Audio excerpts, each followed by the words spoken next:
Breathe. Nourish life thoughtfully. The awakening. Life can be healed through thoughtful breathing with a loving heart. Audio presented today by Olivia Charles. ISBN number 9798799116866. Dedication. I wrote this book as I feel the need to help all whom do not have a zest for their own life. I would love for everyone to know and understand you do deserve to live this life, and you too are capable. I dedicate this book to you, the reader, whom has sought out guidance as to your self-love aspirations. I love you, and you might ask why, as I do not know you. But my simplest reply is, I love you for no reason, because they hate for no reason. Love is all there is. Life equals love. Olivia Charles.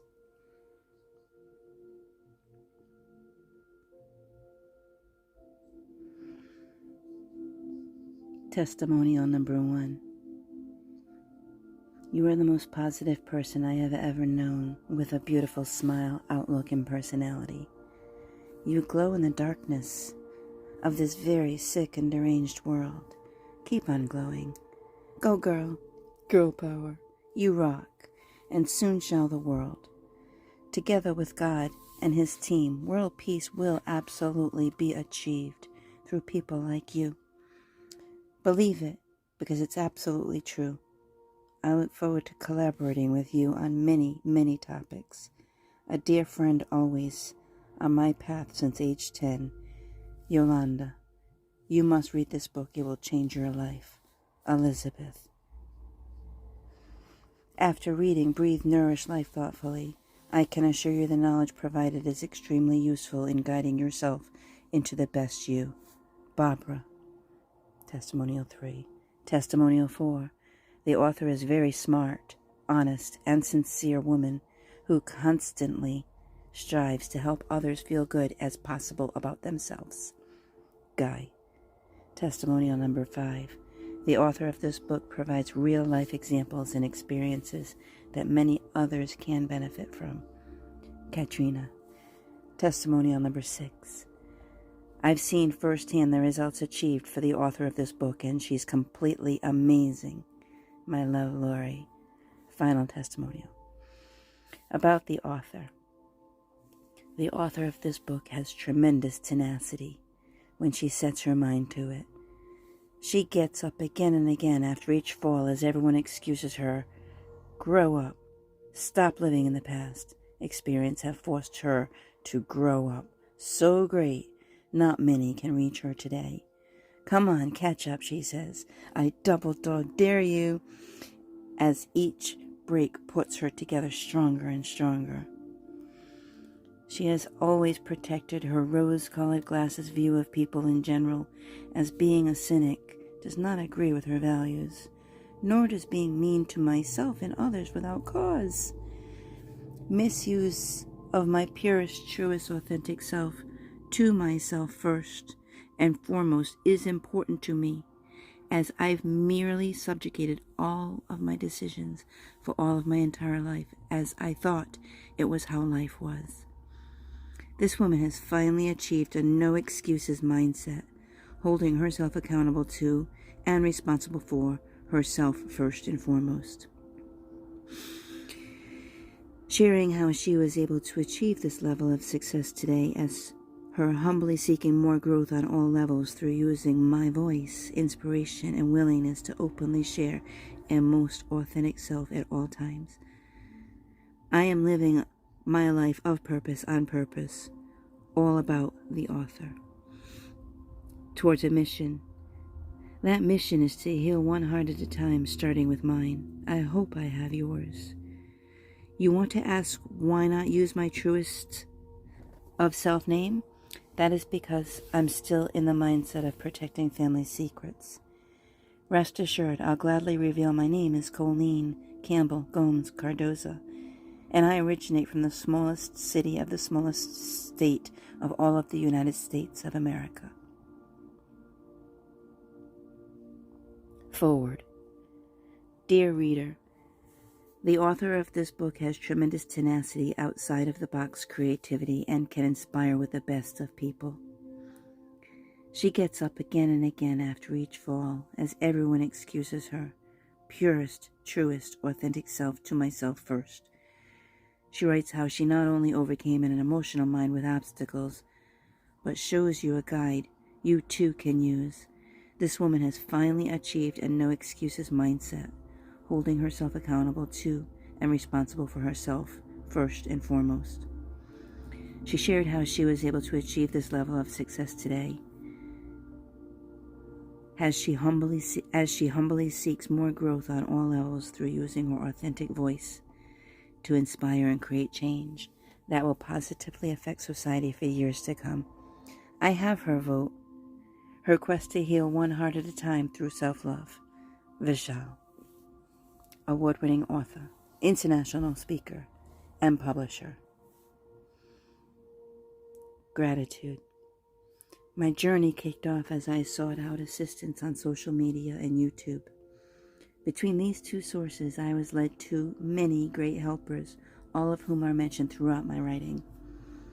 As rifling through social media and playing with narcissists, I'd call it, I was participating on a Veterans Day push-up challenge.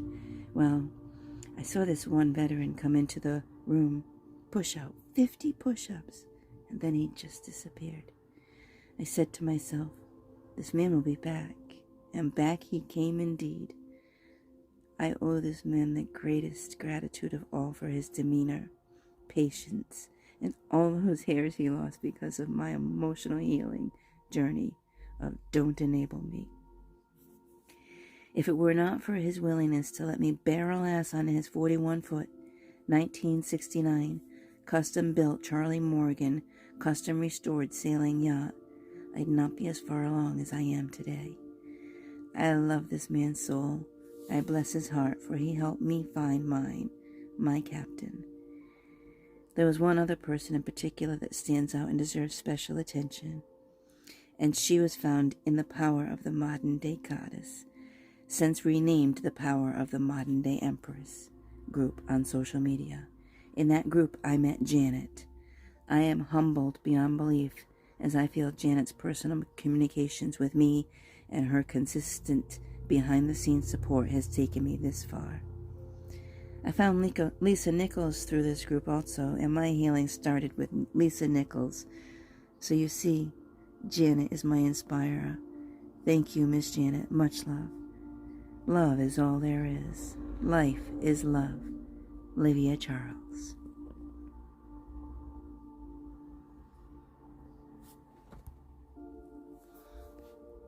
Note to the reader.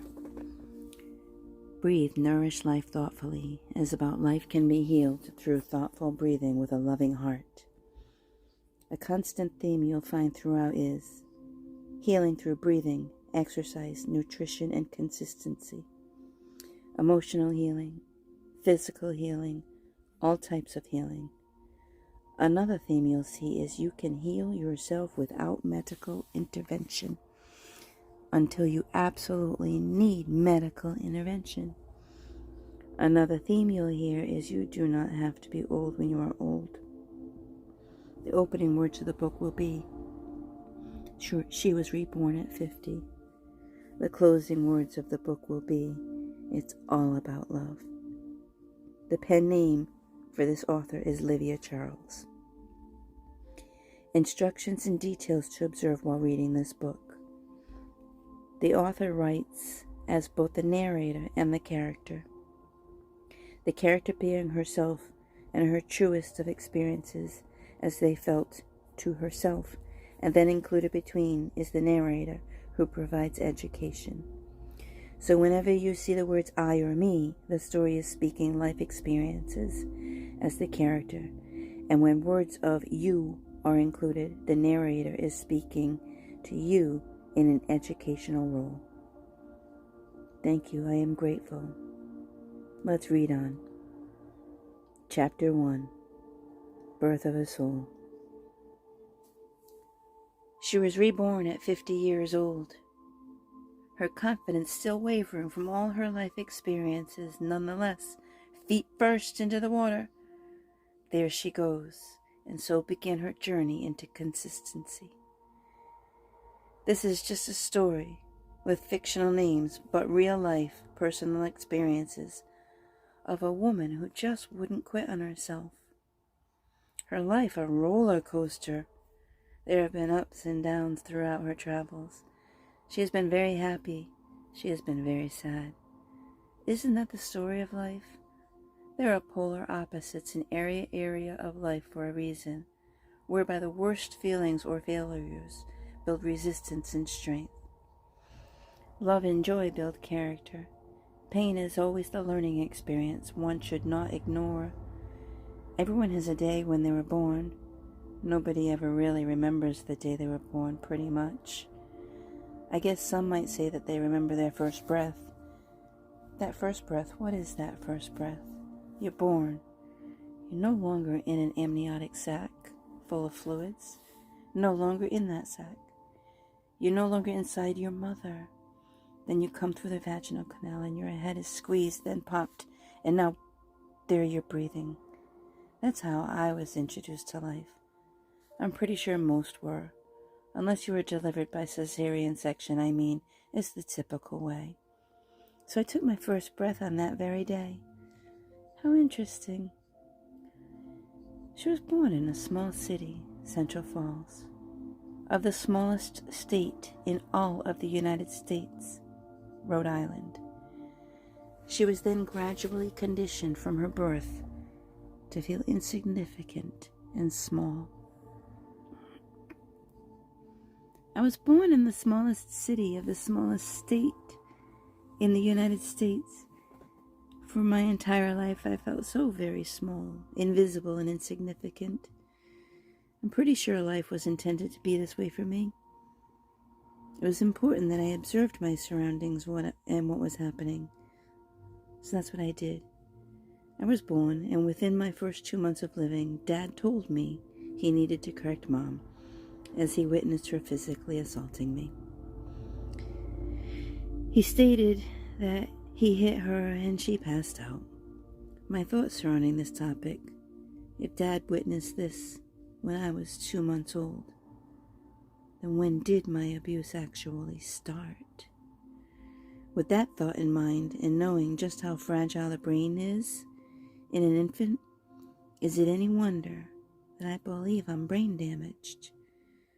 I fully believe I have brain damage as a fact of my life. Needless to say, I've learned that anybody can live and thrive with a damaged brain. I just had to figure it out and repair or create some sort of workaround solution. Apparently, I was unloved and unnurtured. Unwanted, unloved, and unnurtured, and I felt my entire life, but I didn't understand it. Didn't understand why me? Why not my sister? Why me? And I have asked that one question my entire life, and as I feared that I would never find my answer. There really truly is no answer as to why I was selected for that abuse, why I was selected to be minuscule, insignificant, invisible, unworthy, unimportant, undeserving. Give me any word. There really was no reason for why I felt unnurtured by Mother my entire life.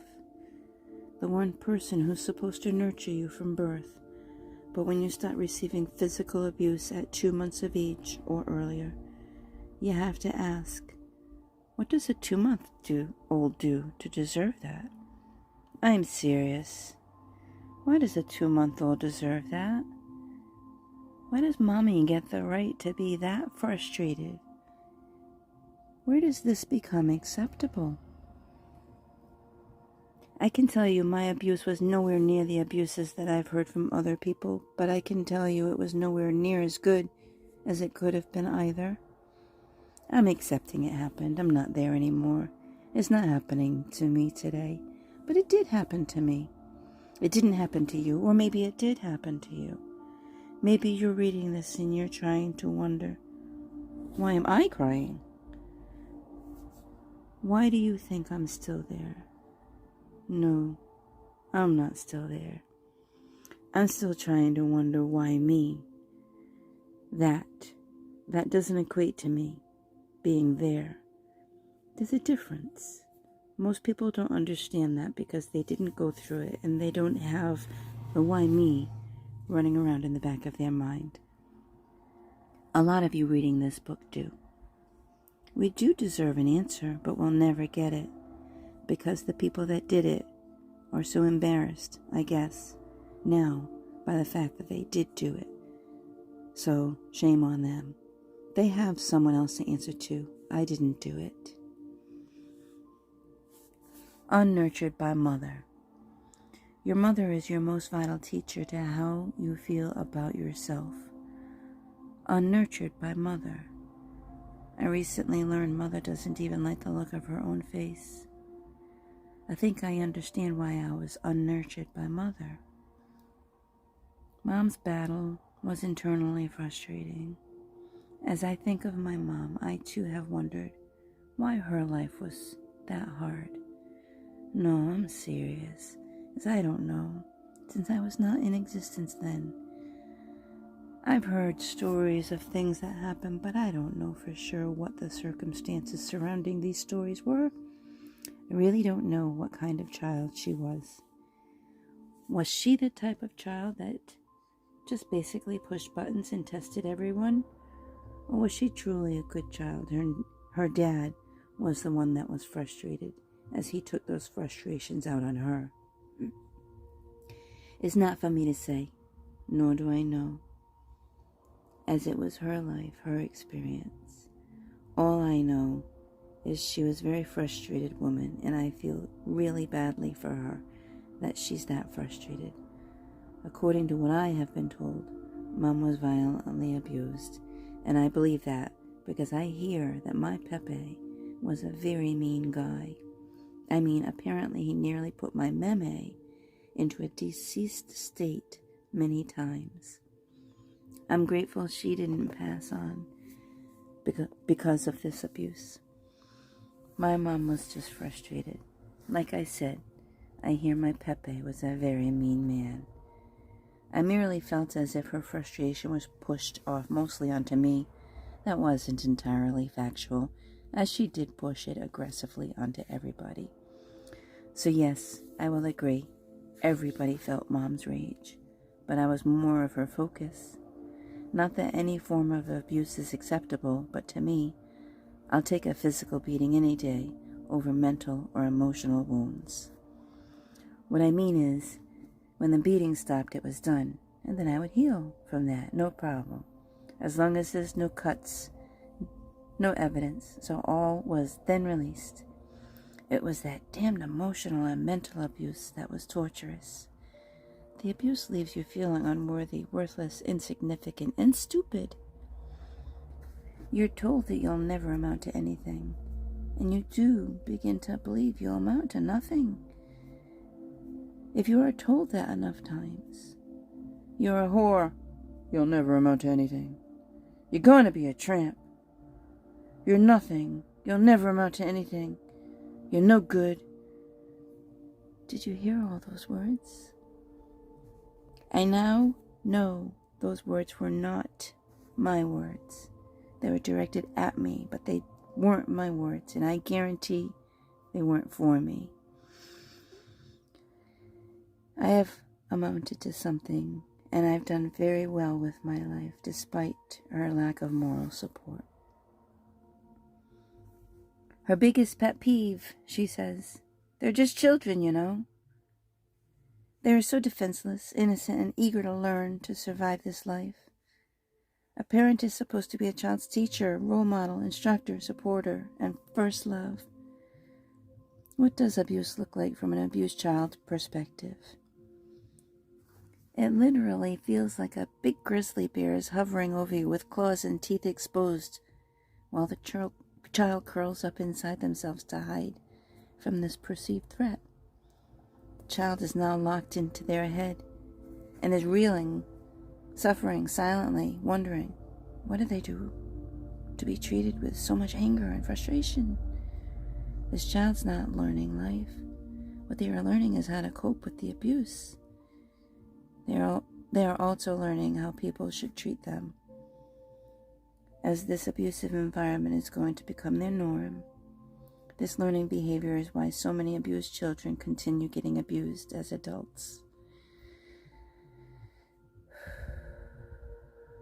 The child was taught to accept the pain, and they are forced to deal with it through the filter of an undeveloped child's mind, which is why many people revert to their 2-year-old state when frustrated, throwing temper tantrums.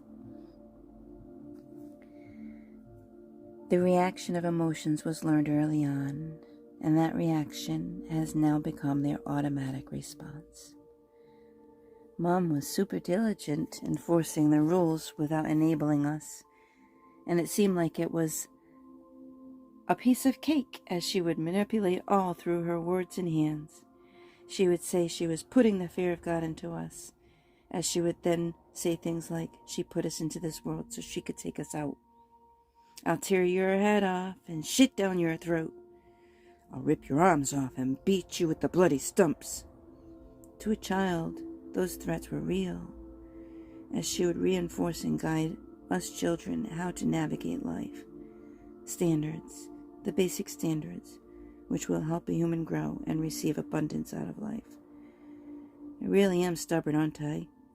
God, or as I refer to, energy, is inside me, and that is all I needed to see. Those words were Mom's very own frustrations toward herself projected onto me. And you know what? I'm so sorry, Mom, that you felt as if you really didn't amount to anything.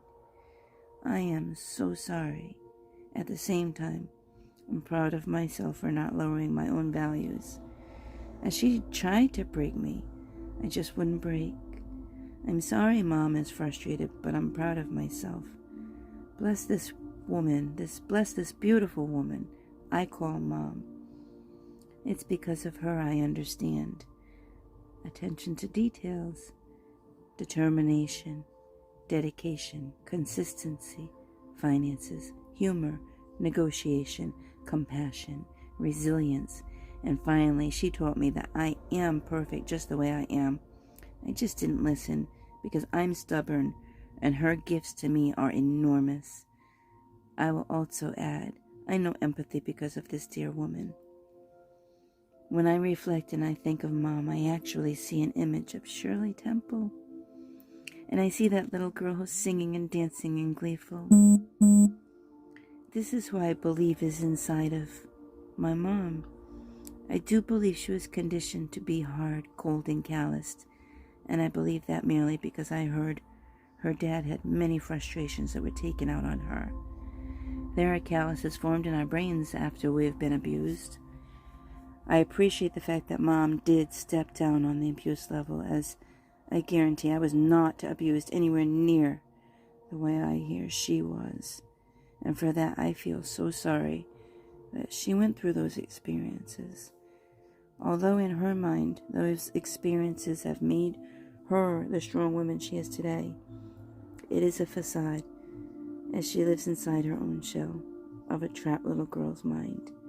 I wish she could see who I see within her. I see that Shirley Temple image. A very happy girl who just had that glow about her, with a glowing, beautiful, gorgeous smile. That's Mom. As a family, we moved up in the world when we moved to a bigger city. I recall days, moments in the projects. Crook Manor was the name in those days. Where is everyone? As I'm outside playing alone, I noticed all the other kids were inside, so of course my mind thought, this'll be fun. I'll join the party. As I make my approach, I hear, everyone get outside. I'm thinking, I don't need to be inside right now. Mom's frustrated. I'm going outside. Okay, let's back up. That's not how it really happened. Here's what happened. I went and quietly sat in the hallway. I stood at that door patiently for nearly 15 minutes as I observed all of the activities going on, the festivities, the happiness, the glee. I observed it all. As I sat there, I listened, and then I walked in the room.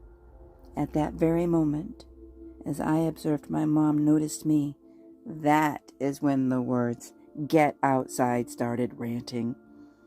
So you see, Mom wasn't frustrated by the activities going on prior to my entry.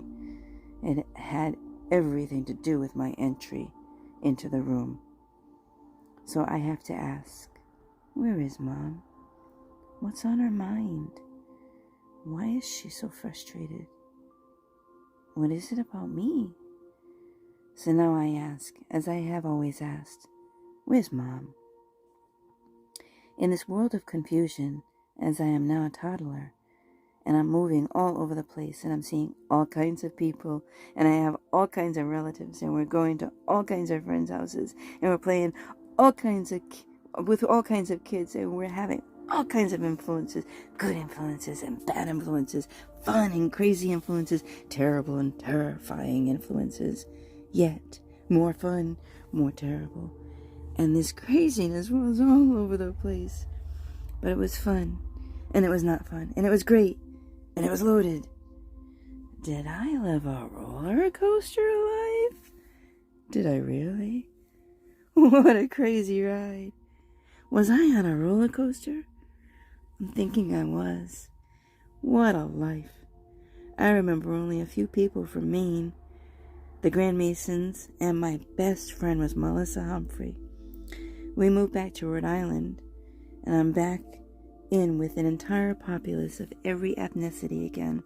And of course, I didn't notice anything as I just fit right in, because I'm that kind of person that just accepts everyone as I watch behavior. I don't watch for accolades. I do not watch for who has more money, who is smarter, or who has more. I care about behaviors. I care how people treat one another. I care how people make others feel. I do this because if someone's going to come into my house and make me feel as though I am insignificant and I have no rights in my own house because they feel as though they are more important, that's not fair. I'm not more important than anybody, and nobody is more important than me. It's all based on common decency and respect. I feel bad about any type of abuse in any and all situations. I know some of you will probably say, I'm in complete denial, but I truly believe if everyone does their part to improve the quality of their life for all of humanity, then what kind of life can be possible?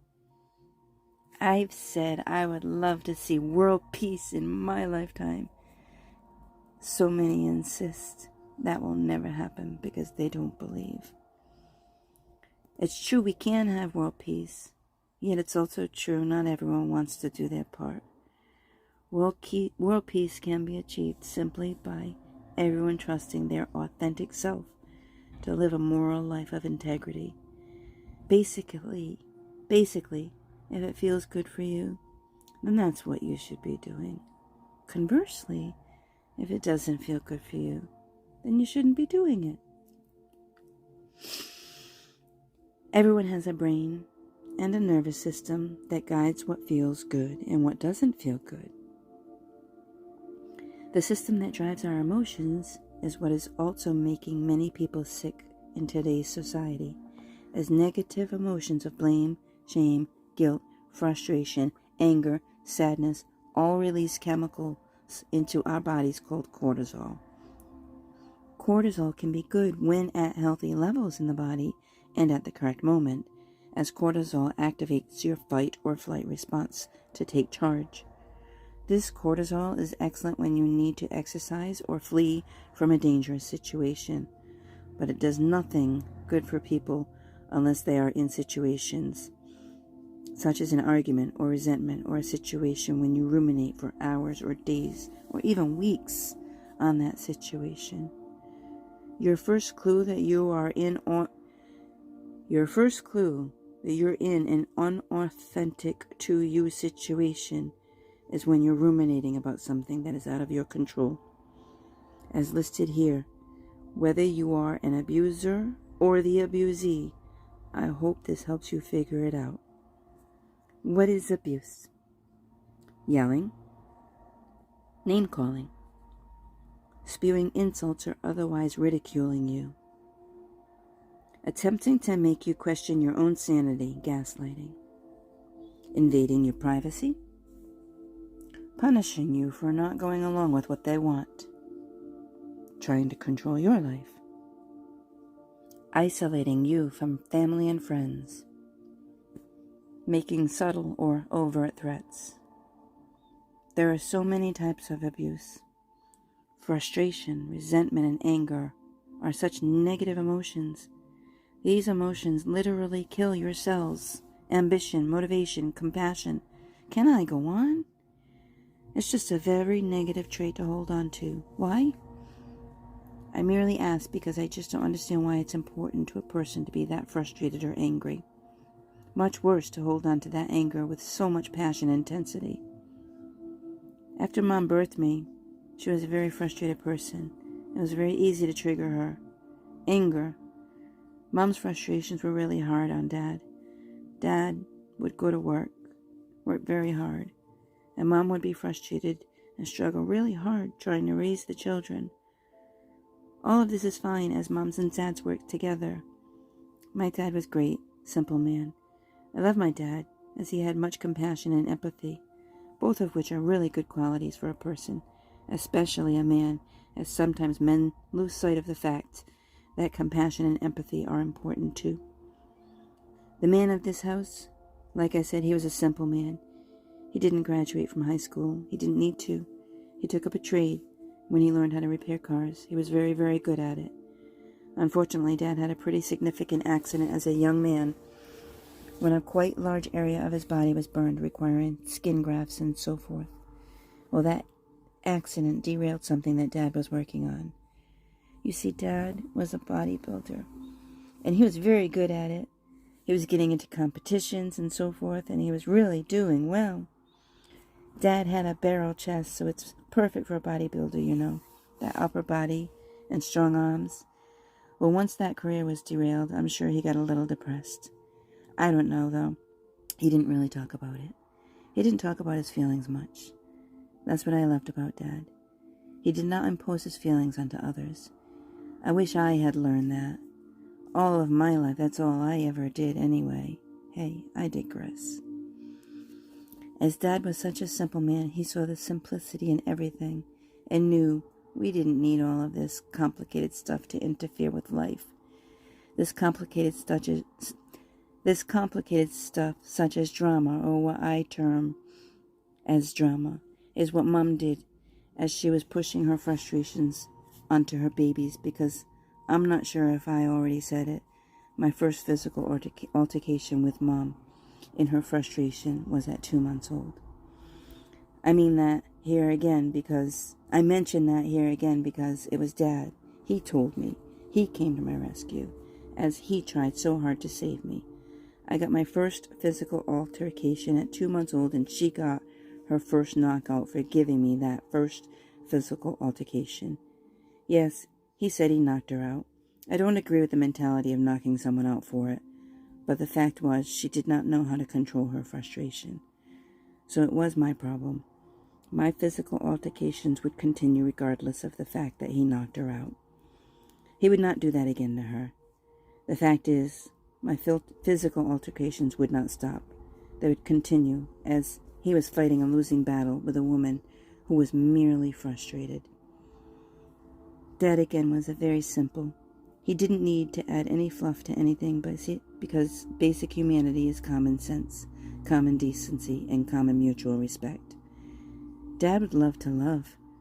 He never ever laid his hands on us. No, okay, I will take that back. He did tell me he hit me once on my bottom, and he left a handprint, and that made him so shameful. He vowed he would never to hit any of us again. I'm so proud of that man. I'm so very proud of my dad. and his level of control, his mindset is so perfect, as nobody is better than anybody, and he knew that. Everybody is beautiful, so he instilled those values in me that I will never let go of. I love that man very much. I wish he had loved himself as much as he loved everyone around him. So that is what I'm learning to do, to love myself. Dad had lots of valuable characteristics. He worked every single day when he could work. I heard he was an ice cream truck driver, and he pumped gas, or worked at the gas station, and he worked on cars when I was a baby. I think he worked on a million jobs. Mom sat home and took care of the children, which is great. She did a great job. She took care of these children. She didn't kill us, so yes, she did take care of us. I will give her that. But when he came home from working all day long and earning that income to help support us children, I again heard he came home to a toilet full of cloth diapers that were soiled, and it was his responsibility to clean this. I don't see the rationale, but hey, that's what happened. So now these are stories I've heard. I was not there firsthand. Well, yes, I was, as I was physically there, but not aware of what was going on, because I was just a child. I was just a child in distress with emotional issues because I didn't understand why I was being hit. I was unloved. I was unheard. I didn't understand why it was happening to me over and over again. But it would continue, so. Mom and Dad divorced. I'm not sure exactly who made what decision. I'm hoping it was Dad saying, I just can't deal with this frustration anymore, but I'm not sure. I really don't know what happened. Something about an affair. There was that baby. Maybe that was it. I really don't know. Anyway, they divorced. My last memory of Dad in my house where I lived as a child before they divorced was when I stepped on a rusty nail. Correction, not Arnold nail. Rusty nail. Dad brought me to the hospital to get a tetanus shot. And the biggest part of this memory is I remember Dad going into the house and asking Mom for his wallet. Whoa. He went and asked for his wallet because she had ownership of his wallet? Okay, I digress again. Narcissists, they really do have a way of getting into people's heads. Mom is quite the narcissist. Dad is not. Dad is an empath, or whatever we want to call him. Give us all a term. Whatever, for some reason, or other labels are important. Perceptions and labels. I don't agree with that either. But again, I digress. Dad and Mom divorced. I just told you my last memory, and I was fond of that man. Dad was always calm, cool, and collected. I never saw that man yell, but I did see him cry. That's for another minute. Anyway, after Dad and Mom divorced, he found a beautiful woman. Her name was Melanie. Melanie was absolutely gorgeous in my eyes, and she was so good for Dad. She had a couple kids already, which was fine. I loved her kids. We get along wonderfully. Time passed, We got to know each other, but then more time passed, and Mom met Wayne, and she married him.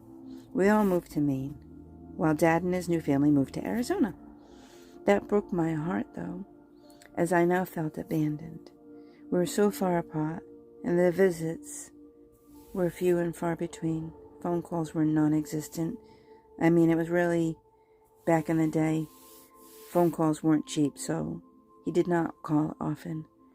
Dad was raising this whole entire other family, and I'm being abused openly, free reign. At least that's how I felt. Holy cow. I will tell you, I'd get into trouble for every single incident that everybody did in that household, including what I did do. I would work so hard and struggle to just be good girl and never do anything wrong, because God forbid you do anything wrong, you're going to get it really bad. Anyway, the rule was if one child does something wrong, everybody got punished. As I'm being punished for everybody, including myself, minimizing my own misdeeds felt overwhelming. At this point now, my brain is what I like to call a squirrel brain, because I don't know what to think. I cannot do anything right. I cannot say anything right. I cannot act right. I don't know. I'm confused. I'm illogical, and I'm not making any sense.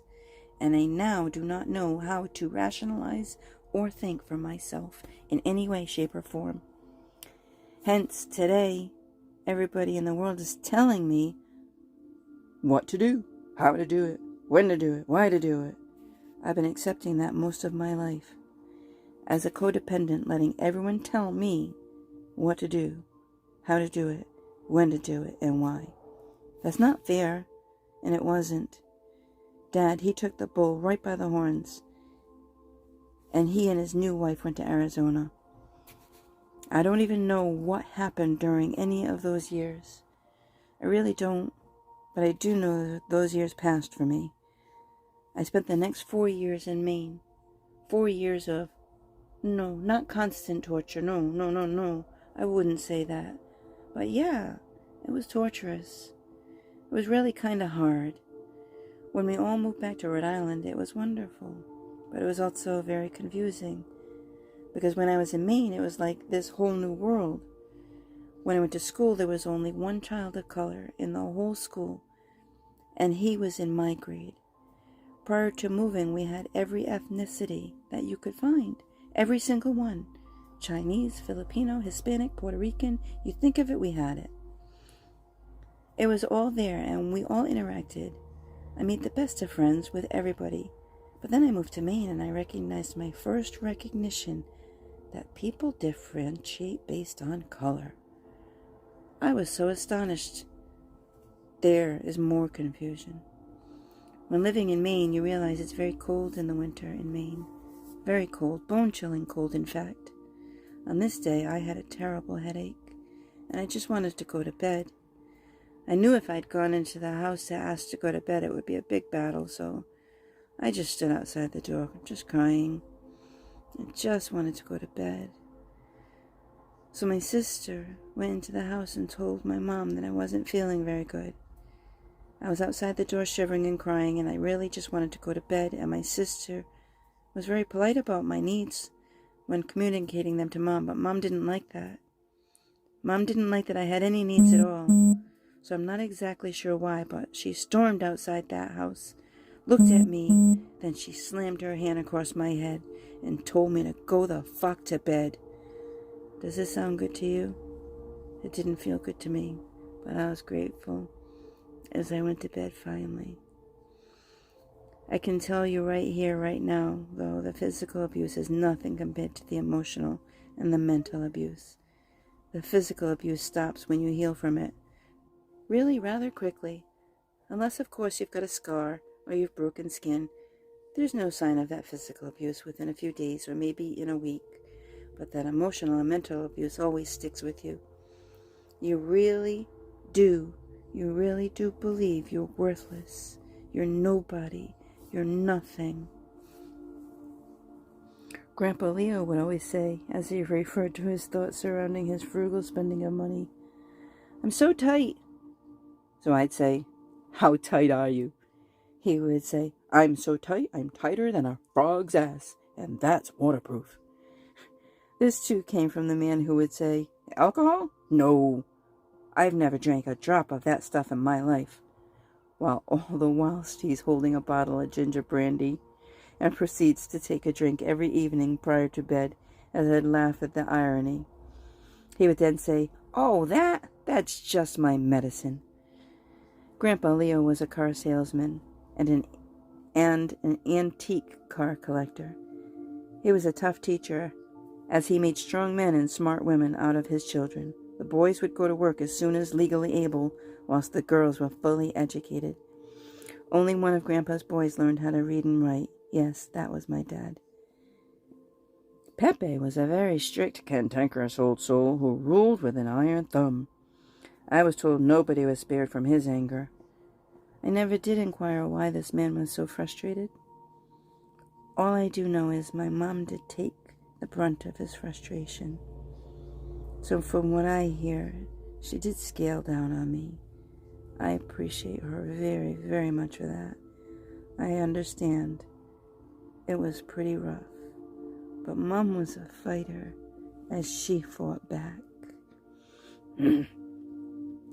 She was then, as she is now, a feisty woman. She was fierce and wanted what she wanted, and that's all that mattered. Truth be told, I don't know how many times my grandmother told me he nearly killed her. His frustration in life was very aggressively displayed. My meme, she was my first female love. This was a strong woman who endured much. She came through everything better than when she encountered it. There was a special connection between me and my meme. I was so little, maybe 2 years old, when this took place. Meme was having a reoccurrence of waking up at 2 in the morning for several days for absolutely no reason. After nearly a week of this frustration, she had me overnight for a sleepover. Well, lo and behold, I woke up at 2 in the morning, and I proceeded to go into her hallway, where I then had a terrible bronchial coughing spasm and couldn't catch my breath. She was awakened by this, took care of me, and we went back to sleep. My meme didn't wake up at 2 in the morning after that. To this day, I've yet to have a better lemon meringue pie than the one my meme would make. There are 9 of us siblings in total, one of whom I do not know. I did know him as a child. His name used to be Quentin. I hear his name is Ralph now.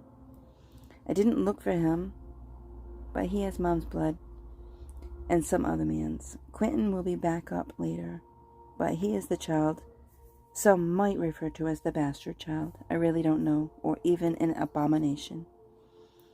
He is a child that was the result of an affair. My older sister, she has mom's blood, but not dad's. I thought her father was a great man. He served in the Vietnam War, while my dad helped raise her as though she was his own. As the story goes, she didn't have a bond with her dad as he was so far away, and he was very busy fighting a war. She tried so hard to connect with another dad, but she knew her dad was out there, and she felt off. Tanya tried so hard, but she just didn't feel it, as my father was not her dad, so I understand why she didn't feel it. I'm sorry for her. I was the second child, also can be referred to as the middle child if you want to consider this a middle child, as I'm the middle of the 2 girls. I did feel very similar to what I hear is the middle child syndrome. So myself, Rose, and Walter all have the same mom and dad. Rose was born after me. I swear, I say to this very day, she was born for me, as she's my soul sister. I've learned a lot of lessons from Rose. Then there's Walter. Walter was super smart, like Dad, as he learned his skill early on. He graduated from the 6th grade and proceeded to go on with life, raised a family, has a long-term relationship that still continues, and worked hard all his life. Now we have more children, as I have additional family members. As I said, there's 9 of us, correct? The first one did not live with me, Quentin. Tanya, Rose, myself, and Walter would live together until I was about 12 years old, where all 4 lived together. Meet my additional family. We have Shelley, and she has blonde hair, blue eyes, was skinny and pretty as anyone. She was loving and caring, but also could be very selfish. Whatever, to each his own, right? What I can say about Shelley is that she was very caring. She loved her dolls and playing with Barbies. She just loved jumping around, doing aerobics and handstands. I think somebody might have hurt her as a kid, though, because some of the exploring things that she did when I was a little girl kind of didn't feel right. I learned things I didn't know I wanted to learn. Enough said there. Shelley's little brother was Sam, and they both had the same parents. He was a curly hair blonde cutie with blue eyes. Sam and I didn't really have a relationship, but we didn't have a non-relationship either. We never really reached out to one another, but we didn't push one another away. So it was just like, we were just there. I knew him. He knew me. We would talk, get along great, no problem. We would never fight. That was Sam. He was a good guy. He had a wonderful wife, a wonderful house, and he was a good worker and an admirable man. After Sam is Frank. Frank is my brother from Dad, and Melanie. Melanie was wonderful, my dad. I really liked her for my stepmom. Frank has blue eyes and brown hair. When Frank was younger, something was wrong with his legs or hips or something like that, and he had to wear leg braces. He also wore glasses and required tubes in his ears. He's a tall, strong man, a very skilled hard worker. So the last sibling I count in my family is Victoria. She's very special to me. She and I do not share blood, and I don't care. She is my sibling. I love that young lady. Victoria is the result of Melanie and some other man, and I don't care. Some might call her an abomination. Some might call her a bastard child. I don't want to call her anything. I want to call her Victoria. She's beautiful. She has a source similar to mine, one of love, and she understands love is all there is. They've thrown terms at her all her life, and it is so unfair. She's just beautiful soul. She's not whatever they have been telling her she is. She's just a beautiful soul. So that's my siblings. There's a total of 9 of us. Tanya, the oldest, myself, Rose and Walter. Then we added Shelby, Sam, Frank, and Victoria. Finally, the last sibling, if you recall, is Quentin, who was adopted and is now named Ralph. I'm very proud of all my family, even the ones that don't think that they did well. We have no murderers, thieves, rapists. We might have alcoholism, but hey, you know what? Whatever. We have no murderers, no thieves, no rapists, nobody that does any of that non-integral stuff that doesn't need to be done. We have a very good family, and I'm very proud to say I'm part of this family. I have a pretty good extended family in my life. Mom had a huge family, 8 siblings. She herself had 5 kids, but her mom had 8 children. There was Mom, Roland, Curtis, Jim, Edgar, Tony, Teresa, and Laura. Each of these siblings all had an effect on my life. Aunt Laura was great. She would babysit us often because she was the youngest of the family, without a family of her own yet. She had long hair, as I remember. We used to brush her hair a lot. She was pretty fun. She made it fun to be alive.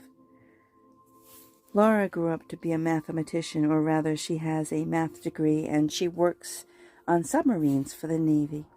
She's really smart. My godfather, his name is Uncle Jim. I remember when I'd bake him his favorite cookies, white chocolate macadamia nut. My godmother is Aunt Teresa. Uncle Edgar would come and play Santa Claus for us every year. Uncle Roland is the big IT guy. Uncle Curtis was a huge historian and business owner. There's a street named after him in Maine. Uncle Tony was a very good mechanic. All of us loved and supported one another. It was just like a nice extended family. Mom's family was great. Like I said, today things are different, but in those days everyone worked together. We didn't see too much of Dad's family. I'm not sure why. I did see Aunt Rose. Dad's family consists of Aunt Rose, Aunt Shelby, Uncle Arnold, and Uncle Oliver. Uncle Steve. I did know more of Uncle Steve's family as we spent the most time with them. Uncle Arnold was a little bit of I think they called him a degenerate, but I'm not quite sure. He didn't understand much. He picked up trash for the city. Uncle Oliver lived in a home for people that needed a little bit more assistance because he was also not as intelligent as some people. So the two of those, Uncle Arnold and Uncle Oliver, were just not as smart as most people.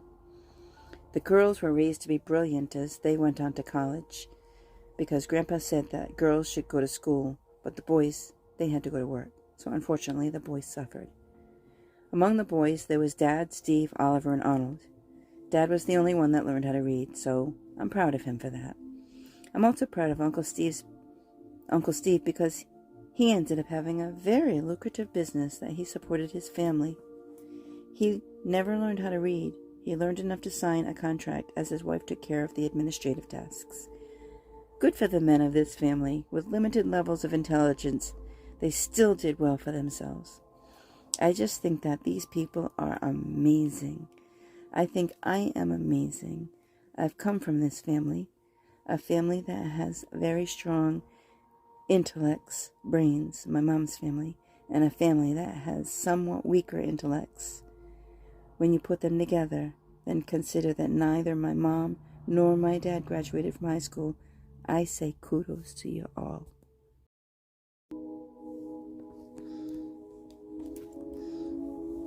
Chapter 2. The Unloved Child. When I was a little girl, I so desperately just wanted to help everybody, as I was that little girl. I saw somebody who had a need, and I'd be right there seeking how I could assist in the matter. I'm that girl who pulled on your apron and looked at you with my brown eyes and just pleaded, "How may I please help?" A lot of you know that little girl or boy. Some of you label us as annoying. Some label us as very helpful and courteous. It's okay. We just want to be of service is all, truly. So I was that little girl. I always wanted to help out wherever I could find a need. I would be right there. Pick me, pick me, pick me. Wow, pick me.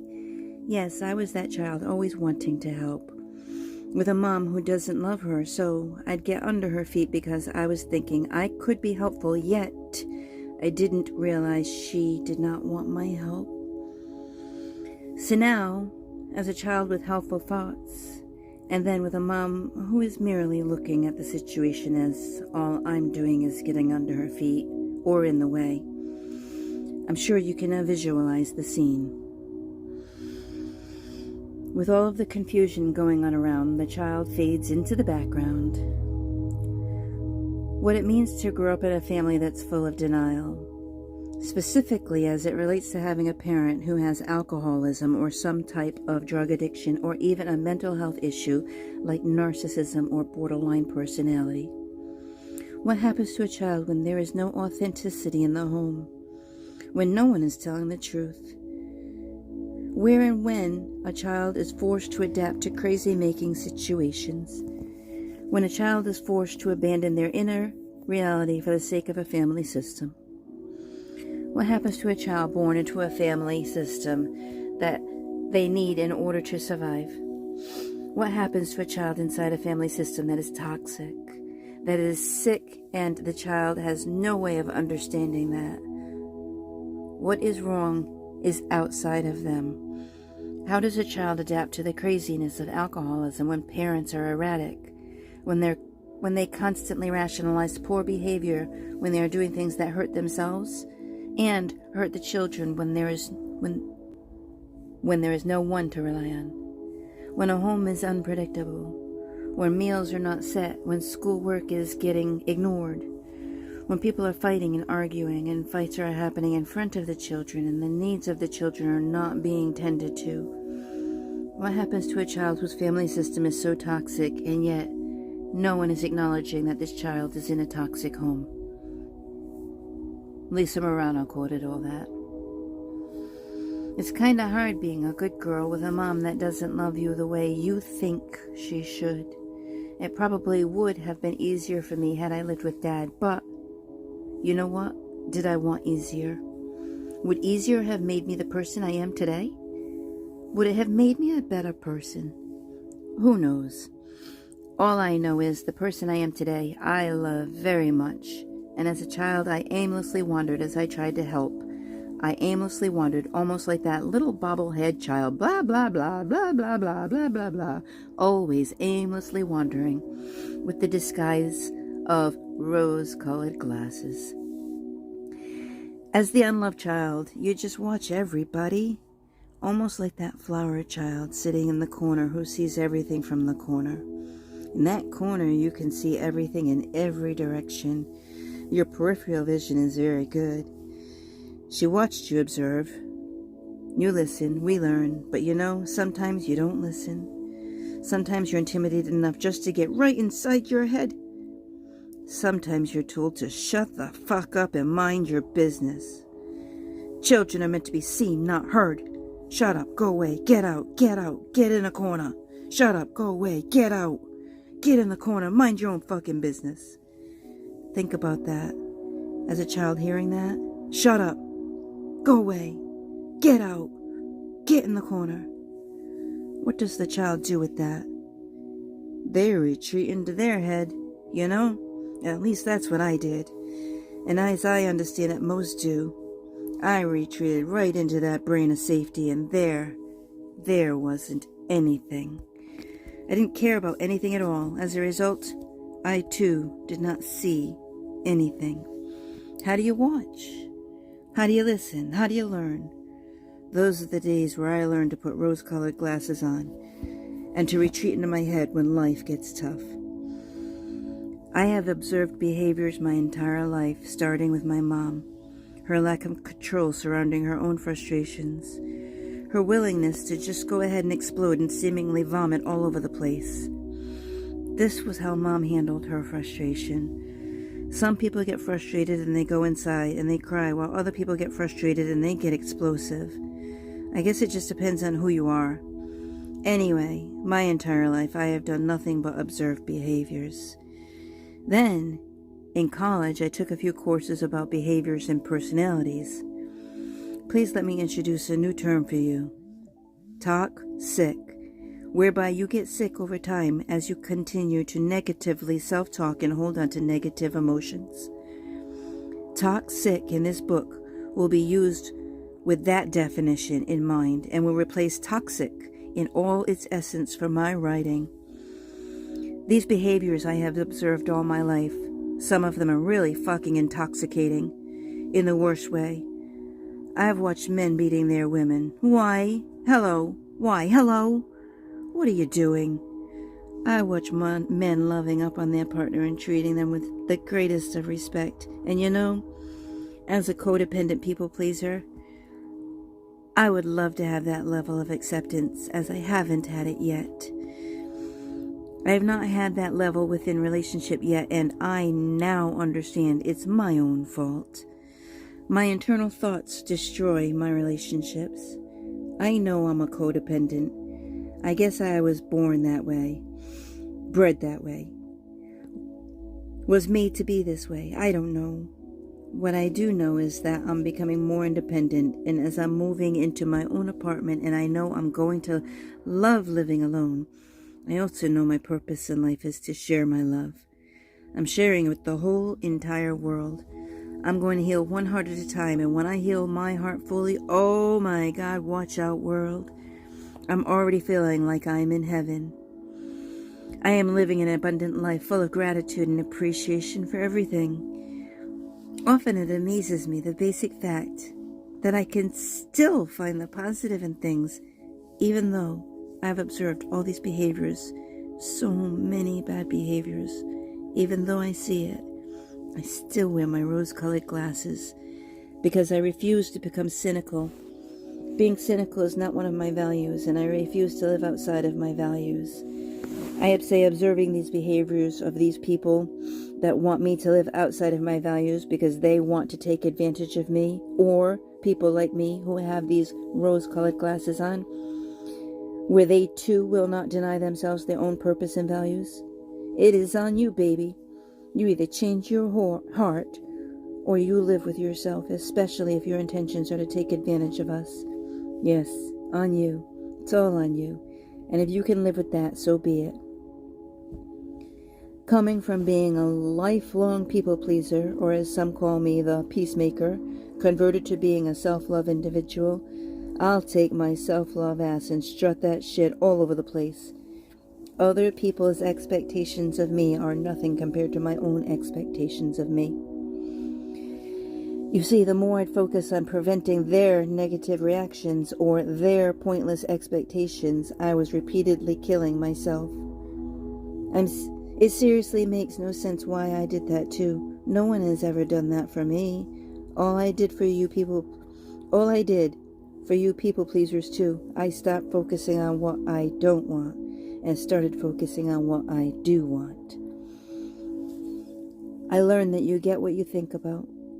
I'm proud to tell y'all that I know my purpose. I was born to heal hearts.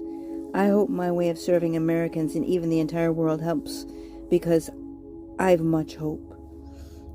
What's a heart? Can anyone please explain to me how a heart truly works? I'm dead serious here. Because in my mind, hearts are the one piece of glue that holds everything together for all things living and breathing. Yes, things. I find zero offensive tone in that word. I personally do not know anyone ever born without a heartbeat that continued to live. Do you? So I'm going to use my unintelligent, simple mind to say, I believe that thing that makes a heart beat, that's what makes you you. I like to call it what I've heard because I don't know what to call that energy which makes that organ beat. To me, the beating of a heart is your aura, your God, your spirit, your soul, your fill in the blank. My you is beautiful, and I do agree with every single one who recognized me. So I'm here to heal one heart at a time. And when I say I want world peace, I'm simply saying, live and let live.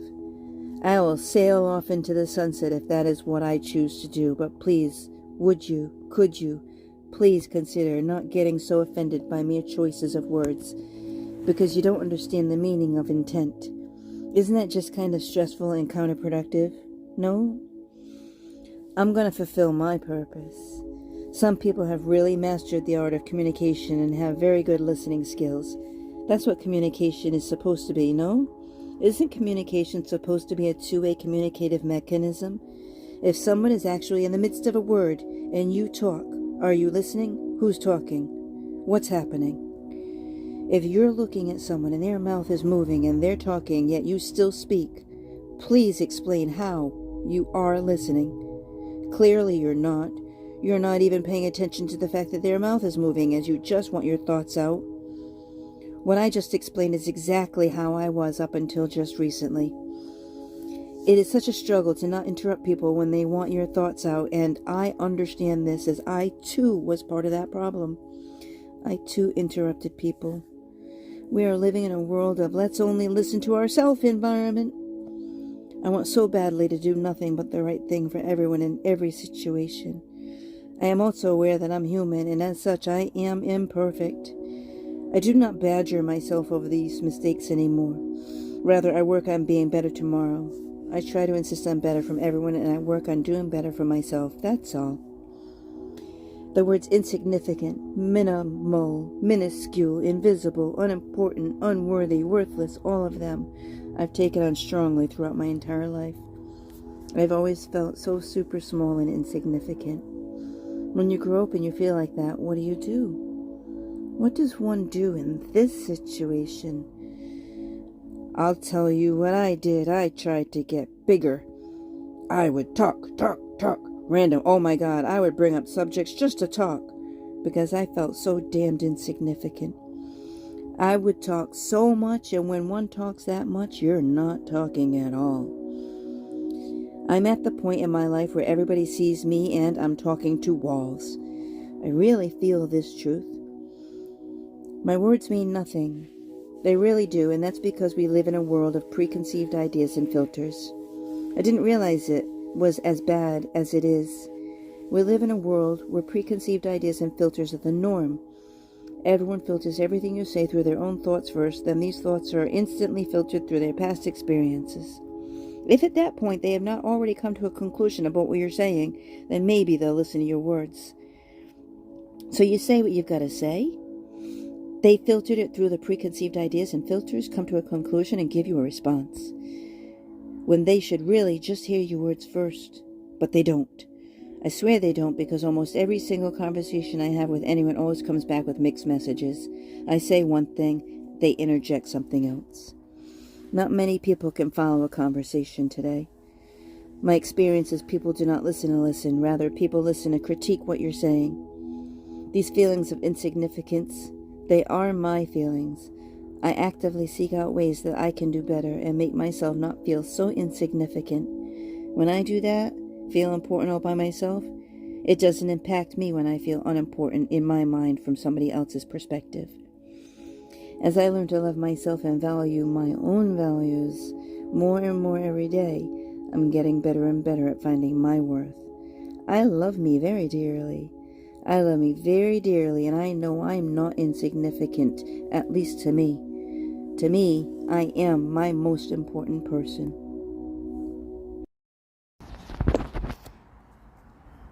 Chapter 3. Olive's love of the cantankerous. I do believe my love of cantankerous people began with the first cantankerous man in my life. I remember sitting in the living room. As I would do little things around like cooking, cleaning, watching TV, I'd hang around like a granddaughter should, and there was Pepe, sitting in the big fluffy chair, leaning back with his eyes closed. As I'd lean into him and I'd look at his face, and I'd wonder, is he sleeping or is he just resting? So I'd sit there and just watch him. When all of a sudden he'd say, "I'm just looking for holes in my eyelids." I was always quite amused by that. This kindness coming from a person who I now know was really, really mean individual. He was very stern, very controlling, very disciplined. Disciplined meaning he used his hands against everyone else to keep them in order, but he himself was not disciplined within him as his frustrations were highly visible. Everyone knows that when anybody is disciplined themselves, they would never lay their hands on other people. Now would they? Everyone knows that when anyone is disciplined themselves, that they would never lay their hands on other people. Now would they? With that said, this tyrant raised 8 children. But when I met this tyrant, this cantankerous man, he loved me immensely. He learned how to love through the birth of his last child. She was an angel, a blessing in disguise, who wasn't even expected nor supposed to be here on earth, but she is here and she is an angel. I believe that's where Pepe learned to love. Before those golden days, I hear it was really just an atrocity in that household. But the relationship between me and that cantankerous man has lived in my heart forever. I am eternally grateful I did not see the other side of his soul. Or did I? It was my first official paying job. I was a cashier at the local supermarket. Interacting face to face with the community was something that came so naturally for me. Before long, I had regular customers coming through my line, oftentimes waiting for me because they wanted the experience of my infectious personality. Well, there was this one guy. I never learned his real name. That's because to me, he was and is forever Smiley. You see, Smiley, he was an old, cantankerous, bitter man who drove every single cashier, I'll say every employee for that matter, absolutely crazy. No one ever looked forward to their interactions with this man. Well, Smiley, he apparently never had the pleasure of experiencing someone like me before. He was being himself when he came through my line one fine sunny day, and my heart was full in abundance. I looked up. I saw who was heading toward me. I had a full heart. My mind was prepared for this man. With all of my love, I smiled and looked at him as I said, "Hello, Smiley." That was it. He was mine from that day forward. He would leave the market, walk right out if I wasn't working. He never faltered. He and I became forever connected through the love of a smile and a couple of kind words. Fact is, he never felt so seen in his lifetime. Smiley and I often saw each other outside of work too. And when he saw me, no matter how angry, upset, cantankerous he felt at that moment, he would instantly perk right up. I still love Smiley and will be eternally grateful for him. This experience was my first acknowledgement that the heart can overcome even the most cantankerous. When I was volunteering for Meals on Wheels, I met this gentleman who owned Wiener. I'd bring Mr. T his meal and we'd chat for a bit. Mr. T had the nice big oversized square bulky armchair. I'd sit in that chair and Wiener would jump right up and sit with me every time. Mr. T explained to me several times that Wiener was truly cantankerous and did not like anyone, but he did like me. Mr. T used to joke around after a while. He would say, "When I die, I'm going to will you my Wiener." I chuckled every time. Mr. T passed away one day. I was long gone from Meals on Wheels by this time. I received a phone call from a restricted number. I usually don't answer those calls, so it went to voicemail. When I heard who was calling me, my heart started pounding really hard, really fast. I had to call him back immediately. This call was from the daughter of Mr. T. I was informed of his passing and his truest intentions for me to have his wiener. I kid you not, this one event touches me so deeply every time. Life with Wiener was absolutely brilliant. He wasn't a cantankerous dog at all. Well, he would bark at visitors until you greeted him, and he would jump up on furniture when you try so hard to keep him from doing that. No, not that I didn't want him on the furniture. It was because I knew dachshund dogs have weak backs, and they really shouldn't be jumping like that. Oh, I digress. Anyway, he wasn't perfect, but he was my perfect dog. Mr. T, I love that you left me your wiener. I enjoyed Wiener for 7 more years. We'd go to Slater Park, and this dog was so well behaved that he could be unleashed, and he'd stay right by our side. Don't get me wrong, we didn't control him. He was just that well behaved from the moment we got him. He was well trained. Much respect to you, Mr. T. Wiener was my gift, my heart. Chapter 4. Flying by the seat of her pants. I merely feel like I'm living life flying by the seat of my pants, and things are happening to me, for me, with me, and I'm just going through the motions of doing everything I'm supposed to do. I'm going through the motions of what everyone else has told me I am supposed to do, supposed to act, supposed to say, yet I'm feeling so lost and unworthy. So what happens when children are abused? They go in 2 different directions. Some come out of the abuse and they want everyone in the world to feel the pain that they felt. They just want everyone to suffer the way they suffered and then some. Some want to find the positive in the situation and turn it around. Some never, ever, ever want anyone to ever feel the way what they went through. And that's me. You see, when I was parenting my children, I parented 2 separate ways. One way I parented was for my daughters, and when I did that for them, what I did was I would rock them, hold them, cradle them in my arms. With my youngest daughter, I would sleep all night with her on my chest as I held her and she felt my heartbeat.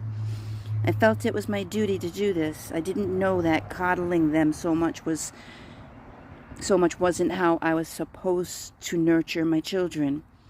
I didn't know what to do, did I? It is because of how I overloved my children. That is what I did. And as a result, my daughters are needy and emotionally unstable. You'll see in a bit, my son was raised differently, and he is not needy nor emotionally unstable. The birth of my first child was quite a learning experience. While I was pregnant, it was stressful. I didn't know what to expect. When giving birth, it was stressful again. I didn't know what to expect. As I was giving birth, the one and only constant thought I had was that for ages, women had given birth and they did not die. I can do it. I had a daughter. I named her Lily. Lily was the cutest little button. As a new mom, I had 0 clue what to do, but I had an understanding of what not to do. Everything that I felt was done to me as a child that I did not enjoy is exactly how I tried to raise my children. My first child is a girl. She has thick, curly, dark brown hair, brown eyes, and golden skin with the personality of an angel. I couldn't have asked for a better child as my first baby. When I was ready for my second child, I was in pure amazement as I was having another girl.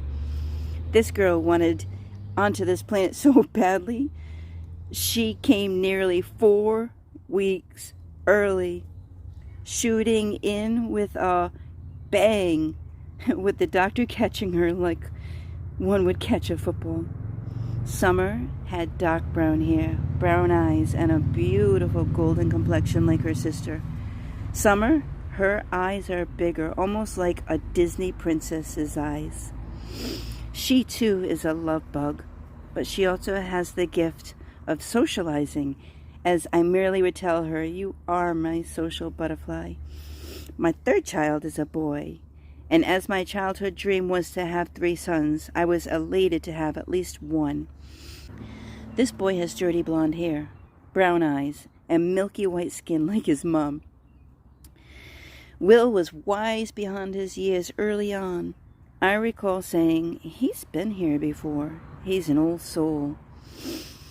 I couldn't have been more blessed with my 3 children. I was gifted the best children for me, and for that I am grateful. Each of them has their own unique qualities, yet all 3 are very creative. I like to help people foster their creativity, and I do hope I've done that with them. Also, each of them is gifted with high levels of intelligence. When my children were little, I did not use discipline the way it was used on me. What I did, rather, was I would say, if it didn't feel good for me, I am not going to do it to them. I'm not going to say I was perfect, as nobody is perfect. No, I won't make that claim. Nor do I want to stress myself to that level. But I will say I maintained my commitment values and the following areas. I did not get addicted to drugs. I might have smoked marijuana or drank alcohol, but I have been against drugs my entire life.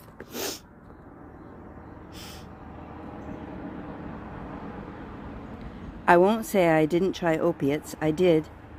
When I had my teeth pulled, I threw up almost immediately. I don't agree with opiates in my body because they didn't work well. When I did my surgery, my gastric bypass surgery, I was off my opiates after taking 10 pills, half of the prescription. I don't even know if I needed those, so I stopped that script. All I know is that I don't do well with opiates. It was once demanded to me that I did try cocaine by Uncle Tony, as he would rant his accusations. I was immediately shocked into defense mode, as I always have been against drugs. I typically start off my defense by telling an actual story of what happened when a past boyfriend offered me a line of cocaine. That story being, he cut out a line of cocaine onto a small mirror, brought it up to me and said, "Go ahead and try." What I did was I took a nice deep inhale, and then as I exhaled, I blew that cocaine all over the place. With that one act, nobody asks me to do drugs because nobody wants to waste their drugs. Now, as I digress, I'll continue this story. I did not lay a hand on my children with malicious intent. Rather, I chose reasoning and letting them weigh the consequences of their activities or their actions. I did not manipulate them into any particular religion, as I let them explore any religion they wanted to. I've one who settled into Wicca, another who is a Baptist, and the third is an agnostic. I wanted these children to be guided by me, not manipulated by me. I didn't infiltrate their minds with materialistic values. Rather, I'd buy their clothes from thrift stores because they would grow out of these clothes faster than I could buy them. It made no financial sense to buy Steve Hilfigers when food needed to be on the table. I did instill values in education. I insisted it was important to either go to college or learn a trade. I've said on multiple occasions, I do not diet. I'll repeat, I do not diet. Rather, I eat in moderation and deprive myself of nothing. When eating, my primary focus is on nutrient content of the food, as I prefer to get my vitamins and nutrients through ingested food sources. Then I fill in with random cravings such as gummy bears, chips, cake, cookies, etc. But keep in mind, I eat in moderation and do not take more than a serving. I'm going to ask a question here to my listeners. What are the first 3 letters of that word diet? That right there is the reason I don't diet. Have you ever just been conversing with your partner when a thought immediately comes to mind though your words, and you have filtered these thoughts through your mind, you would have changed your words because you want to be inclusive with your partner? Is this an insult to your partner by you immediately blurting out your words, or are you doing what you want to do in bending for someone else? My point here is, in every relationship, you should be able to have outside likes without having to interfere with your relationship. Sometimes it's all right to prefer to do something without your partner, even if your partner really wants to do it with them.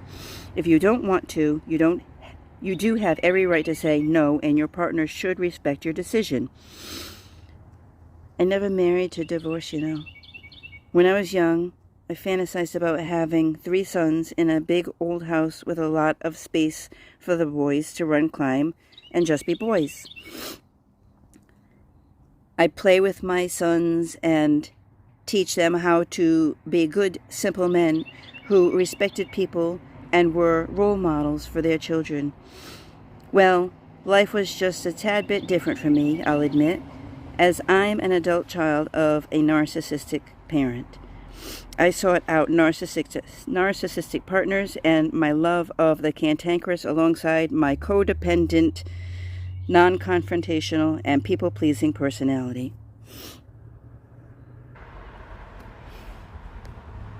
I was in for a ride with my partners and vice versa. Just a baby myself, I found myself pregnant with my first child. Quite a conundrum, as I had expected I wouldn't have my first child until I was 26 and secure first before creating a family.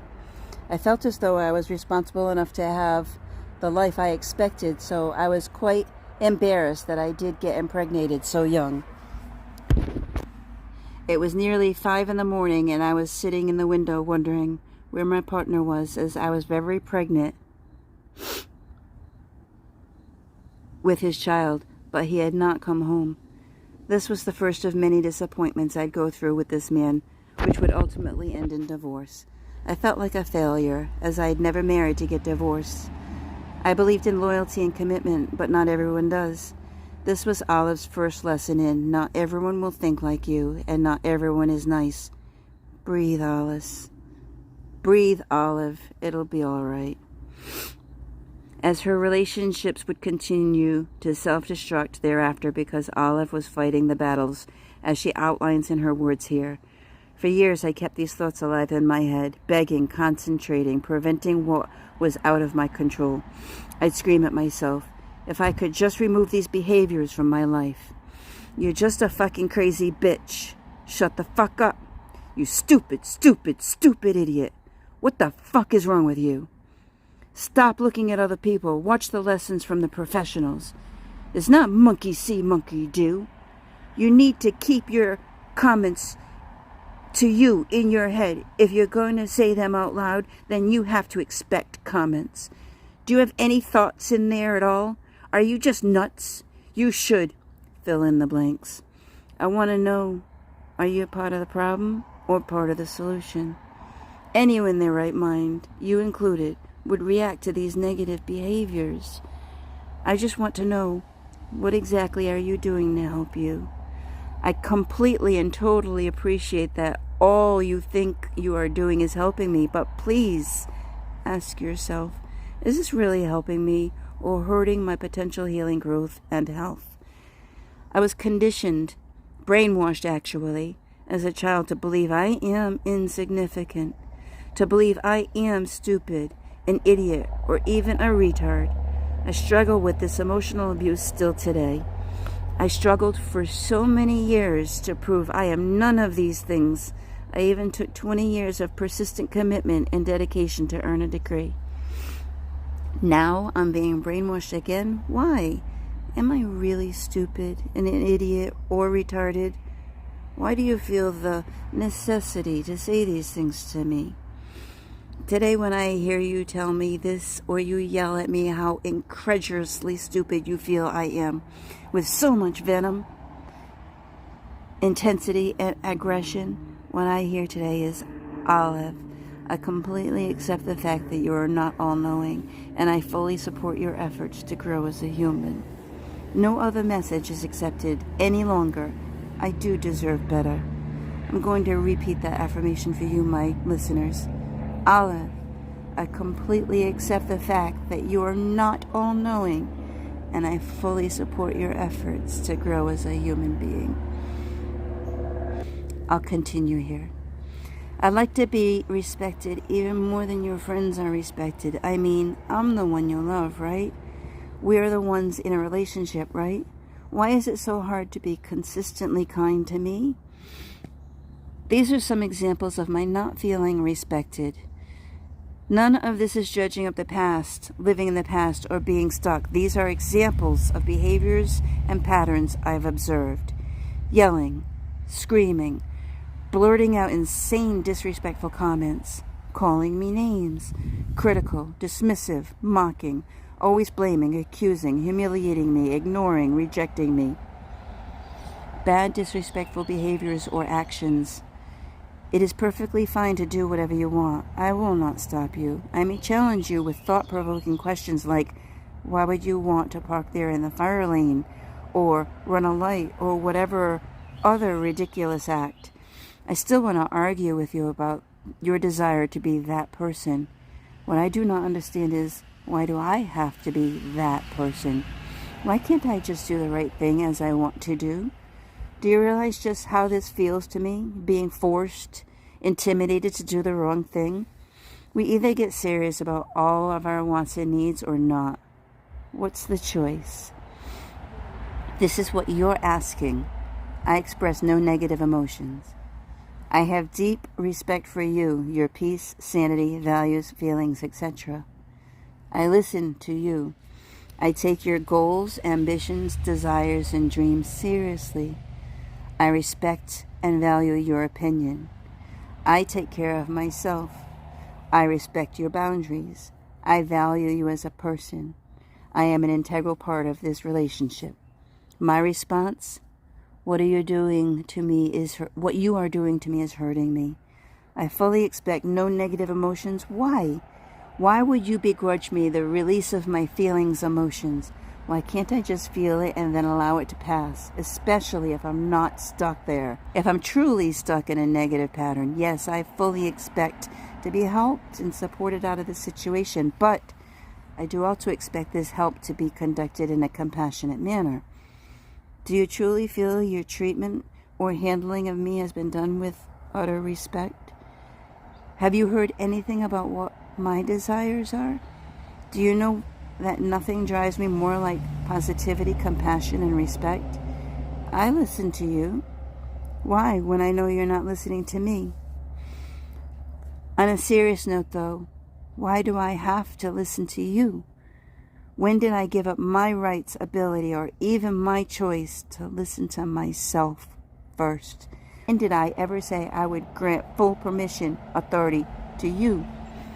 I always thought other people's opinions were there as a choice for me to select that option or choose one that I feel better suits what I'm trying to accomplish. Goals, ambitions, desires, that's a long story. A little support goes a long way.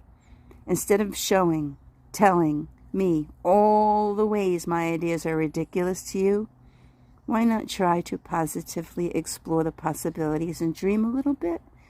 It could amount to something. Respect and value your opinion.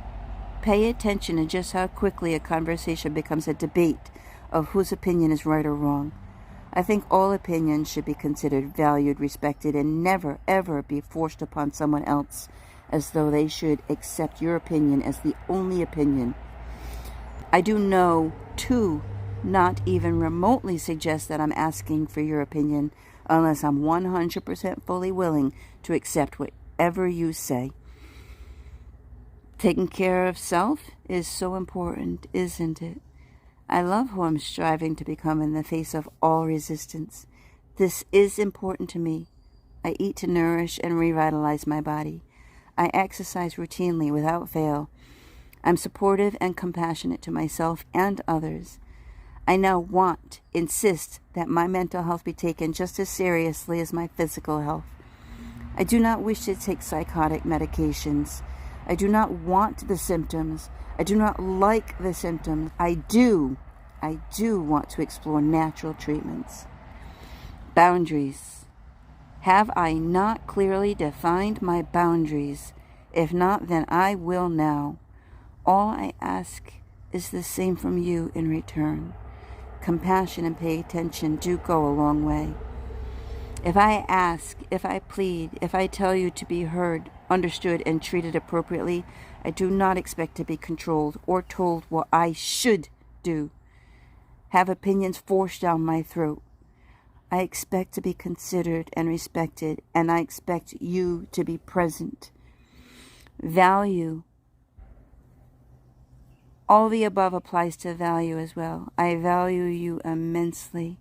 If your answer is no to honor respectfully the same conditions asked of me, then I'm done. It's that simple. Do you see Olive's issue? She didn't for many years. But oh yes, you are correct. Olive was totally lost in denial.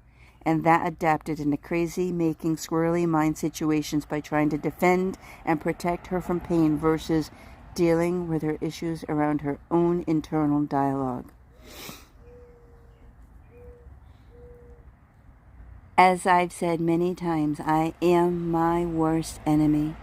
I did merely live my life and made every decision based on how I felt versus real careful decision making. I didn't truly respect myself, nor did I understand that firstly, I was not respecting myself, but secondly, that I was enabling disrespectful behaviors by adapting. I believe on Sesame Street they called it cooperating. I don't know. All I know is today I question these toxic behaviors I have, and my learning has all been based on distorted values. All in the name of, don't you dare reveal family secrets. I always ask of others to 100% completely accept me without judgment, criticism, blame, shame, or guilt, but rather just pure feeling, good, patience, and tenderness, with respect and without insults, in an open two-way communicative mode. I now realize I cannot get what I am not giving. I'll explain. In my mind, the time for someone to interject a comment during a conversation is at a pause.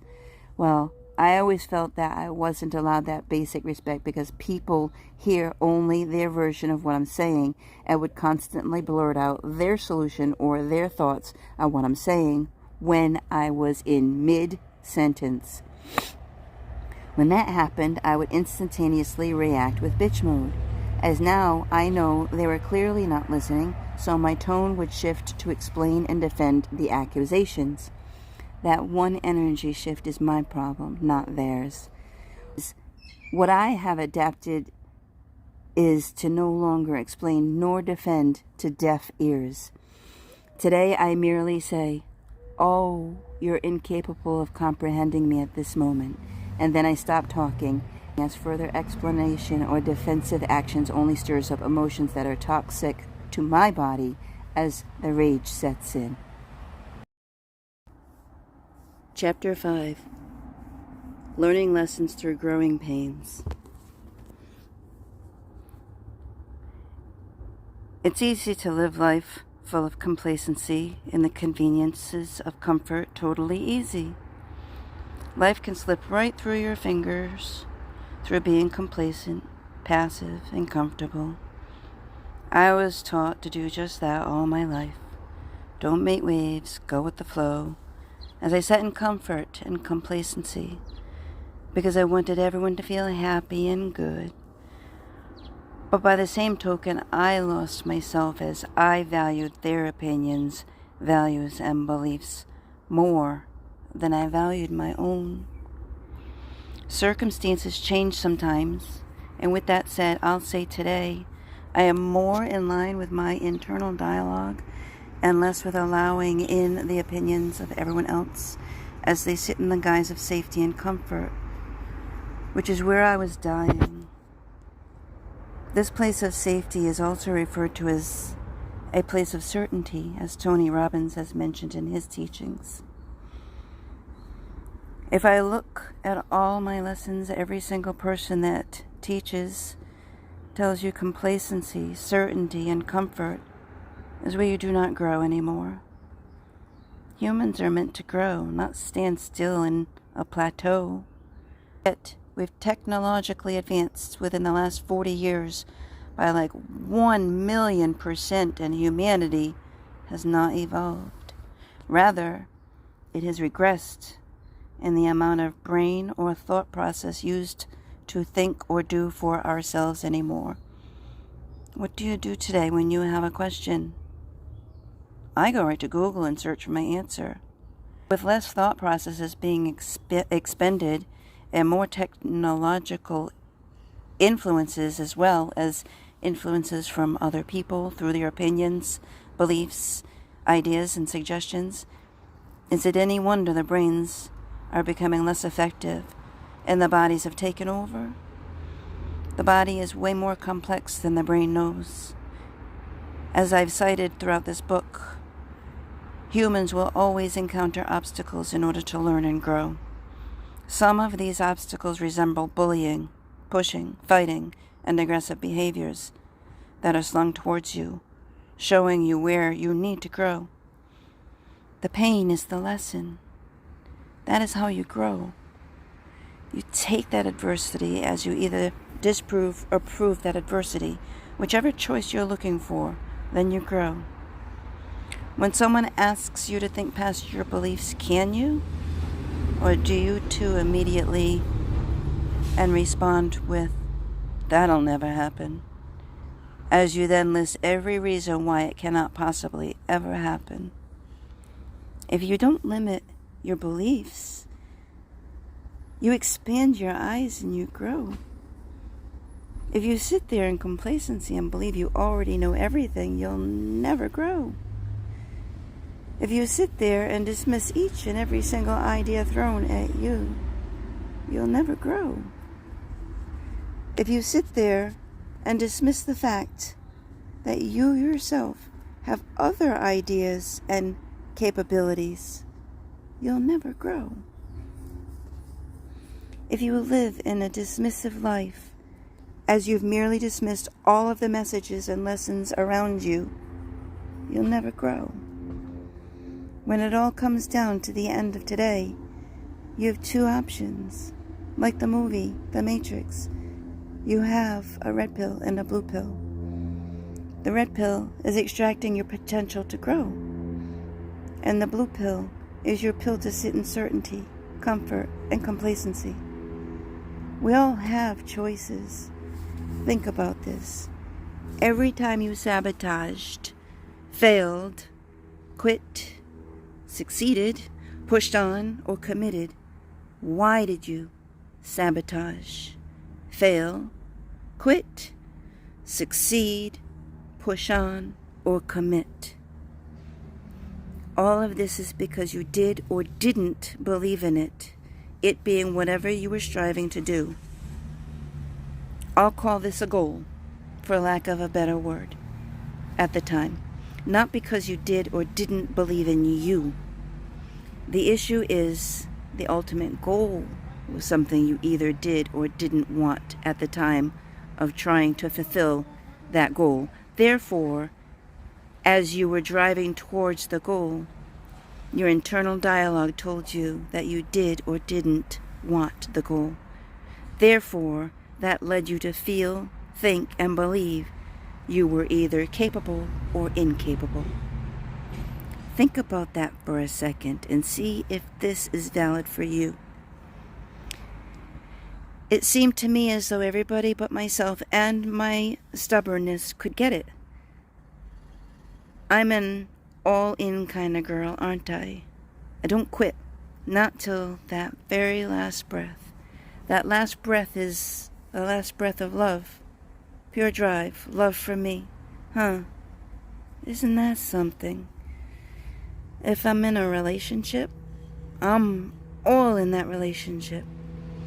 In other areas, could be failing apart. My finances, family, and housing might be fucked up, but I'm all in that relationship. My work might get all messed up, but I'm all in that relationship. If I'm all in on that job, then that's the path. I'm all in at that moment. I'm all in until the very last breath.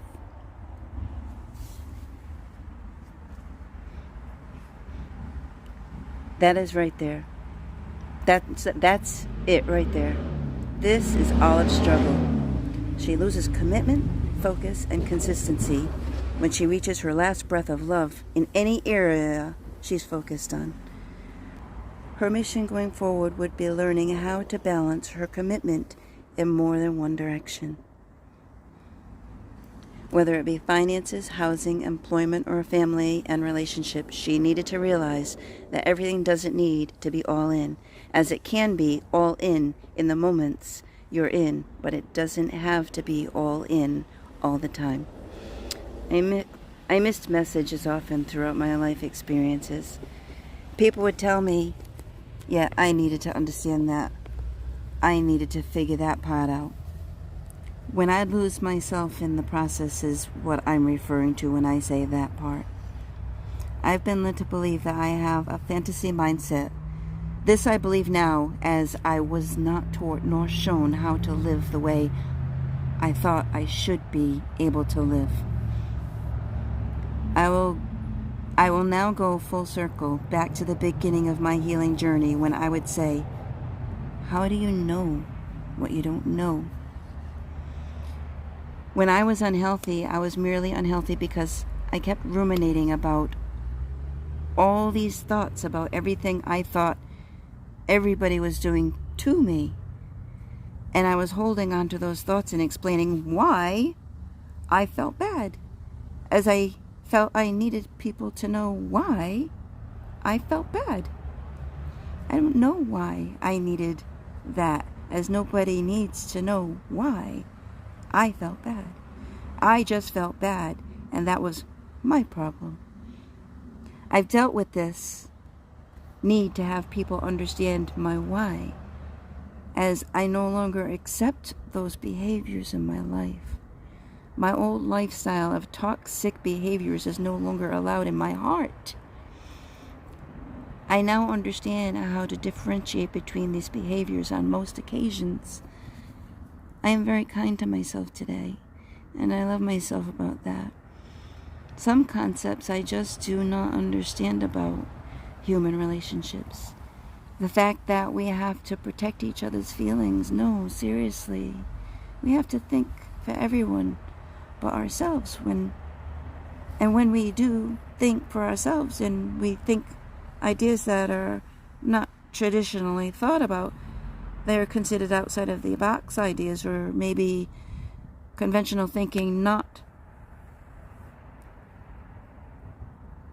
conventional creative thinking outside of the box, outside of those stuck ideologies that everybody has right now.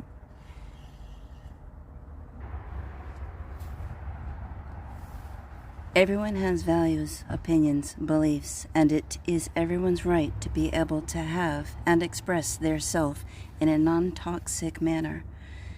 Humans have a strong need to stick with these opinions, and God forbid they think outside their internally created box of faulty learnings. I went through an incident not too long ago when people weren't listening to me.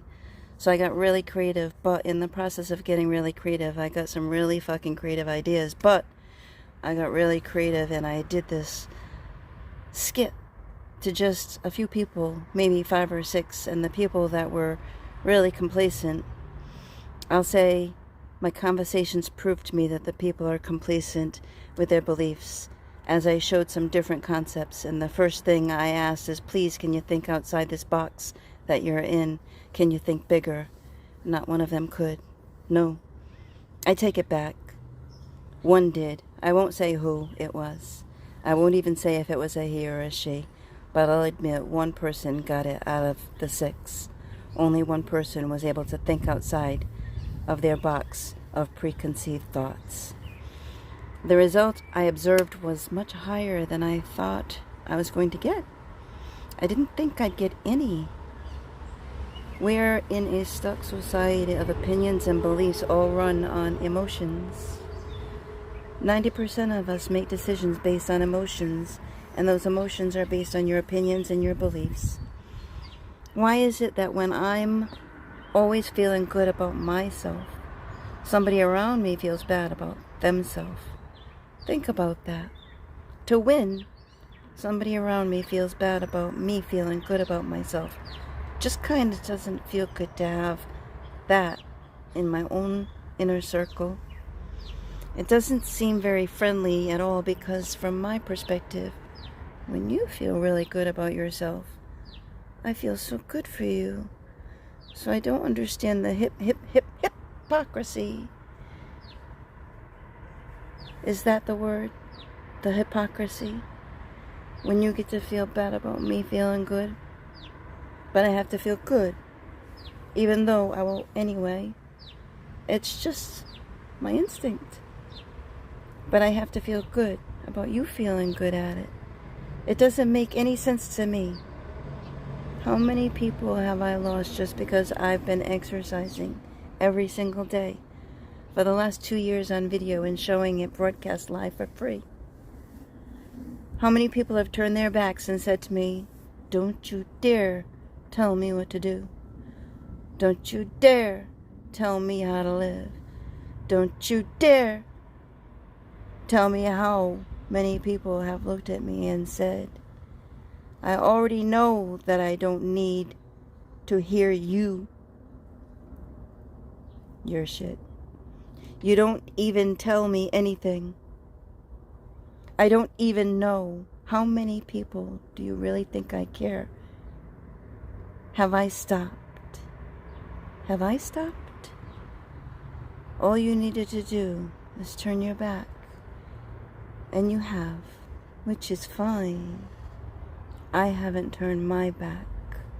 That's all that matters.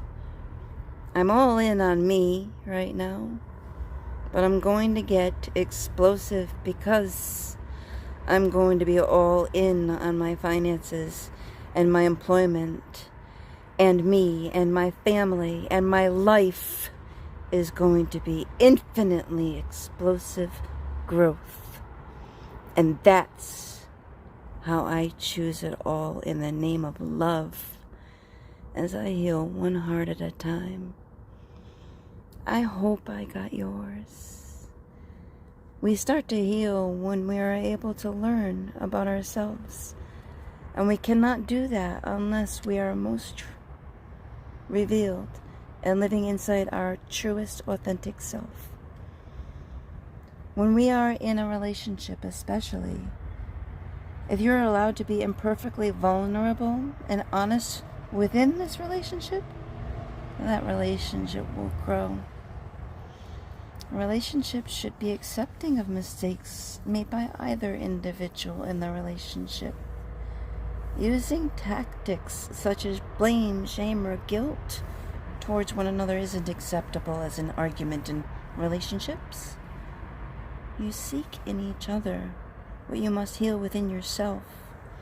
Therefore, if those feelings are observed within yourself, you truly must reflect yourself first before continuing down that emotional argument.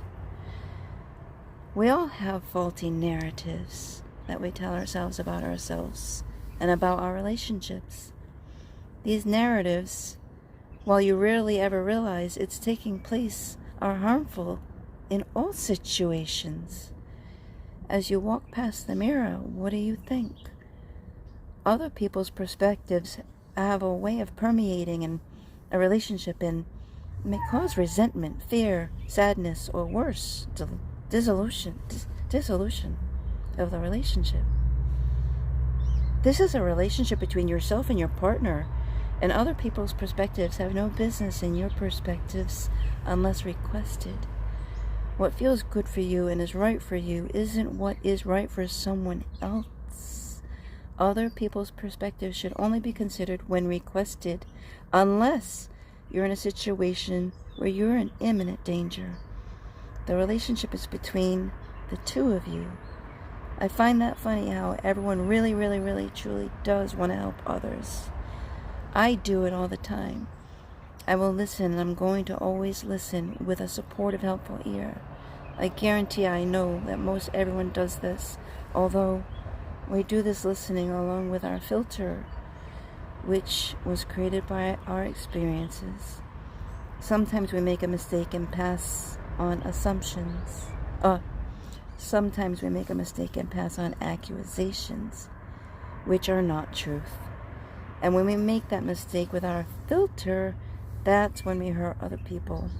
As now we're filtering what's currently happening with what has happened in the past. And what happened in the past isn't something that could be happening currently, as if it is, then you must address it and seek help should you be in imminent danger. So we just have to pause and think for a minute. Take a breath.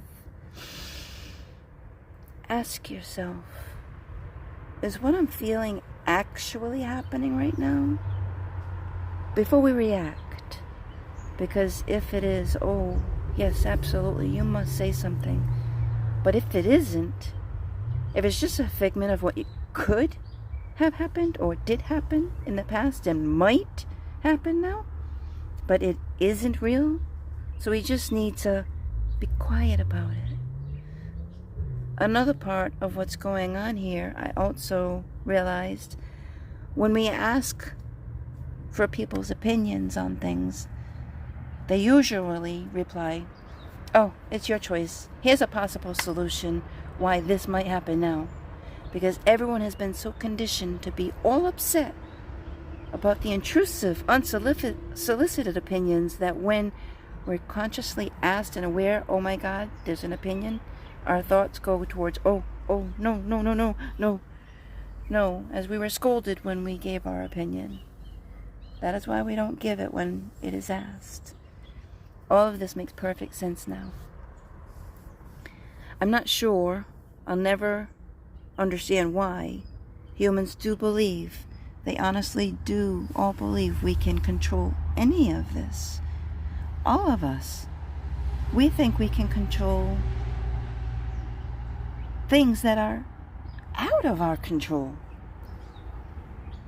People think that if we do that, we can control this. If we do this, we can control that. We can prevent this. We can control that. If we do this, this will be the result. And then, when it doesn't become the result, we get upset. Like, we can control it. How silly of us. How absolutely silly of us humans to think we can control anything. What we do have, which is in our control, is our mind, our body, and our heart. That's a trilogy. And when I say those three are not in alignment, then you reach out to your support system. Today, I'd like to say we're constructed more as a quad versus a trilogy, as the fourth component is the support system, the mind, the body, and the heart. And external support is a quad. It is so simple, you see. We need an opposing force to strengthen us in areas where we are weak. Just as trees need wind to support them, so you need an alternate opposing force of energy to strengthen you. I wonder if trees are saying, don't push me, don't touch me, please wind, don't touch me, get away from me. I wonder if that happens amongst trees, merely fighting the resistance of wind, especially when it makes perfect sense that trees would grow longer, stronger roots to support them against the wind and fight for their lives. Chapter 6. Breathe, Nourish, Life Thoughtfully. Finding out how. The first piece of advice I will give anyone who wants to have a healthy lifestyle is to get a nutritionist. You get a nutritionist and you talk to that person as frequently as possible. and learn as much as you can. That person knows every single thing there is to know about nutrients for your body to help you live a better, healthier life.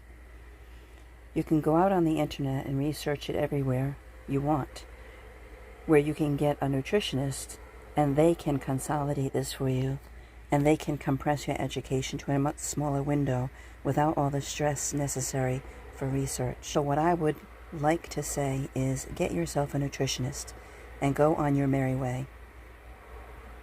You've got to do what works for you, not everybody. Eat in moderation. Not everybody can restrict their diet. Not everybody can fast, so everybody is different. You do need to do what is right for you, but a nutritionist on hand is an excellent resource. On January 29th, 2018, I had gastric bypass surgery. I began my exercise regime on February 2nd, 2018, and haven't stopped. I feel as though I've been reborn, and today I'm merely a toddler of 4 years old. When I started, my mentality was to do what I could at any time I could. I initially began with the ability to walk the treadmill for 5 to 10 minutes at 1.8 speed with 0 incline. Today I can do 7 days if I want to, but I do limit myself to no more than 5 days a week for not more than 2 hours, and I exercise in beast mode. I've learned the more I do, the more I can do. Today I am capable of weightlifting, yoga, cardio, resistance training, at home or anywhere workouts, 10K walks, rowing, cycling. I track and record all my exercises through the use of fitness journals. This tracking helps me go back to see my progress and growth. The videos I produce are then shared freely and openly on social media for anyone to enjoy/use. My intentions are to always provide free media to help when I was at my heaviest, I was also in my worst negative mindset, and I'd have nothing to do with paying any teeny bopper like myself to exercise. I want everyone whom I was previously to feel as good as I do today and know that I get it. December 2021, 2 major successes that I'm proud of. First, I achieved 30 burpees in a row. Second, I did complete 660 push-ups of varying styles. My commitment to the U.S. military is strong, and here is my final last day set of 30 burpees and 22 push-ups. Stay tuned to this station for further information. Comments here show today's progress. Can she? Yes, she can. Much love and admiration. We're blessed because of you. Consistency. 2021 goals. My initial goal was to become consistently dedicated to this lifestyle, mind, body, and soul, when I began. Now that I know I've got this part down, I want more. So this year, 2021, my biggest goals are, but not limited to really get control of activating my muscles through mind control. Hold form with much more stability.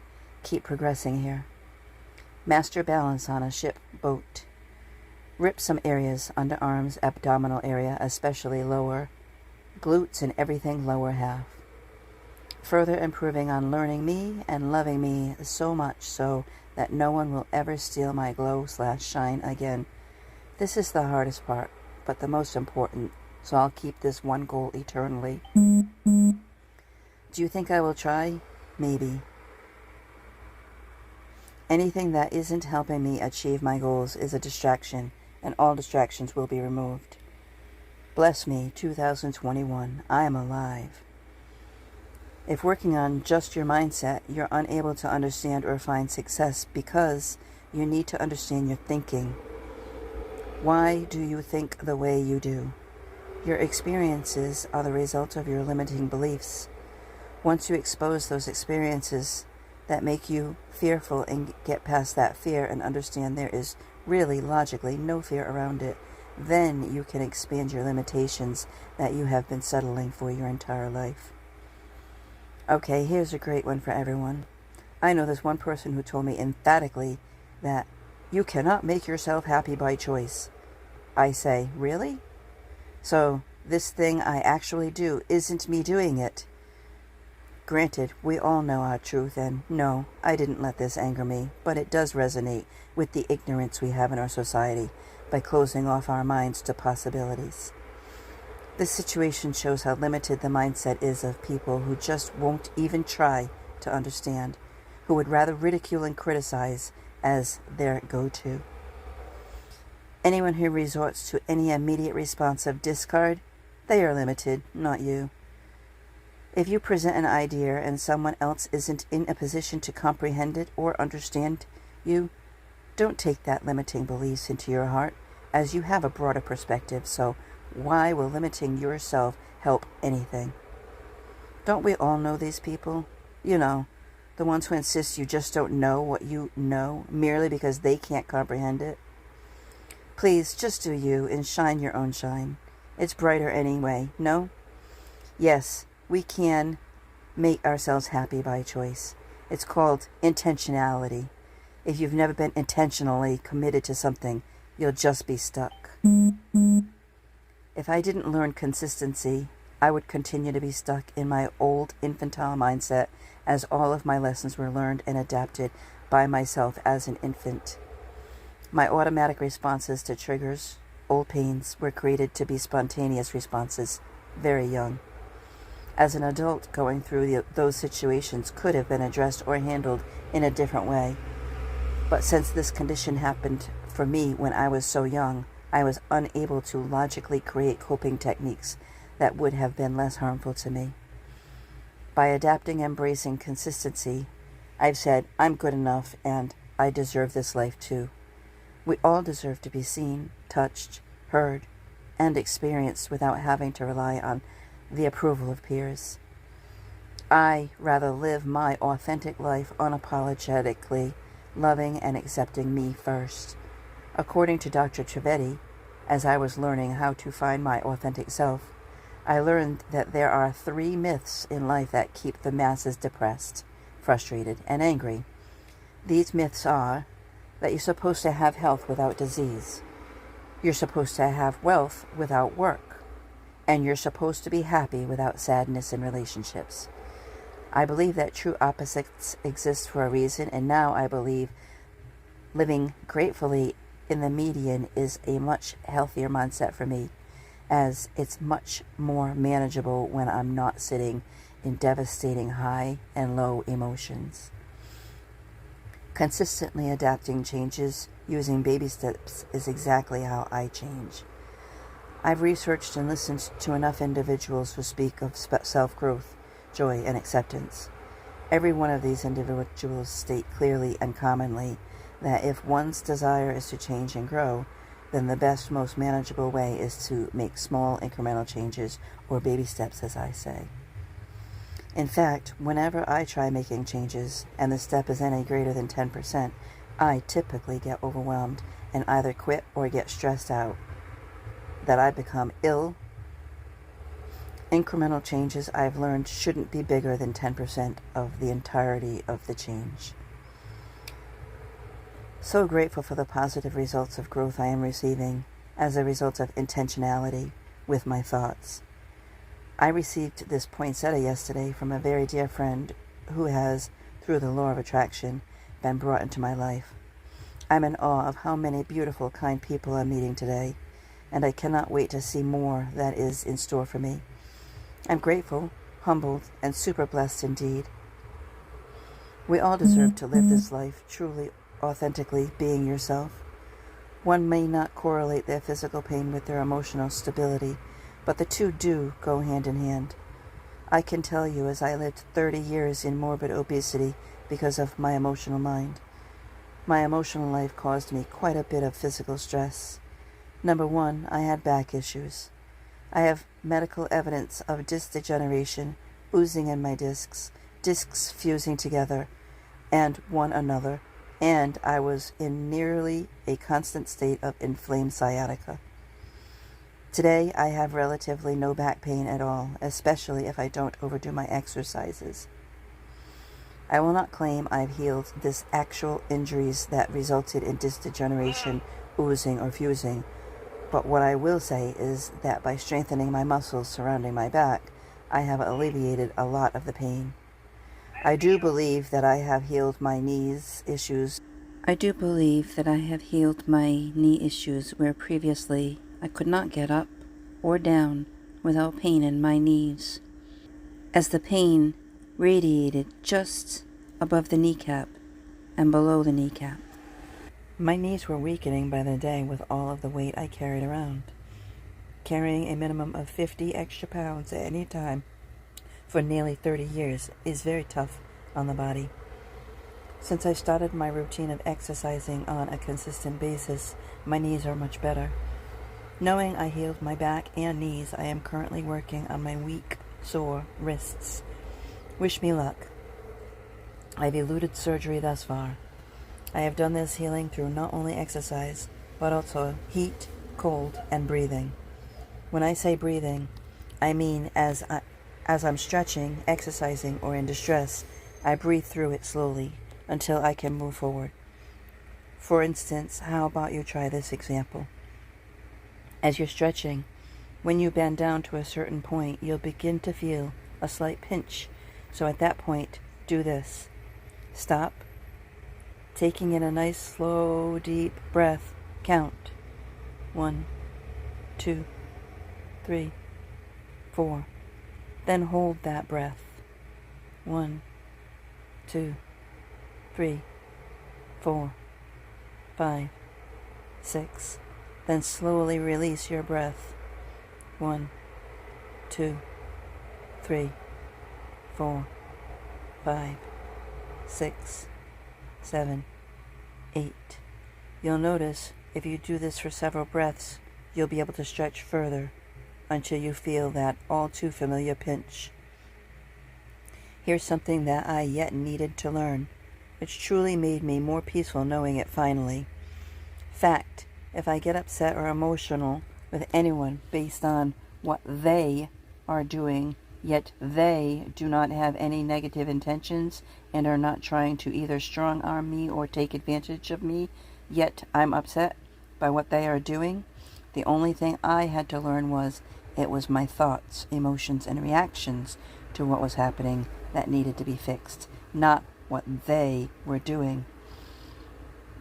You see, if I snap back with emotions to something someone else is doing, aren't I merely controlling who they are as a person? And at the same time, aren't I telling that person that they are unacceptable to me? Taking this step further, if I'm controlling to them, then I'm also manipulating the situation, changing the energy, and I myself am now toxic to everyone. The truth is yes. See? It's easy peasy. Change how you think about it, or just don't involve yourself from the onset.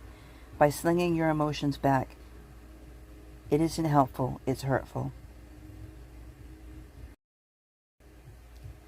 Chapter 7. Breathe, Nourish Life Thoughtfully. Successes and Failures. Olive started with the company. Her little girl was only 2 years old. Scary as it seemed, she jumped right in as the secretary of the purchasing department. Olive was proud to say she had landed her first real job with full benefits and all.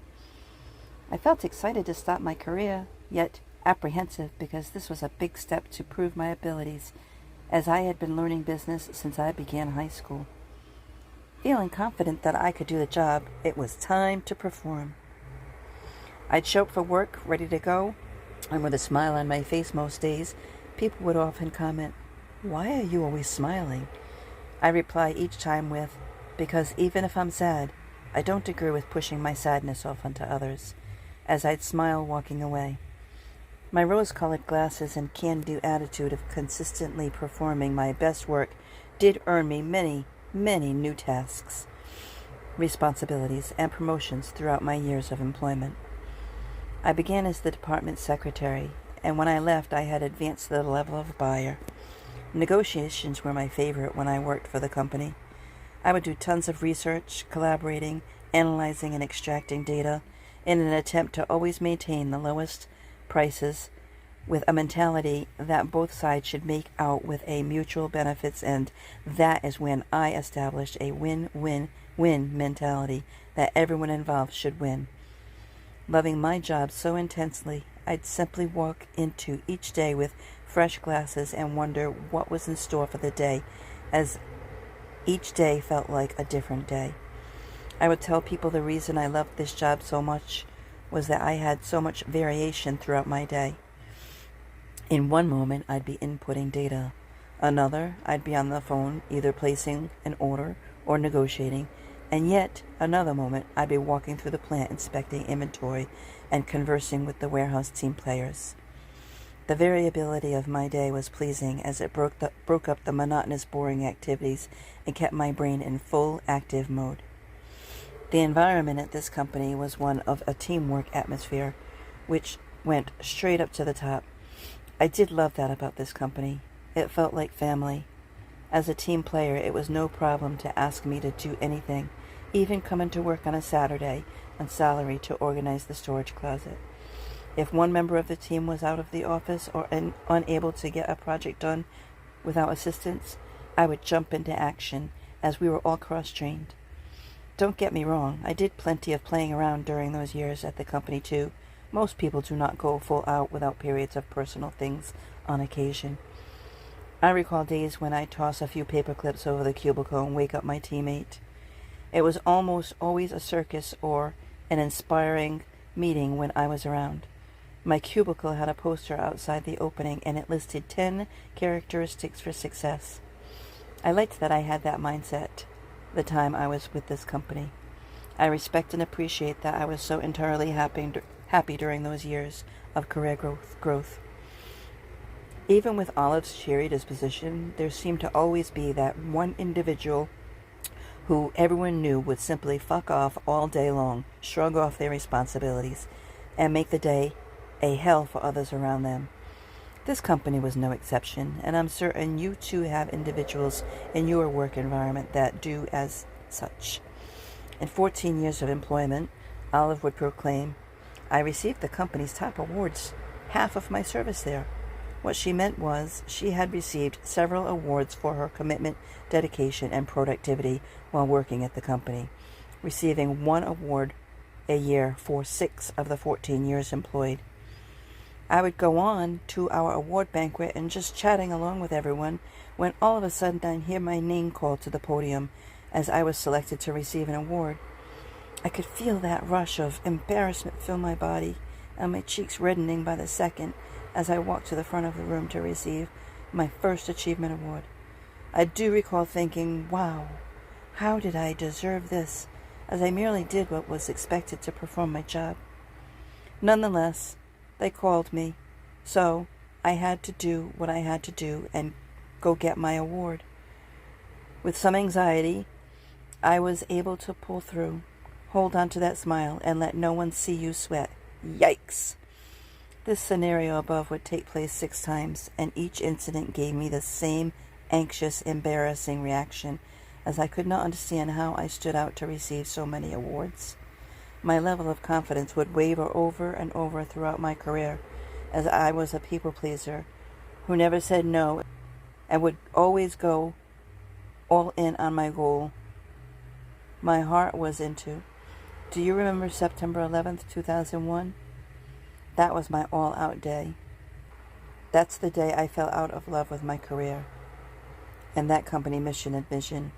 I simply ran out of breath, my last breath of love for that company's mission, as I felt we no longer had similar values as myself.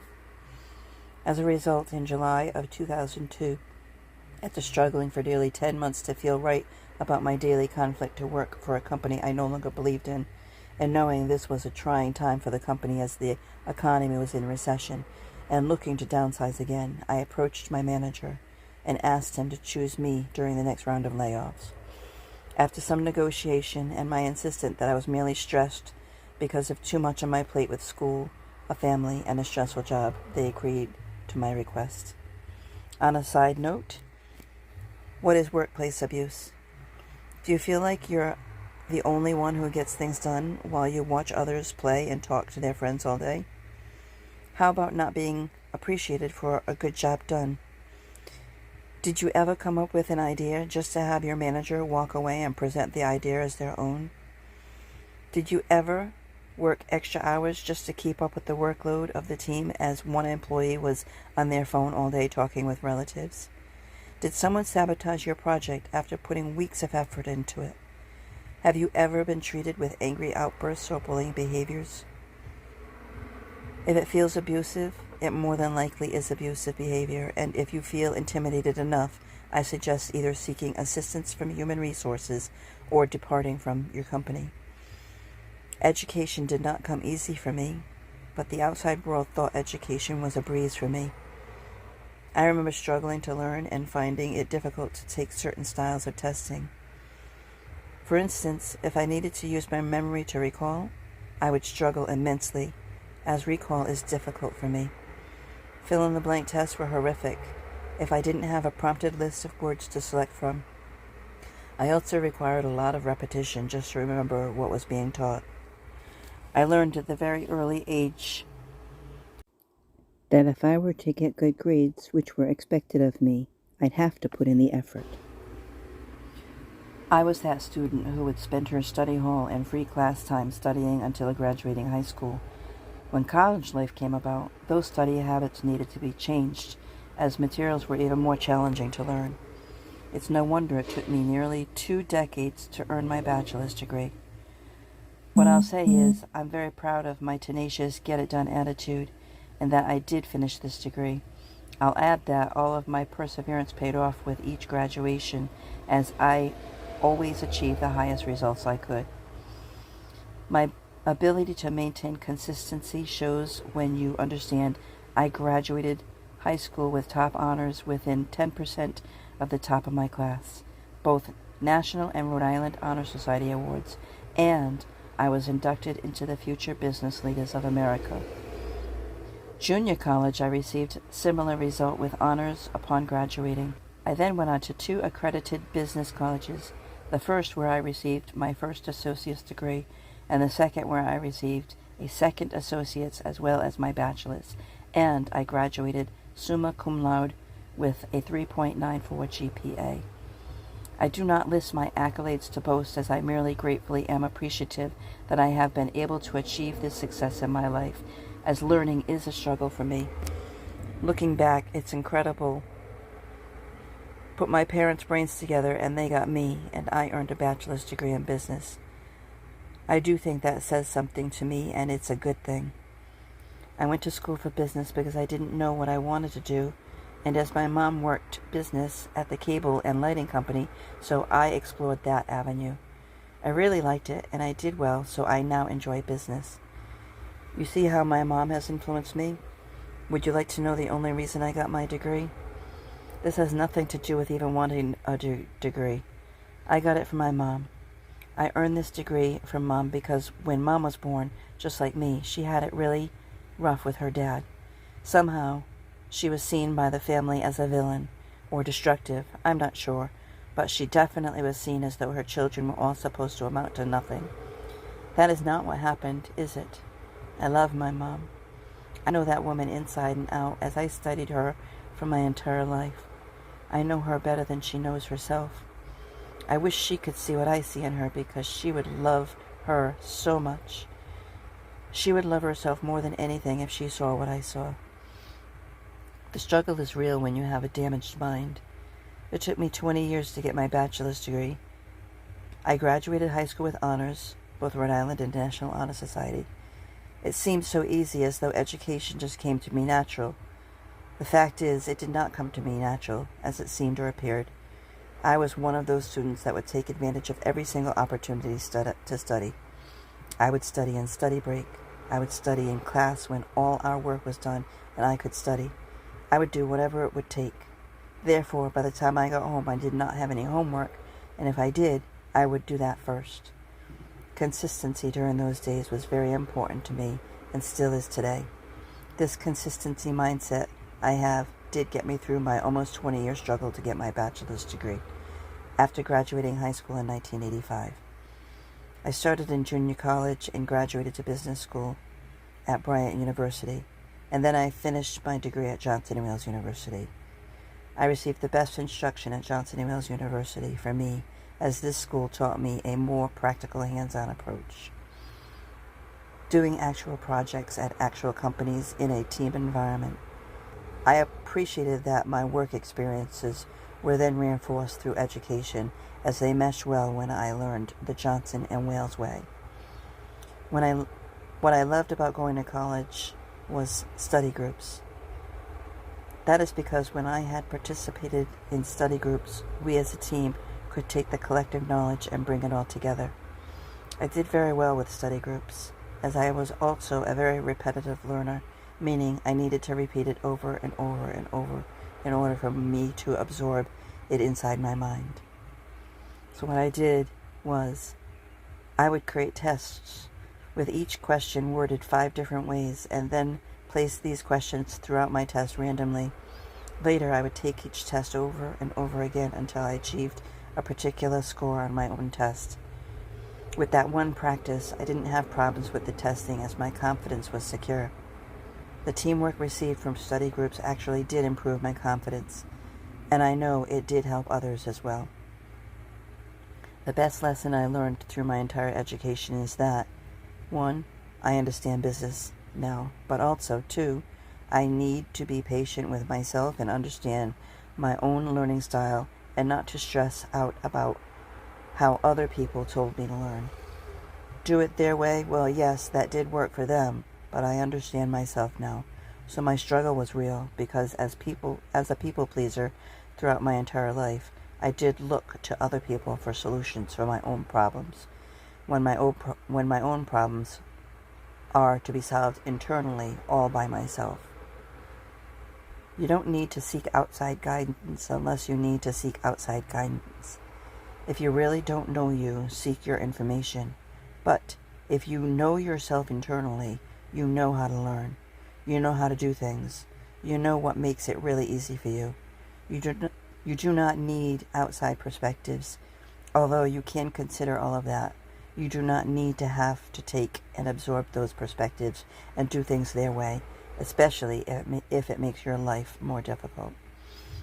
For those who said that every single one of my mom's children would amount to nothing, I say, in your face, as I did receive a bachelor's degree where none of her other children did, and that is fine. Mom at least has the one who achieved this level. Fact, I was the least intelligent in the entire family, so I did need further educating. As a young mother, being an abused child myself, the lessons I learned were forcing, abusing, and controlling the child really does not teach that child, but a supportive ear through guidance is much more effective method. So what I chose to do with my children when I was raising them was to try to reason with their sensibilities in any moment, and then guide them and support them, but not control them. Unless, of course, they needed control, such as putting their hands over a flame. Then, of course, I was going to take charge in that situation. But for the most part, most of my entire midlife raising children, all I did was ask them to think about what they're doing and think about whether or not they were willing to suffer the consequences of their actions. So I purposefully allowed them to just think. I would reason and let them think about a solution, or we would come up with one together. But for the most part, by slapping them and by hitting them and forcing them into a corner or some sort of a submissive state was not going to make them learn any way, shape, or form. And I knew that. I wanted to break the abuse cycle that history bestowed upon me. What does one do to break the cycle of an abusive family situation? How does one know how to break the cycle when you're in an abusive family setting? What I did, the only thing I did was to say, if it doesn't feel right for me, then I wasn't doing it to my children. I can tell you early on when I had my children, I did have one day, where I will be very open, honest, and candid with this, as I had one bad day where I was frustrated. I took that frustration out on my child, and I saw my mother in the violence. All I did, bad as it was, all I did was to raise my hand to her, and I hit her upside her head. As I recalled in that very moment exactly how I felt when it was done to me, the shame built up inside me. That was the day I told myself that I would purposefully never, ever hit my children in rage or frustration again. I saw exactly what could have been, and I deliberately, purposefully changed my mindset. Anyone can break the cycle. You have to have the positive intentions. You have to have an insistent drive. And you have to have the motivation to want to. That's all. I was extremely sleep deprived for so many years because I would habitually review my every activity throughout my day and berate myself until I felt like I was punished enough. Basically, I spent my sleeping hours of the nights punishing myself for everything I felt I did wrong. Yes, my mind has been difficult to live with sometimes. My thoughts have not always been so kind to me. When you sleep, did you know that when you sleep, you place your hands on body parts of the body that requires healing? Number 1, above your head, you seek greater spiritual connection. Number 2, in the chest, you have feelings that you still need to heal. Number 3, stomach, anger and furious feelings. Number 4, between the legs, fear, feelings of emptiness. Number 5, sex organs or near them, sexual problems and lack of expression. Number 6, under your pillow, hidden emotions not showing what we really feel or our true intentions. Number 7, hugging yourself, lack of affection or support from your loved ones. Number 8, shoulders, exhaustion, lack of energy. And number 9, the hands between your head and the pillow, there is tranquility within you. If you don't place your hands on your body while sleeping, it means you are fine and in peace with yourself. If you hug your partner, it means nothing but the love you have for them. Quote, author Cesar Costa, Paranormal Voyages channel. Medication and myself do not play well together. I take it as prescribed. It infiltrates me thoroughly, and then my body says, no fucking way, as it reacts with side effects. This one medication I took had my mind so confused that even driving was a huge task, as I found myself driving the wrong way in the center of Providence on one-way streets. Quote from bipolarlives.com. Natural antidepressants for treating bipolar. Natural treatments for bipolar include natural antidepressants that are proven to be effective in fighting bipolar symptoms. What are the most effective natural antidepressants for symptoms of bipolar depression? 1. Omega-3 fatty acids, fish oil. 2. Choline. 3. Folic acid. 4. B vitamins. 5. Vitamin C. 6. Magnesium. 7. Zinc. 8. The amino acids taurine and triosine. These dietary supplements can have a significant impact on mood and brain function and protect people with bipolar disorder from early death due to heart attack, stroke, and diabetes. Bipolar disorder is tied to dramatically elevated risks of early death from these diseases. Omega-3 fatty acids, for example, have great potential as mood stabilizers and natural antidepressants. These fatty acids are found in food sources such as cold water fish. Extracted forms of omega-3 fatty acids are available in capsule supplements. Regardless of how the omega-3 fatty acids are ingested, they have the potential to reduce anxiety and depression. Overall, it is important to eat a proper diet when seeking to keep bipolar disorder in check, and this does not mean an exotic diet plan is needed. Simple dietary changes such as increasing protein intake can have a tremendously positive impact, since protein will increase the production of norepinephrine and dopamine. These are neurotransmitters that reduce negative bipolar disorder symptoms. Similarly, a diet of leafy greens, vegetables can also be quite helpful since they contain folic acid. Folic acid has been shown to help reduce both mania and depression. A good diet is not just about what you eat, it is also about what you need to stay away from. Those seeking natural treatments for bipolar disorder may wish to stay away from processed sugars, saturated fats, and other unhealthy dietary items. Such poor diet choices are notorious for their ability to depress mood. Refined sugar is also known to boost mania and then set the stage for a mood crash. Needless to say, this would not be helpful to anyone wishing to reduce the negative traits of bipolar disorder. Caution: no matter what you may have heard, do not use St. John's wort or same. Although these may be effective for some people with ordinary or unipolar depression, they are very dangerous for folks with bipolar disorder as they are known to trigger mania. Medical news study today. Alternative remedies. Other remedies that do not involve the use of traditional drugs include supplements and counseling. Herbs and supplements. Some people with bipolar disorder use herbs or supplements in order to attempt to relieve their symptoms. Omega-3. Salmon contains omega-3 oil. The fish oil extract omega-3 may help according to some studies. Scientists have found that bipolar disorder is less common in countries where people consume a lot of fish. People with depression may also have lower levels of omega-3 in their blood. Omega-3 fatty acids may have numerous health benefits, but it is best to eat them in their natural form. Cold water fish, nuts, and plant oils are good sources. Close quote from Medical News Today. Quote, ncbi.nlm.nih.gov. Magnesium. Some scientists think magnesium has a role regulating mood in both manic and depressive episodes and work with the medications to make them work effectively. As a result, some doctors may recommend magnesium supplements. Discuss magnesium supplements with your doctor.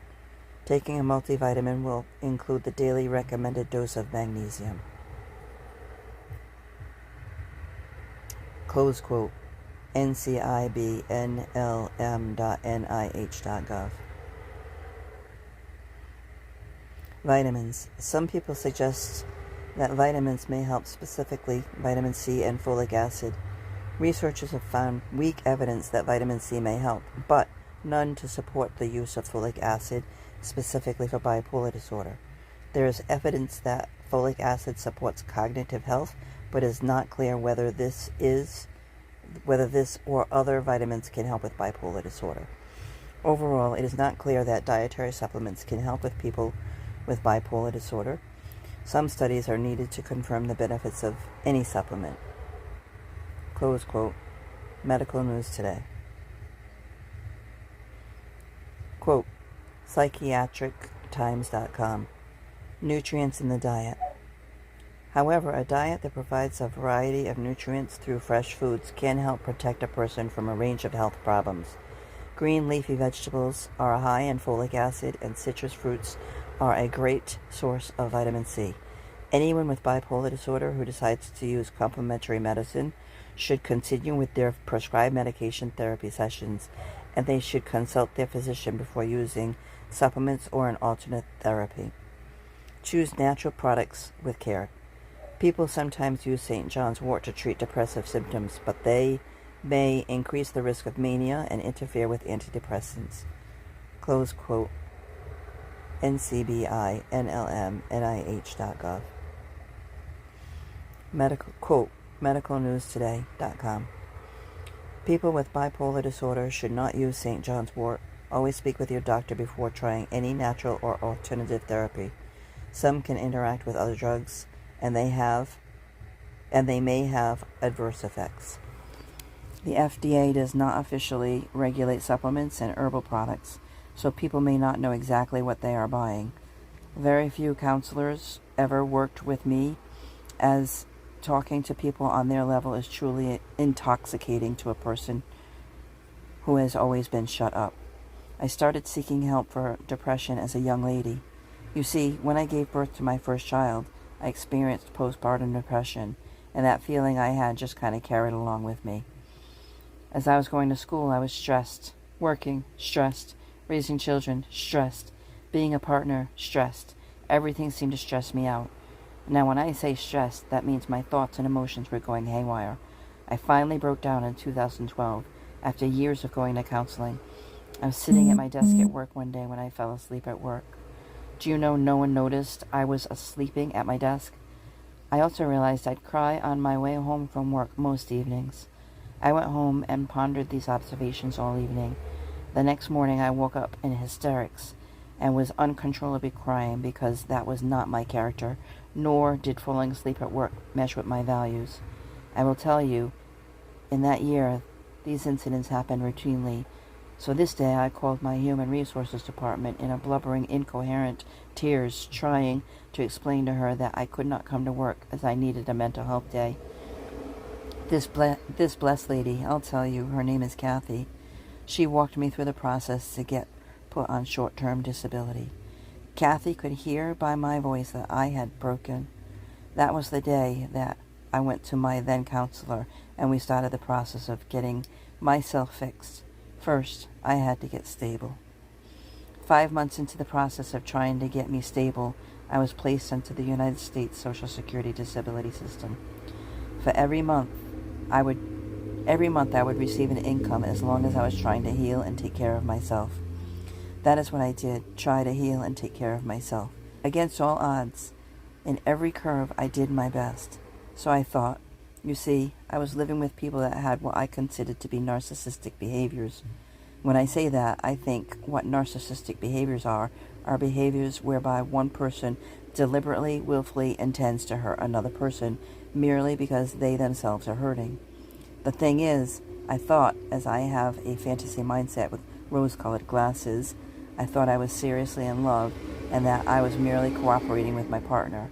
I didn't realize that my emotions and my feelings were running every single decision. We hear everybody talk about their feelings when they say, "Don't do that, you'll hurt their feelings. Don't say that, you'll hurt their feelings. Don't go there, it'll hurt their feelings." I did that too. I told people not to hurt my feelings. I found out from many motivational speakers that talking about your feelings and the decision you make, 90% of humans make all the decisions based on their feelings. How many of you have said, "I don't want to go to work. I don't feel like going anywhere. I don't feel like mowing the lawn. I don't feel like reading that book. I don't feel like taking a shower. I don't feel like exercising. I don't feel like cooking." See? Admit it. You just said it. I do this all the time.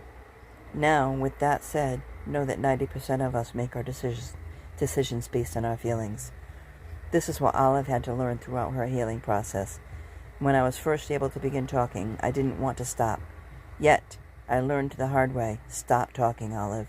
You see, the more I would try to explain why I felt the way I felt, the more labels I was getting until finally everyone began responding with, "Stop living in the past."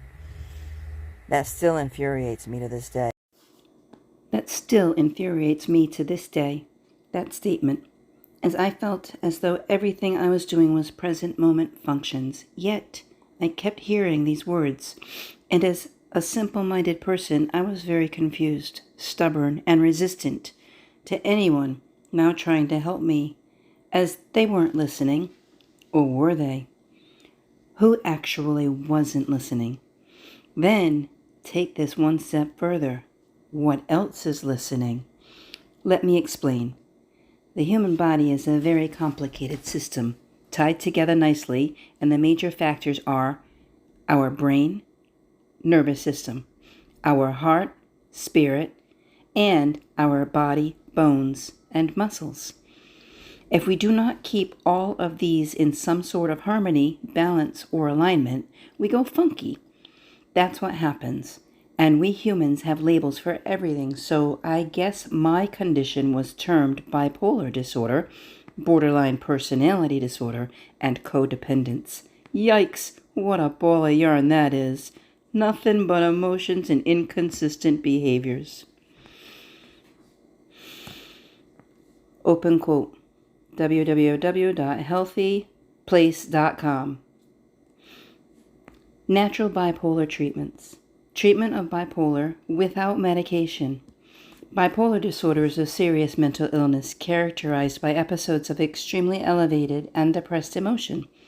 Bipolar disorder is a brain illness commonly treated with psychotropic medication, like mood stabilizers and antipsychotic medications.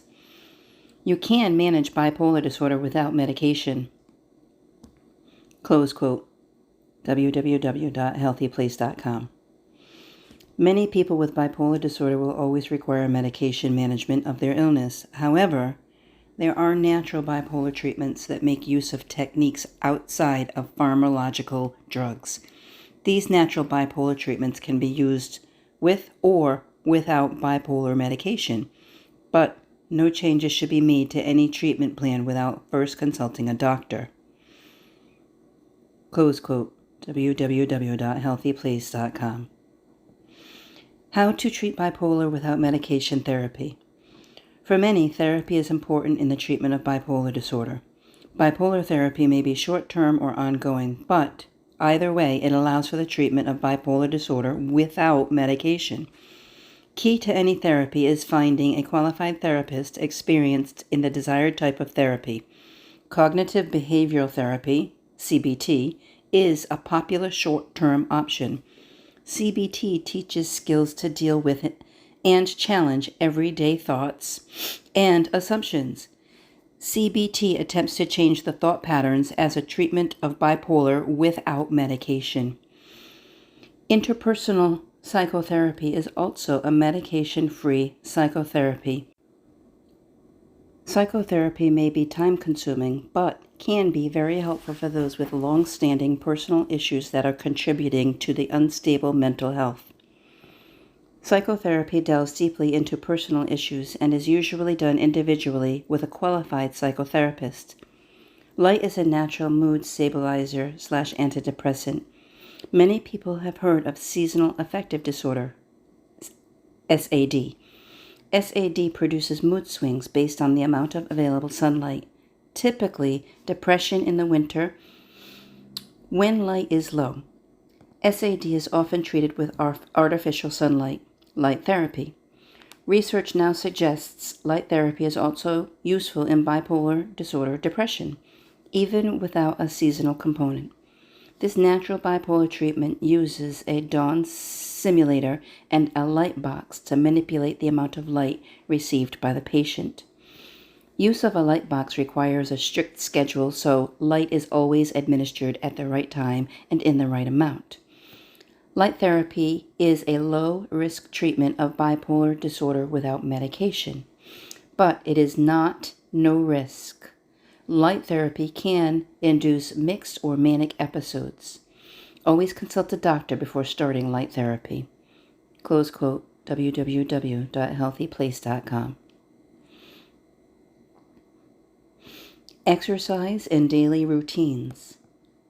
Natural bipolar treatments that may act as natural mood stabilizers. Exercise is a natural treatment for depression and, in some cases, acts as effectively as an antidepressant. Exercise is also beneficial for sleep, overall health, and some researchers believe it acts as a mood stabilizer as well. Daily routine can also be an excellent way to treat bipolar without medication or alongside existing treatment. It has been shown that a strict bipolar routine involving good sleep, hygiene, eating, sleeping, and socializing times can be a natural mood stabilizer. Social rhythm therapy tries to create these strict routines for people and has been shown to reduce the overall likelihood of relapse. Quote, www.healthyplace.com. Counseling and CBT. Research shows that CBT can help people to manage the challenges of bipolar disorder. Counseling, for example, cognitive behavioral therapy, CBT, appears to be helpful in managing the symptoms of bipolar disorder. A meta-analysis published in 2017 concluded that CBT is effective in decreasing the relapse rate and improving depressive symptoms, mania severity, and psychosocial functioning. The studies reviewed showed that the effects of CBT were mild to moderate, and the improvements were most significant if a person attended sessions of 90 minutes or longer. CBT can help people to identify negative and destructive habits and behaviors and to change them to more positive ones.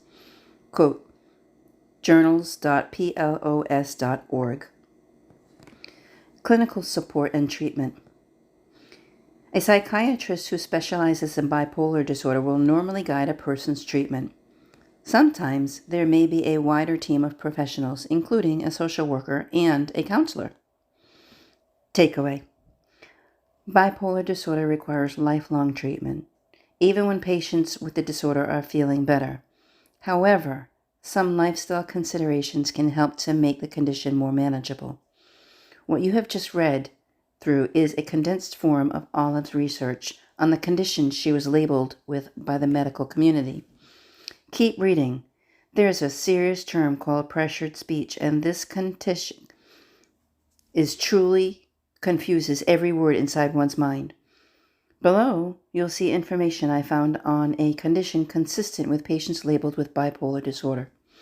Keeping in mind, this is just a label, and it's directed at people who, more than likely, have been involved in narcissistic relationships for most of their lives.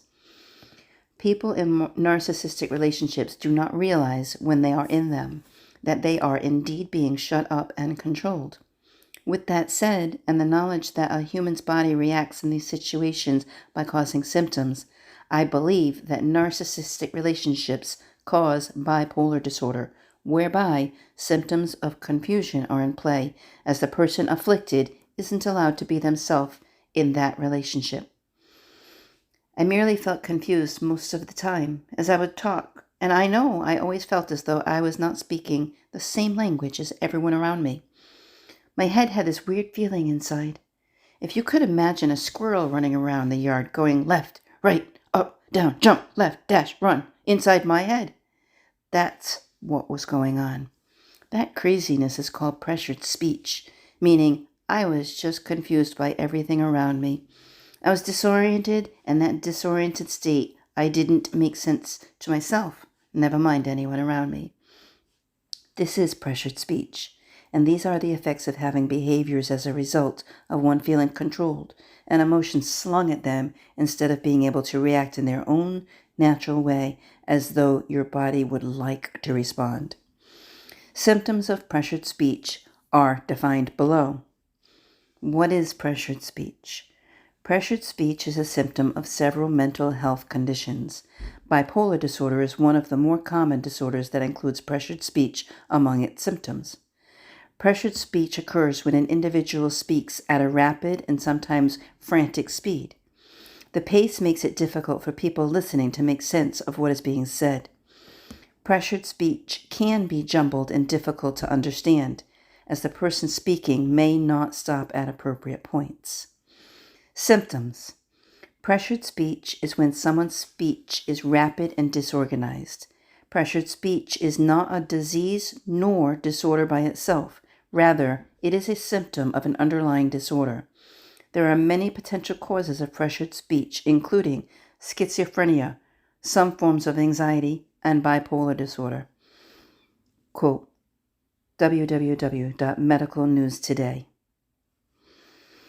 In all these cases, pressured speech may present with some or all of the following: rapid speech that does not pause for others to speak, disorganized thoughts expressed through words, loud speech that is above a normal volume for the situation, speaking about numerous ideas at once, talking about inappropriate things at work, school, home, or in the community, including jokes or particular rhythms in speech, speaking with a sense of urgency, not being able to speak fast enough to keep up with thoughts. People with bipolar disorder experience cycles of mania and depressive moods. How quickly an individual cycles through these moods varies from person to person. Pressured speech is a symptom of bipolar disorder that occurs during periods of mania. Additional symptoms during a period of mania may include inflated self-worth or delusions of grandeur, reckless or risky behavior, decreased need or ability to sleep, elevated mood, exaggerated optimism, feeling anxious or jittery, inability to focus, restlessness. Bipolar disorder is characterized by alternating episodes of mania and depression. Pressured speech occurs during manic episodes. Pressured speech has no significant complications by itself. However, the underlying cause of the pressured speech may have bigger implications that affect a person's overall health and well-being. Due to the fact that pressured speech can come from a variety of potential disorders, the complications vary widely between individuals. People with bipolar disorder may also have co-occurring conditions including depression, ADHD, or anxiety disorders. These disorders often require additional treatment to help a person manage their symptoms. A person with bipolar disorder is likely to experience periods of low self-esteem. Additionally, people with bipolar disorder are more likely to attempt suicide. A person's relationships may suffer due to their frequent mood changes. Difficult relationships and poor work performance may also affect a person's ability to maintain a steady career or job. Quote, www.medicalnewstoday. Causes. A person with bipolar disorder is not likely to experience issues with pressured speech during their depressive cycle. It is believed that pressured speech is a result of rapid thoughts that a person with bipolar disorder experiences during a manic episode. The brain can usually prioritize thoughts based on their importance to the situation at hand. A person with bipolar disorder may have difficulty separating these thoughts, meaning irrelevant thoughts may appear pressing as soon as they enter their mind. This means someone with bipolar disorder may spend more time thinking about unrelated things throughout the day or experience an excessive number of thoughts at once. During cycles of mania, when someone with bipolar disorder is more prone to hyperactivity, these thoughts arrive faster and with increased intensity. As a result, the person may try to explain these thoughts to others around them as they occur. The person may feel pressured to get the thoughts out as quickly as possible and share what is on their mind. The outpouring of thoughts results in pressured speech. Treatment. Pressured speech cannot be treated or cured directly. Instead, treatment focuses on the underlying cause of the pressured speech. In cases of bipolar disorder, a person may experience some difficulty getting a diagnosis. It is not uncommon for a person with bipolar disorder to be treated by several different doctors before they are diagnosed correctly. Once successfully diagnosed, a person with bipolar disorder can learn to manage their condition with a combination of medication and psychotherapy. There are 3 main types of medication to help treat people with bipolar disorder that can help reduce or eliminate pressured speech. These medications are antipsychotics, such as lithium carbonate, mood stabilizers, such as valproic acid or lithium, antidepressants, which are used the least. A person with bipolar disorder should receive ongoing counseling as a regular part of their treatment. The counseling component of treatment may be the key to success for a person with bipolar disorder. Similarly, a stable and supportive home environment often directly affects the overall likelihood of success for a person with bipolar disorder. Reading through the pressured speech article, did you too notice similarities amongst bipolar disorder and narcissistic relationships? Below is more research as to how to manage bipolar disorder symptoms. These are practical advice guides for any person to manage symptoms. The key, if one wants to successfully live with your bipolar label, is to begin management of your own emotions around what your constant story is. If you're able to get to the source of the triggers of those emotions and change how you think about them, you'll be successful in managing those triggers. I've learned by asking, why do I think like that about that? It helps me delve deeper into my historical experiences that implanted into my subconscious mind and my automatic responses to it. Open quote. Holistic Zine HOLISTICZINE.com. Natural remedies for bipolar disorder. Bipolar disease is a psychological disorder which cannot be cured completely. However, it can be controlled with the help of medications and therapy. As medications come with certain side effects, it would be beneficial if a person opts for certain natural methods to cure this disorder. Let us look at some of them. People having bipolar disease are subjected to extreme mood swings, due to which they feel energized for a few days and fully depressed on some other days. Between these extreme periods, people experience regular moods where they enjoy a normal life. However, these bouts of wild behavior and extreme depression can give rise to problems in their personal as well as professional life. When people are in the manic mode, they feel a sense of energy and vigor, due to which they think that they can do anything they want to do, not even feel guilty about it. There have been cases where this has led people to bankruptcy and illegal criminal and sexual behavior. Manic behavior may be followed by extreme bouts of depression, where the person feels sad and low all the time. This brings suicidal thoughts in a person, and sometimes people actually try to commit suicide. People who have manic depression can also try to commit murder during the stage of depression. Sometimes people start taking drugs to relieve themselves from this discomfort, which may lead to drug or substance abuse and addiction. The first experience of bipolar disorder usually triggers when people are in their adolescence or early adulthood. Sometimes it can be seen in younger children, but very rarely is it diagnosed during the initial stages of the disease. Manic depression is a severe disorder, but the exact cause is still not clearly known. However, it is commonly believed that bipolar disease is caused due to imbalance in the chemicals, neurotransmitters, that help in proper functioning of the brain. Studies have also revealed that bipolar disease can be inherited if any person from the family is affected by it. Other than these reasons, manic depression can also be caused due to use of drugs, certain diseases, stress, and tension. Bipolar disease is such a disorder that cannot be cured completely because it involves two very different types of behavior. However, with help of certain drugs and therapy, this disease can be brought under control. Medicines that are usually given to people with bipolar disease are anticonvulsants, lithium, atypical antipsychotic drugs, etc. These drugs are definitely effective, but they have several side effects. To avoid certain adverse effects, it would be beneficial if the person opts for some natural remedies that help in controlling manic depression. Natural cures for bipolar disorder. Soothing herbs. Certain herbs naturally aid in controlling manic depression. One such herb is lavender, which helps in calming the person and decreases the chances of any emotional triggers. Another herb that gives the same soothing effects is Passiflora incarnate.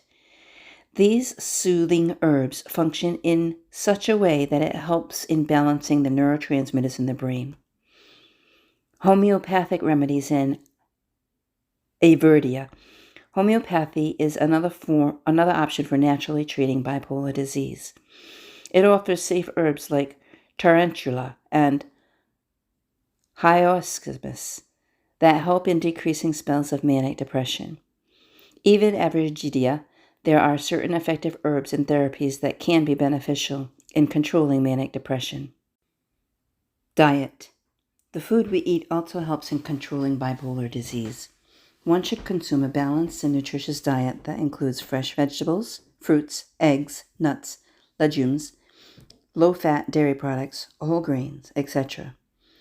Eating fish is also considered beneficial for treating depression because it contains omega-3 acids, but it does not have much effect in controlling manic disorder. There are also some foodstuffs that a person having bipolar disorder should avoid. Among them, it is very essential to stop the consumption of caffeine because it reduces sleep. Besides this, one must avoid meals containing high fats, red meat, sugar, and alcohol. Exercises. Exercises are very important to stay fit and live a healthy life. Exercising regularly is said to help in enhancing the mood of a person, and so it will surely help a person suffering from bipolar disorder. Along with simple exercises like walking and jogging, one can also practice yoga. Yoga is an exercise form that not only helps in relaxing the body, but also mind, and is surely an effective way of controlling depression.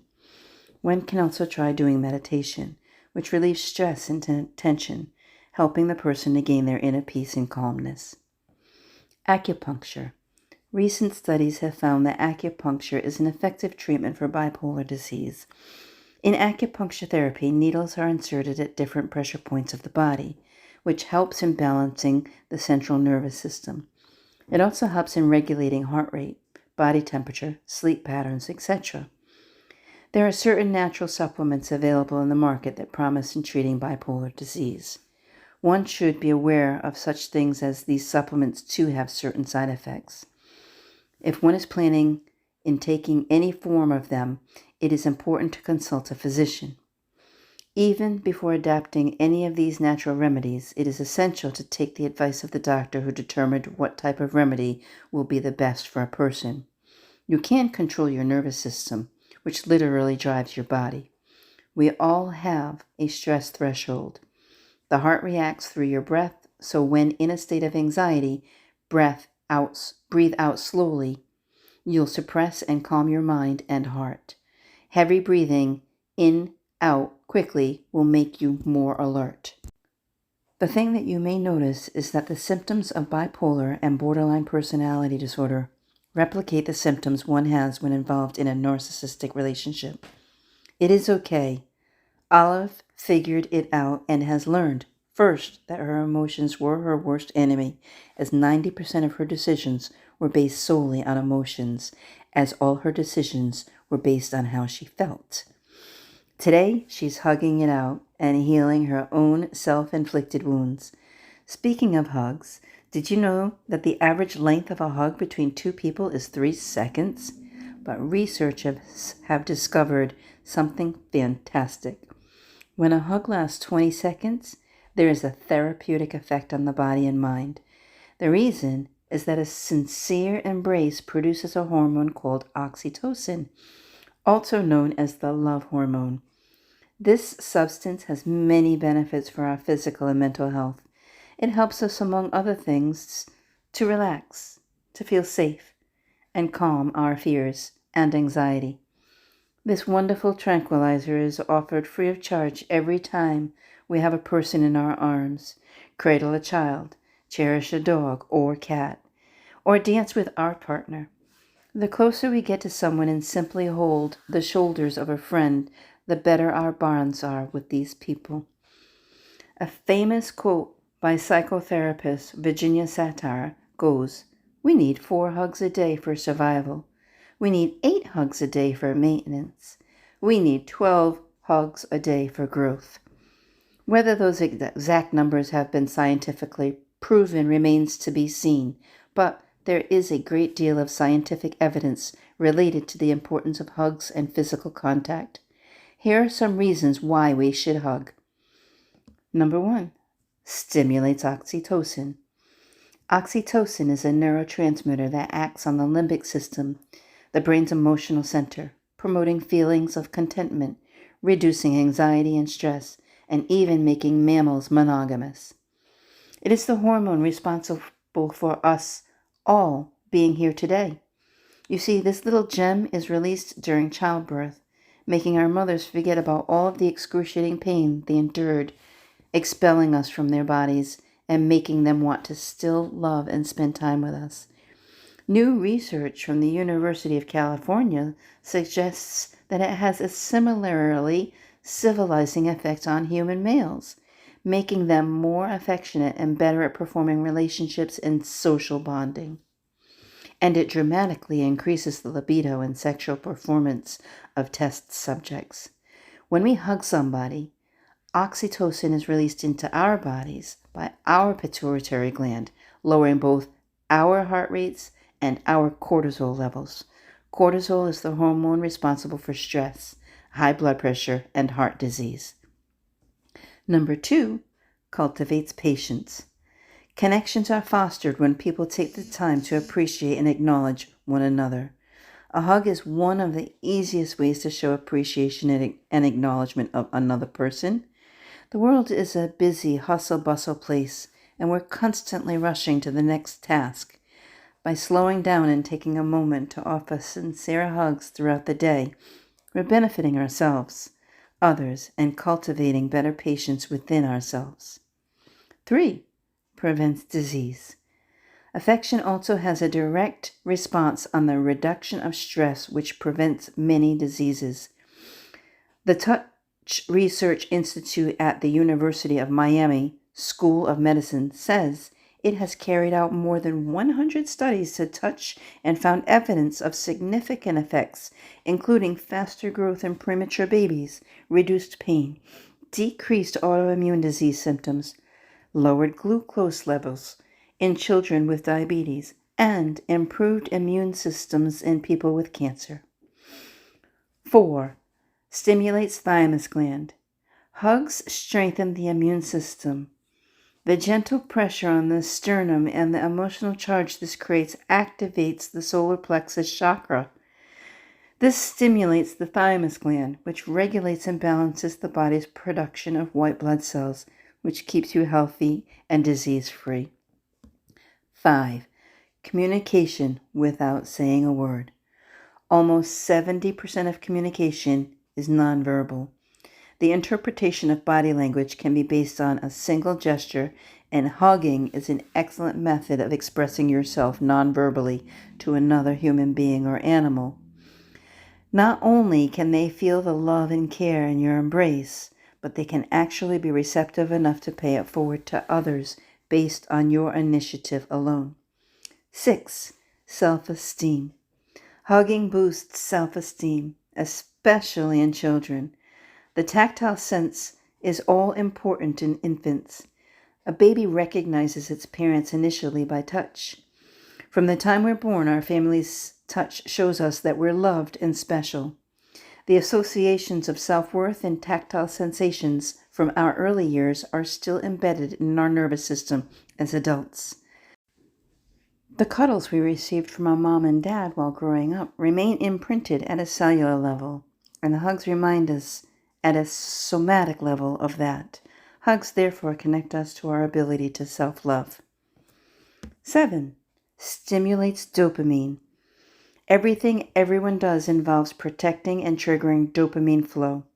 Low dopamine levels play a role in the neurodegenerative disease Parkinson's, as well as mood disorders such as depression. Dopamine is responsible for giving us that feel-good feeling, and it also responsible for motivation. Hugs stimulate brains to release dopamine, the pleasure hormone. Dopamine sensors are the areas that many stimulating drugs such as cocaine and methamphetamine target. The presence of a certain kind of dopamine receptors are also associated with sensation seeking. 8. Stimulates serotonin. Reaching out and hugging releases endorphins and serotonin into the blood vessels, and the released endorphins and serotonin cause pleasure and negate pain and sadness and decrease the chances of getting heart problems, helps fight excess weight, and prolongs life. Even the cuddling of pets has a soothing effect that reduces the stress levels. Hugging for an extended time lifts one's serotonin levels, elevating mood and creating happiness. 9.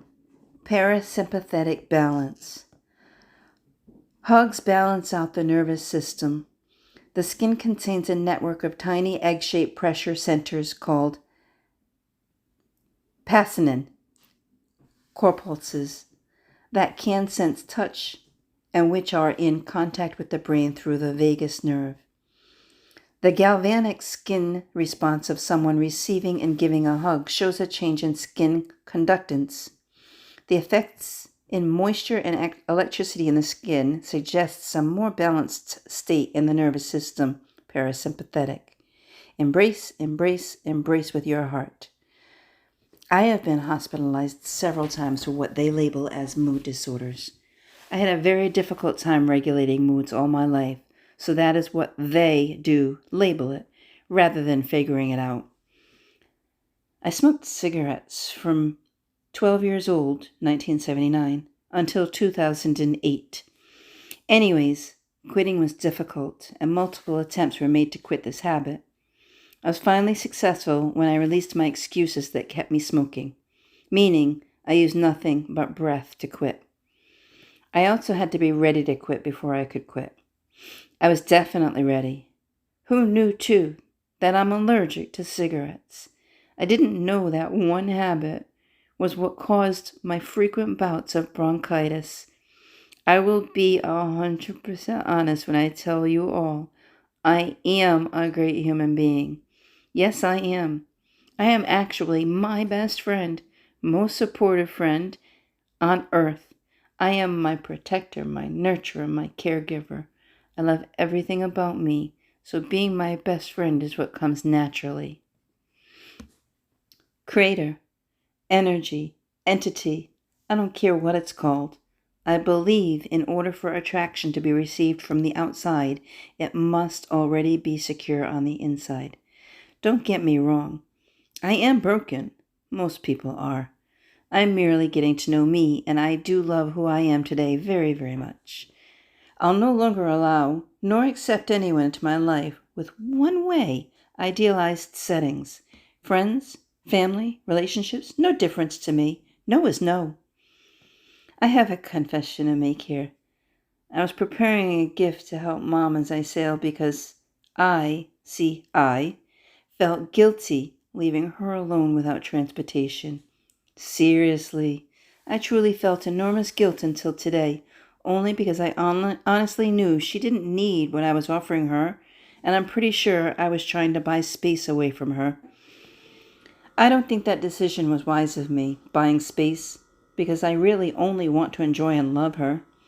There are many more services that can provide her with help without also risking her health as she ages and her sight declines. Anyways, long story, but a true blessing is she was honest enough to just say I was offering her something that would more than likely go unused. I appreciate that gift which freed me from my guilt of sailing and not having the ability to help her. I don't lie. It's true when I say my mom is a blessing. Why do I ever love you? Why didn't you ever love me the way I deserve to be loved? Why did I tolerate behaviors that are now, and truly always were, unacceptable? Why did I give up myself piece by piece thinking if I tried harder, you would be okay? Where did I go? Why wasn't I important too? Was I actually there? If so, why did I feel so minuscule? Why did I feel so invisible and smaller than the smallest piece of energy or matter? When did I realize none of this was okay? Here's my story, ladies and gentlemen, and I hope it helps someone. You can feel better too. December 31st, 2019 was my awakening, my aha moment. He'd just slammed the bedroom door while shouting, again, how I was the root of all his problems, adding how very, very stupid he wanted me to feel. He thought I was. He insisted that I know I'm incredibly stupid, as well as unloved. My heart broke that day like never before. It was New Year's Eve, a night for lovers, and he told me just how much I was loved, didn't he? That night I started praying. Now, what I did was what I called praying, but not the common, traditional form of praying. I didn't pray to a god or anything like that. Rather, I began with incessantly thinking about everything I wanted in my life versus what I didn't want in my life. Huge difference in the way I approached this. At 12:10 a.m., my first thought was, I will not go out of this world the way I came into it. The thoughts then began to endlessly pour in, almost streaming in like a movie on fast forward without a stop button. I listened intently to every single thought I could grasp and added my own words when there were brief pauses, moments of silence telling myself, I'm worthy too, and I deserve better. I started listening to two ladies with regards to getting away and healing from narcissists. Both ladies are named Lisa. I do thank them immensely for putting this free YouTube lessons out for me to heal. Every chance I could, I'd listen. I'd listen sleeping, walk listening, gym listening, just always listening. My thoughts were ramping up and I nearly felt crazy, almost like a circuit board with a million patterns. But I kept going, consistently moving forward toward my goal, not going out of this world the way I came into it. I remained consistent as I had already learned to do when I had lost 150 plus pounds. I do believe I have angels because I was never the person I am today. Fast forward to the end of June 2020, 6 months into this journey. I was getting yelled at again over something extremely petty because he felt disrespected, and this behavior carried on all day long into the evening. The final straw for me to get out was when he laid his hands on me. First time ever. I no longer saw a man, rather a coward. I instantly felt out of love and planned my escape for the morning. I give major credit to my girlfriends for keeping me safe. One gave me a safe, secure place to lay my head, while the other gave me a safe address for my legal records, i.e. license, bills, etc. You see, I was that scared, and I didn't want him to know my physical location. Now that my safety was taken care of, my healing was on full autopilot. I began talking and listening and sitting for hours in silence and in solitude. I ramped up my learning by adding 3 males, with common sense advice for practical healing. What I mean here is I didn't know what I didn't know. I was raised by a broken person whom also didn't know how to teach properly or even love. I was raised by a narcissist. Hence, I sought out narcissistic behaviors, and I was taught to. What I learned by adding those 3 male teachings to my library was the male's perspective, which I found extremely important and so valuable. Now, fast forward to today, I am receiving my dreams. I am followed by my angels and my protectors. I'm strong again. Actually, I'll never say I was strong before, because I now know and fully comprehend I didn't know what I didn't know. I'm still healing. I'm still watching out for red flags. I'm definitely still learning. I meditate daily. Never in my previous life could I relax enough to meditate. I sleep perfectly every evening. I take such good care of this house over my soul called a body. I take nothing for granted. I neither assume nor expect anything from anyone. I do not tell people what to do. I judge nothing and work feverishly to inspire others. I will not bend nor adopt others' opinions as though they are mine. I'll definitely communicate as an adult, and as confrontational as it might be, I'll communicate my points too without things getting ugly. This is a work in progress. All of what I'm saying here is factual as to me and my life's growth. I feel free. I feel loved. I feel happy. And I feel blessed eternally. I am going to love up on this beautiful me until I expire, and then some. It is important to realize that an emotional mind cannot rationalize logically. Could you imagine trying to speak with a 3-year-old as they were crying over their broken toy? As you're trying to reason with them, they're crying, and you're talking through these tears. Do you think there's any logic or comprehension taking place in this moment? Fact is, there is no logic nor comprehension taking place at that moment. When one calms the emotions, you can then logically rationalize with them and have a productive conversation. That is true of all people, as emotions do interfere with true logic. Once you manage the emotions, then you can have good conversations that will lead to future success.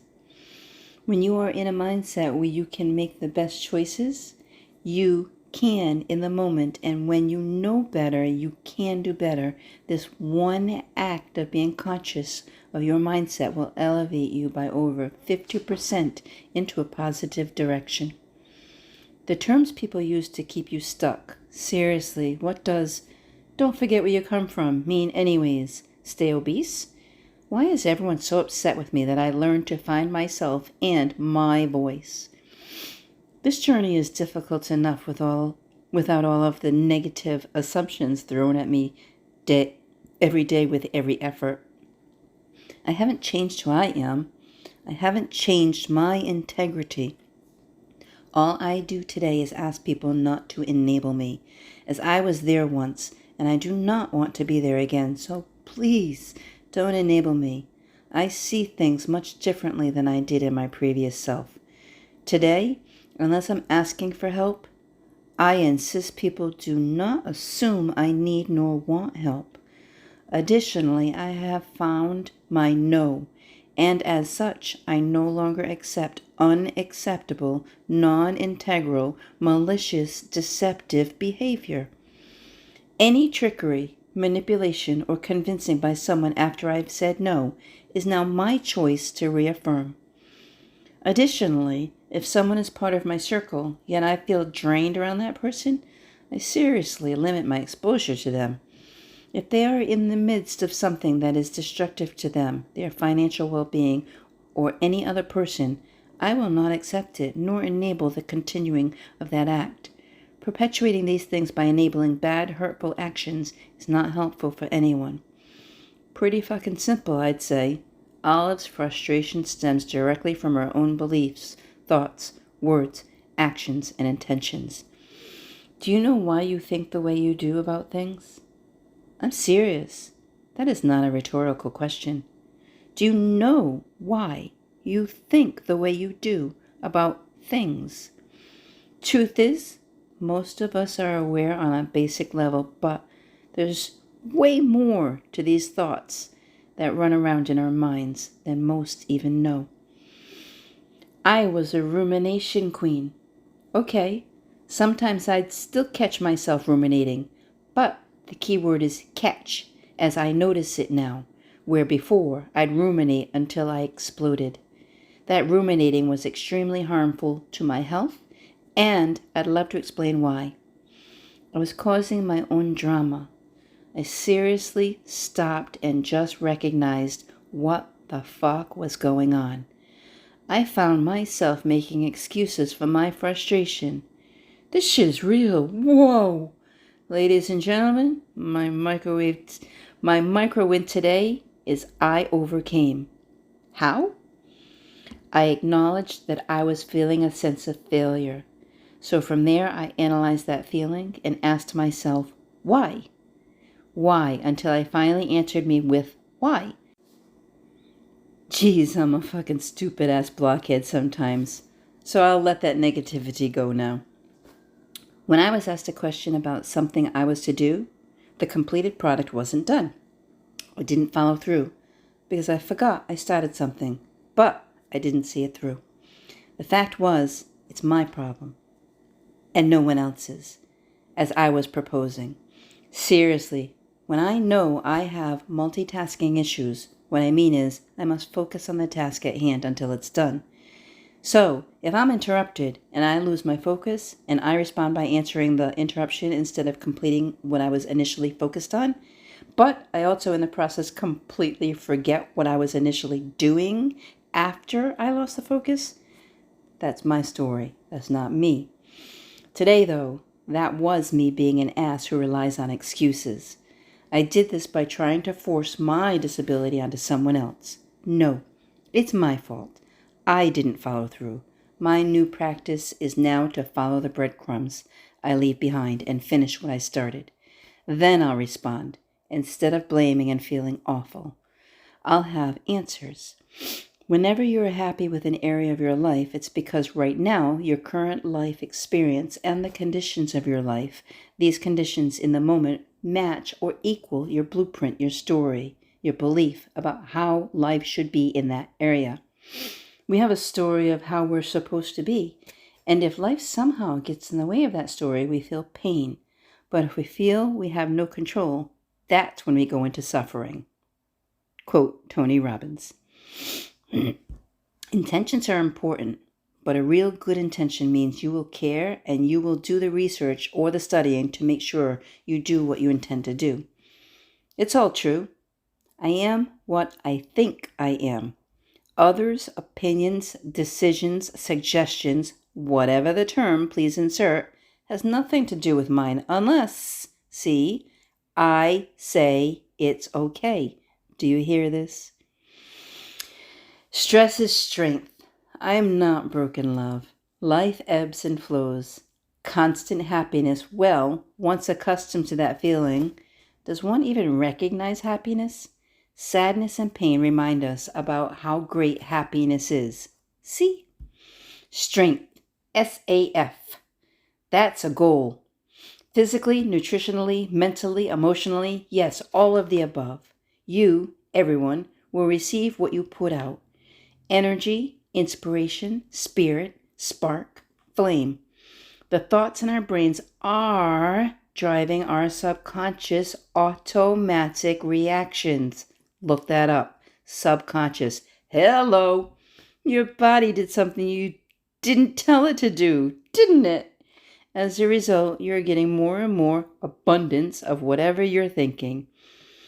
I won't stop. I'll not focus on my pain. Rather, I'll love it because that's strength. And there, I'll then see happiness. Maybe I'll do all of this part in moderation too. I've learned that concept with food and exercise. No, I'm on my mission, and I'm really liking this as the second, third, fourth, fifth story will be an exciting, loving, fulfilling story of growth on all levels, darling. Oh, do I appreciate your support, Olive. I know you believe in me. How much can Olive do? I'll not limit myself. Rather, I'm going to challenge myself all the way to good old imperfectly perfect original me. I'll not say I'm not enough. Rather, I will challenge myself to be even better version of me tomorrow by saying, I've always been enough to me. See? If I keep saying, what did I do for you to react that way? Then, when I start intentionally focusing on how to stop your pain, where's my mind? Don't do this, they'll be offended, emotional, angry, cry, whatever. My mind is definitely, certainly not on me. That's for sure. That's kind of wrong, huh? Especially when you know that you had 100% good intentions. Your subconscious is reacting, and it's reacted because you're in resentment for not feeling good about simply being you. Jeez, I'm slow. Wee! Challenge me, God. Oh, I've learned to choose my words wisely, so let's add in moderation. I appreciate everyone whom I thought I had to bend for. Every single person. I do love and appreciate you. You're all my strength. Like wind is to a tree, the ultimate healing you'll ever experience is when you learn to love yourself above all others. When you just accept you, your entire body recognizes you're in a safe place of love. This is the optimal level of human existence, as the dorsal branch of the parasympathetic nervous system is in perfect balance. Chapter 8, from Breathe, Nourish, Life Thoughtfully, The Awakening, titled Jump. Olive set out to live a song, and that song was If Today Was Your Last Day by Nickelback. The words shown below. My best friend gave me the best advice. He said, each day's a gift and not a given right. Leave no stone unturned. Leave your fears behind and try to take the path less traveled by. That first step you take is the longest stride. If today was your last day, and tomorrow was too late. Could you say goodbye to yesterday? Would you live each moment like your last? Leave old pictures in the past? Donate every dime you have? If today was your last day, if today was your last day, against the grain should be the way of life.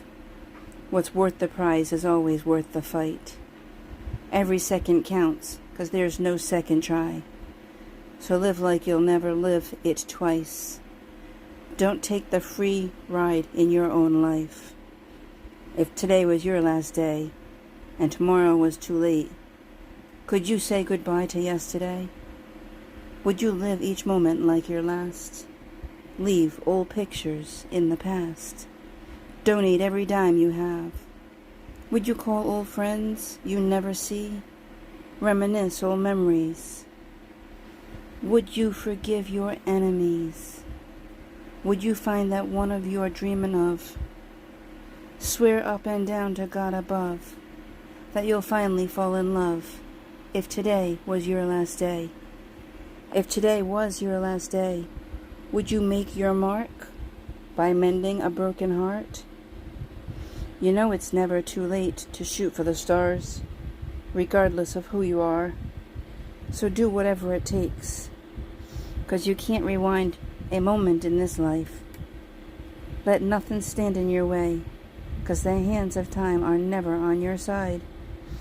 If today was your last day, and tomorrow was too late, could you say goodbye to yesterday?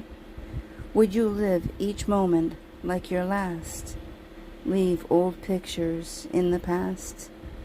Donate every dime you have. Would you call old friends you never see? Reminisce old memories. Would you forgive your enemies? Would you find the one you're dreaming of? Swear up and down to God above that you'll finally fall in love if today was your last day. Source Sound Lyrics, lyricfind.com. Warren Chappell Music Incorporated. My only intention when living the song written by Nickelback was to break free from my emotional bonds and stop subjugating to everybody. Rather, live my life. Get rid of all the world's conveniences and see exactly what I can do. I had previously been diagnosed with illnesses such as borderline personality and bipolar disorder, as I've always been so emotional as a human. I jumped off land November 2020, then returned to land living November 2021. Within that 1 year, I now realize it has been my emotional reactions to narcissistic abuse that I've been subjugating to most of my life. I realized I was not ill with the labels, as the doctors told me. With that knowledge and my sensitivity to man-made synthetic medications, I safely weaned off all of the prescribed psych pharmaceuticals I was on. Stripped of all house, land, comforts, and conveniences, I donated or gave away everything. 6 months on a boat, even lost the basics of refrigeration. I've been off all except THC for a year, and I'm doing better than ever.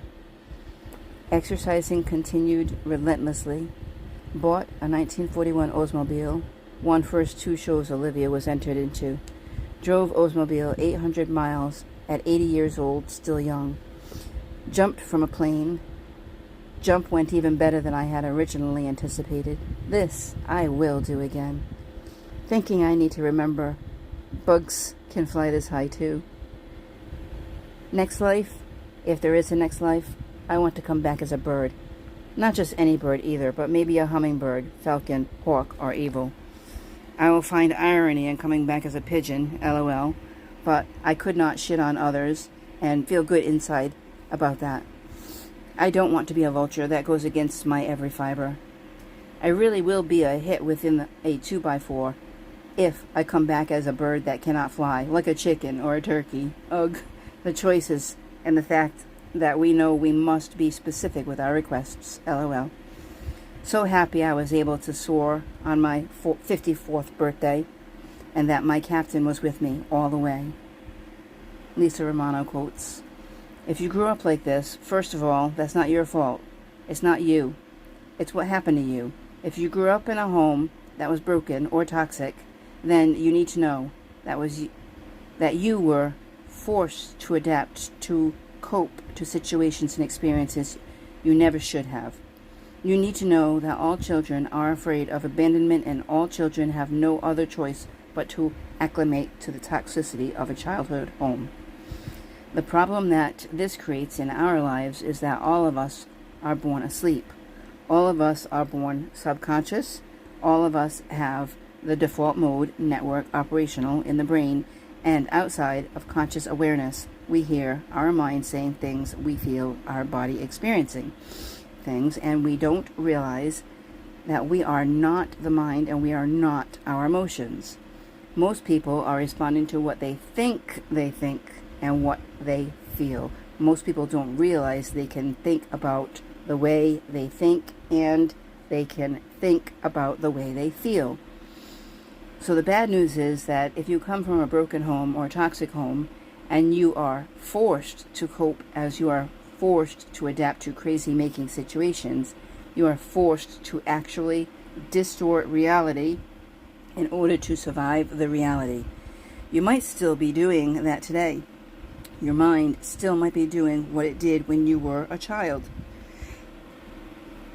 Disowning your feelings, disowning your reality, trying to gain approval, trying to stay out of the hairs of toxicity, which means that you might be someone who subjugates their needs for the sake of others. You might be a peacekeeper. You might seek out people to fix and to rescue, because as a child, in order for you to survive your dysfunctional home or your toxic home, you found and discovered that it was safer to be a rescuer or to be a fixer. It was safer for you to have absolutely no needs at all, and this is a true tragedy. This is happening across the world and across the globe right now, and I don't think enough people are talking about it. Enough, as there are so many layers to this.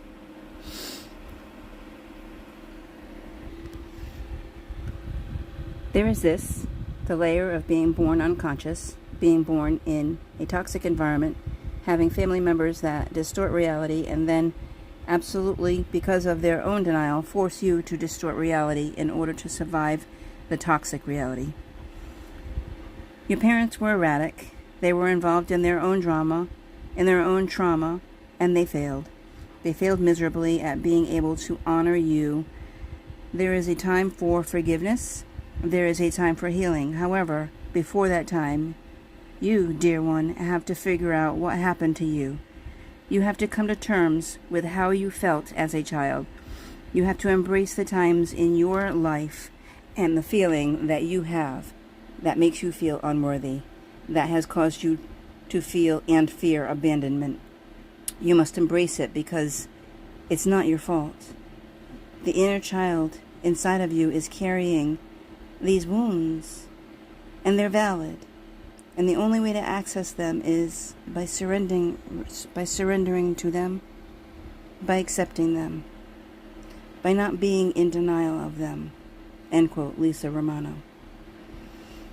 I asked then the following questions of my community one day.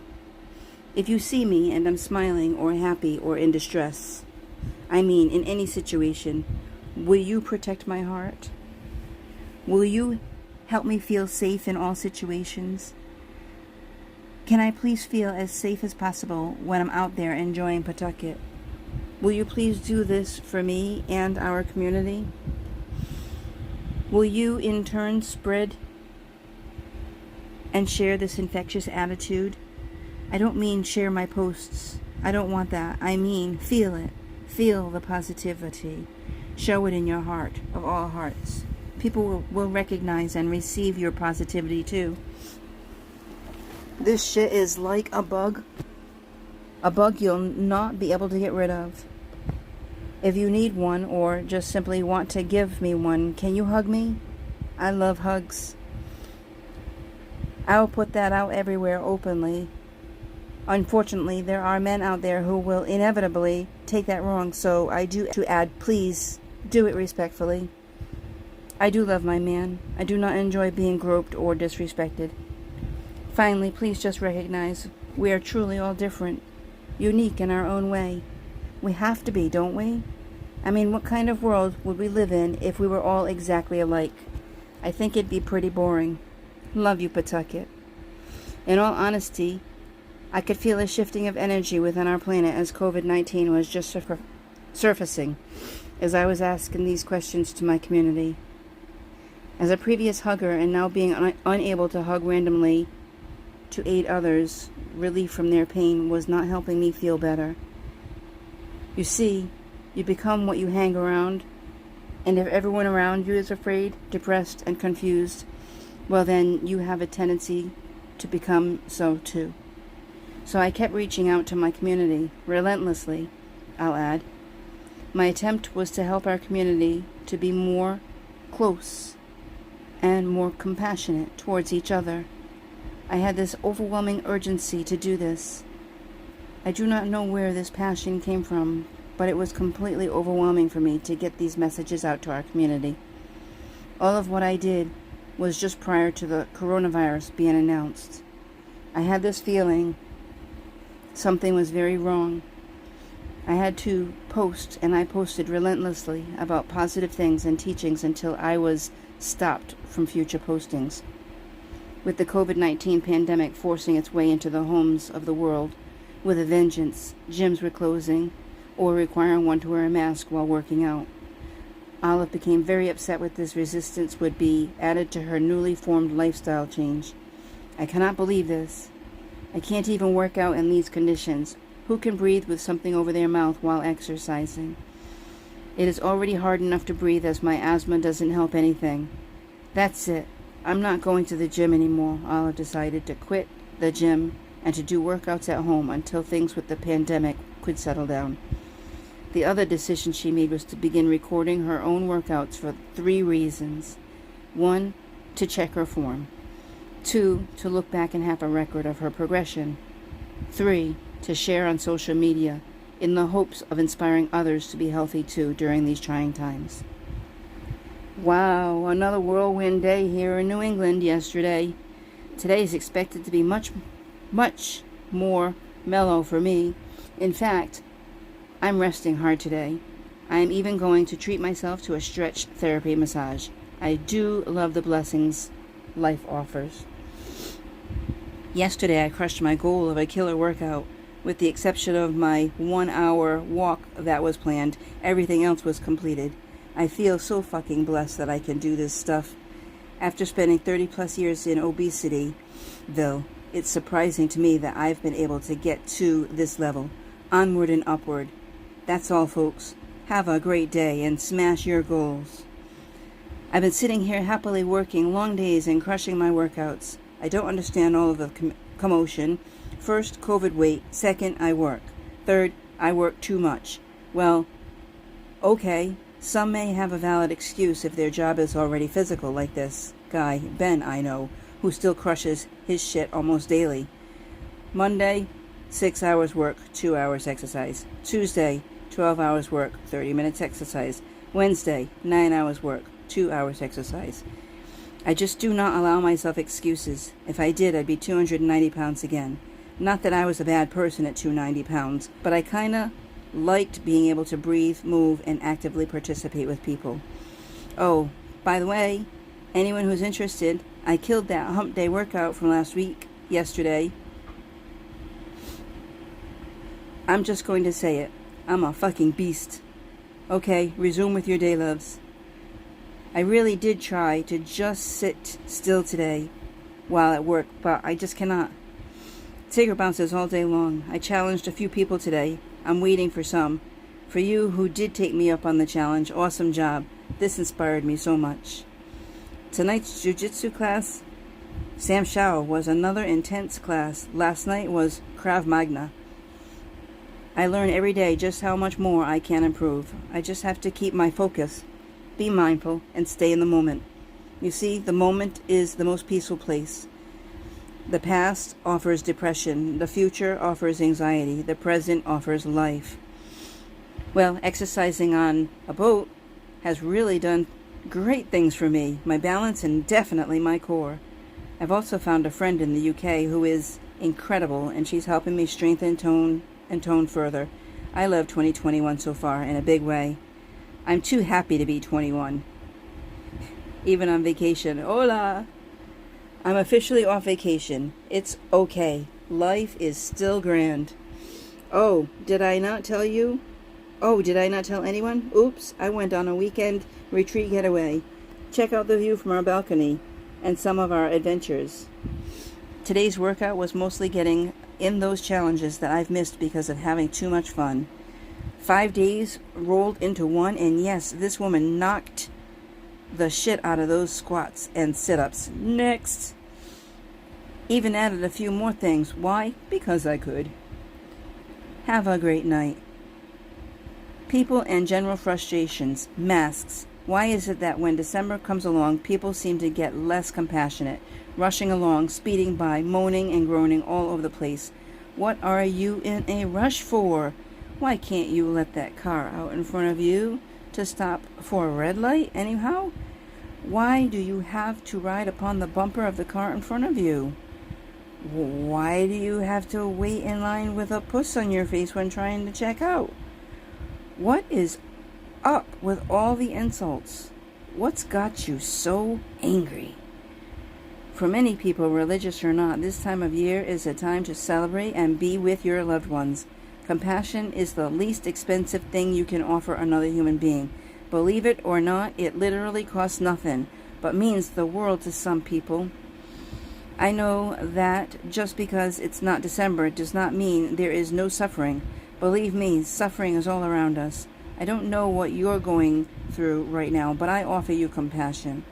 I offer up prayers to those who are going through a tough time. I ask one thing in return, just one. Be compassionate to someone else and slow down. There's no need to rush. Life comes upon us once, and you're literally missing out on life's best moments. Why? I'm going to enjoy today. I'm going to be compassionate regardless of who is or not compassionate back to me. I'm going to take it slow and steady. I'm going to offer my time to those who need. I hope you do too. Olive kept on her consistency wheel as she posted relentlessly, one post after another, with every effort to not let the pandemic depression win. Yet her efforts seemed as though they were all for naught, as many would merely criticize, complain, and assume the worst of her intentions.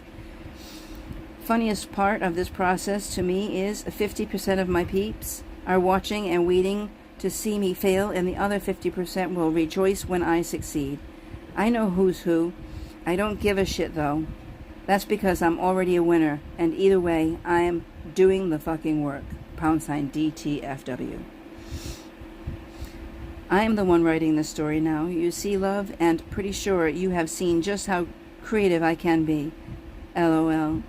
All I am going to do is feel like me. How abso-fucking-lutely brilliant. Is anyone telling me to exercise? Eat with a healthy mindset? Take my medication? Work on my emotions? Repair my faulty teachings? Be responsible for me and accountable to me? Take care of educating me? Heal my own self? Who has done this for me? I'm waiting. You have loads of preconceived thoughts that I need your help, even when I've asked not to enable me. In my old mindset of morbid obesity and complacency, I may not be doing this your way, but I am doing this, gosh darn it. I am not that person anymore. Why don't you trust me? You don't even get it when I finally started acting out way out of character to simply be heard, did you? I'll say no, you didn't. Please do not be confused. I am one of the most blessed and grateful people on this planet. I've grown by leaps and bounds in 1 year. I may fail, so why's that on you? Not on me. Don't take my issues on for me, please. Do not enable me. Kisses and hugs. And I too won't enable you. I promise. Don't stop. Just keep going. Suck it up, buttercup. I would wear that shirt every day. Every single time my head would say, I don't feel like working out. Then I would make myself go work out. Best medicine I ever learned was how to make myself do it, even though I didn't want to. Listed here are some very basic breathing techniques that can heal your body. As shown below, every person has the capacity to heal their own bodies, and breathing is merely another tool to help heal.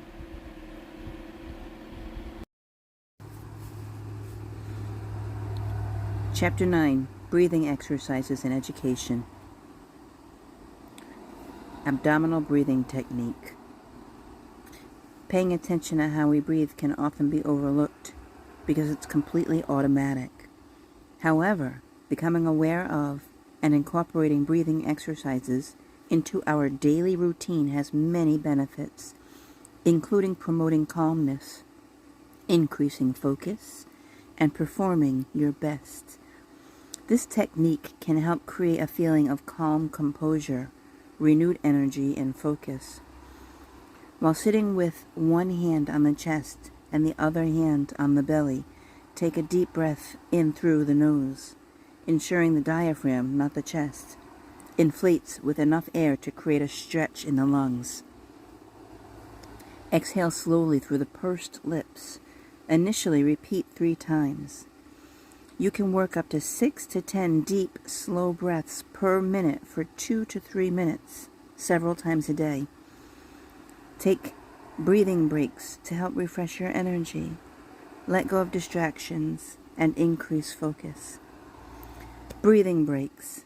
Stand and take a deep breath while you're raising your arms slowly above your head.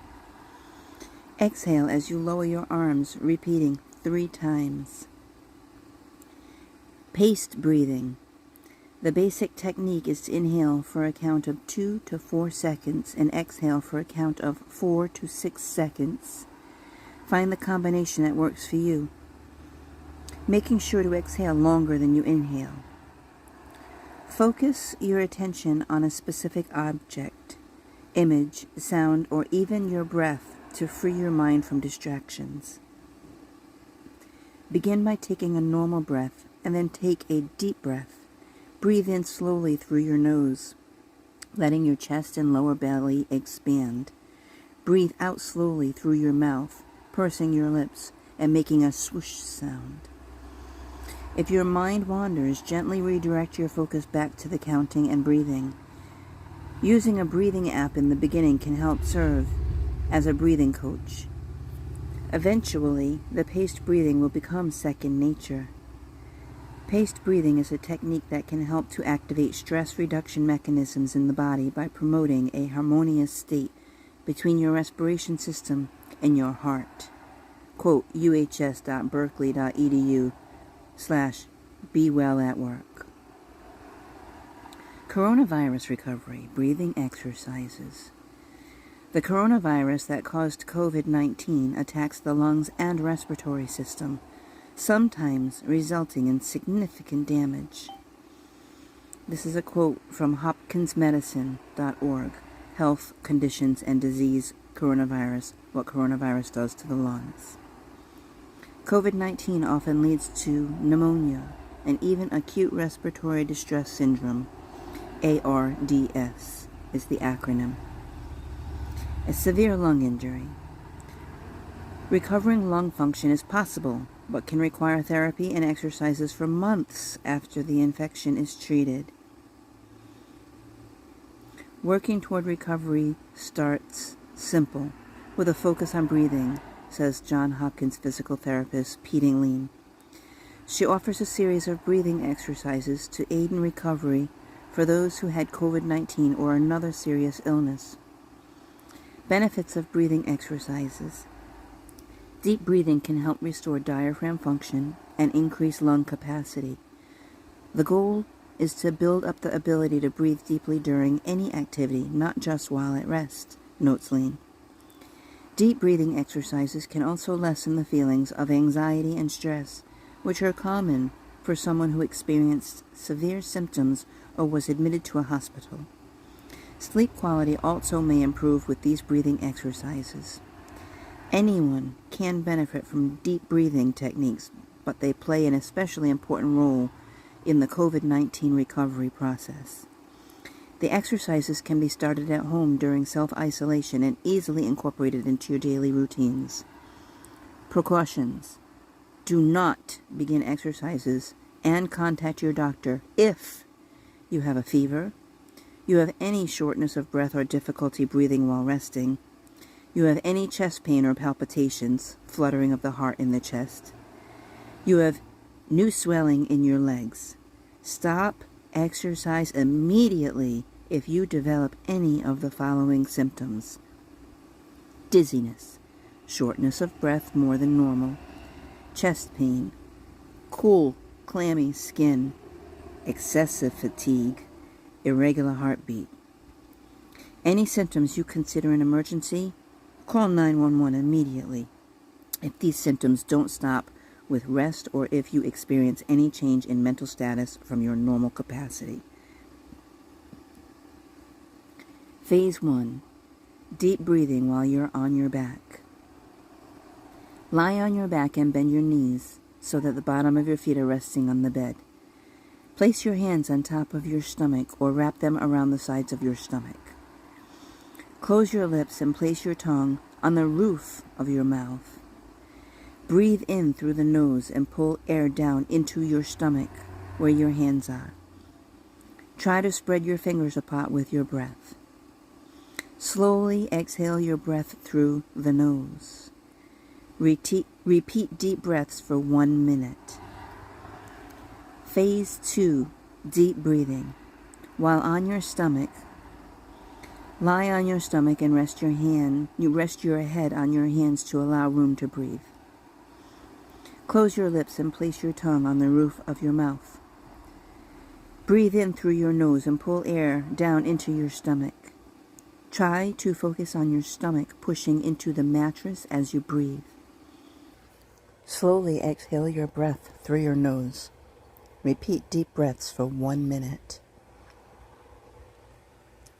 Phase 3, deep breathing while sitting. Sit upright on the edge of a bed or in the sturdy chair. Place your hands around the sides of your stomach. Close lips and place your tongue on the roof of your mouth.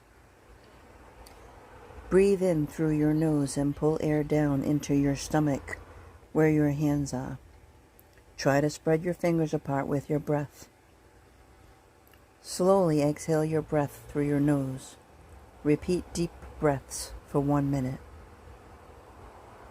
Phase 4, deep breathing while standing. Stand upright and place your hands around the sides of your stomach. Close your lips and place your tongue on the roof of your mouth. Breathe in through your nose and pull air down into your stomach where your hands are. Try to spread your fingers apart with your breath. Slowly exhale your breath through your nose. Repeat deep breaths for 1 minute. You may practice humming exhalation here if desired. Yawn to a smile. This exercise incorporates motion with deep breathing, which helps increase coordination and build strength in the arms and shoulders. It also opens up the muscles in your chest to give the diaphragm space to expand. Sit upright on the edge of your bed or in a sturdy chair. Reach arms overhead and create a big stretching yawn. Bring your arms down and finish by smiling for 3 seconds. Repeat for 1 minute. Humming. Humming while exhaling helps increase nitric oxide production in the body. Nitric oxide helps with neural plasticity, building and repair of the nervous system, and it dilates blood vessels, enabling more oxygen to be delivered throughout the body. Humming is also calming and soothing. It reduces stress and it can help the patient remain in restoration mode. Sit upright on the edge of your bed in a sturdy chair. Place your hands around the sides of your stomach. With your lips closed and your tongue on the roof of your mouth, breathe in through your nose and pull air down into your stomach where your hands are. Try to spread your fingers apart with your breath. Once your lungs are full, keep your lips closed and exhale while humming, making the sound. Notice how your hands lower back down. Again, exhale through your nose. Then exhale through your nose while humming. Repeat for 1 minute. Quote source: www.hopkinsmedicine.org, health/conditions and diseases/coronavirus/coronavirus recovery breathing exercises. Inhale to heal pain. 5 breathing techniques to get you started. Knowing these simple breathing techniques can be key in helping you to manage and reduce the effects of persistent pain. To breathe is to be alive, an autonomic bodily function that we hardly pay attention to. It is the first thing we do upon birth and the last thing we do before death. You could say that all life revolves around this simple act, and yet so many of us are not breathing the way we should. What with the demands and stress in modern society, many of us take shallow breaths trapped within our chests, when directing our breath into our diaphragms is more beneficial for our well-being. This accumulates and often leads to aches and pains that go on to become chronic. The science behind breathing. Breathing, called ventilation, comprises of 2 phases: inspiration and expiration. The diaphragm, thoracic chest cavity, muscles, lungs, and blood all interact during this process. The respiratory center in the brainstem controls the breathing rate, while the medulla directs the spinal cord to maintain breathing. Pons, a part of the brain near the medulla, help to smoothen the breathing patterns further. What's interesting to note is that while breathing is an automatic activity as compared to other visceral functions, i.e. digestion and cardiovascular, you can also regulate it at will. Quote, www.unm.edu.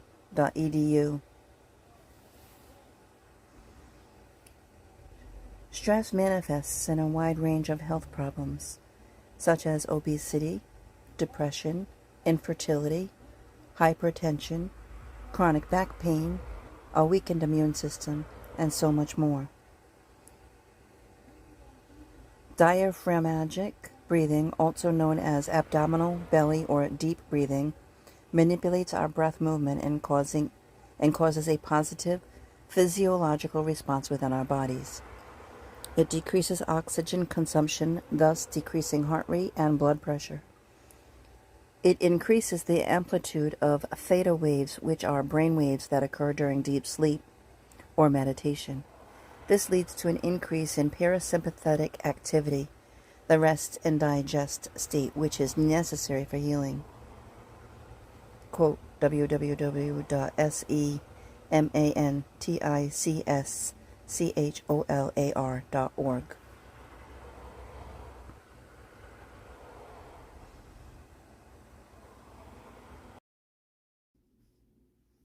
Types of breathing techniques. Breathing techniques are used for many purposes and in many settings. Pranayama is all about controlling the breath using various techniques and is an important aspect of any yoga practice. The breath is also an important part of any mind-body practice, such as Tai Chi, Qigong, mindfulness, meditation, visualization, and body scans. Breathing exercises are also commonly used in psychiatric clinics and psychological sessions. Some of these exercises are simple enough to do on your own, but having a health professional as a guide can be beneficial, especially if you are a beginner. Quote, www.pathwayshealth/the mind-body approach to pain management. Here are some of the breathing techniques used in yoga, which in itself comprises of a few styles: Ashtanga, Vinyasa, Bikram, etc. Some of the techniques enhance a particular style. The variety is amazing, and the breath control ability ranges from beginner to advanced. Sama-Vritti, or equal breathing. Nadya Shohana, or alternate nostril breathing.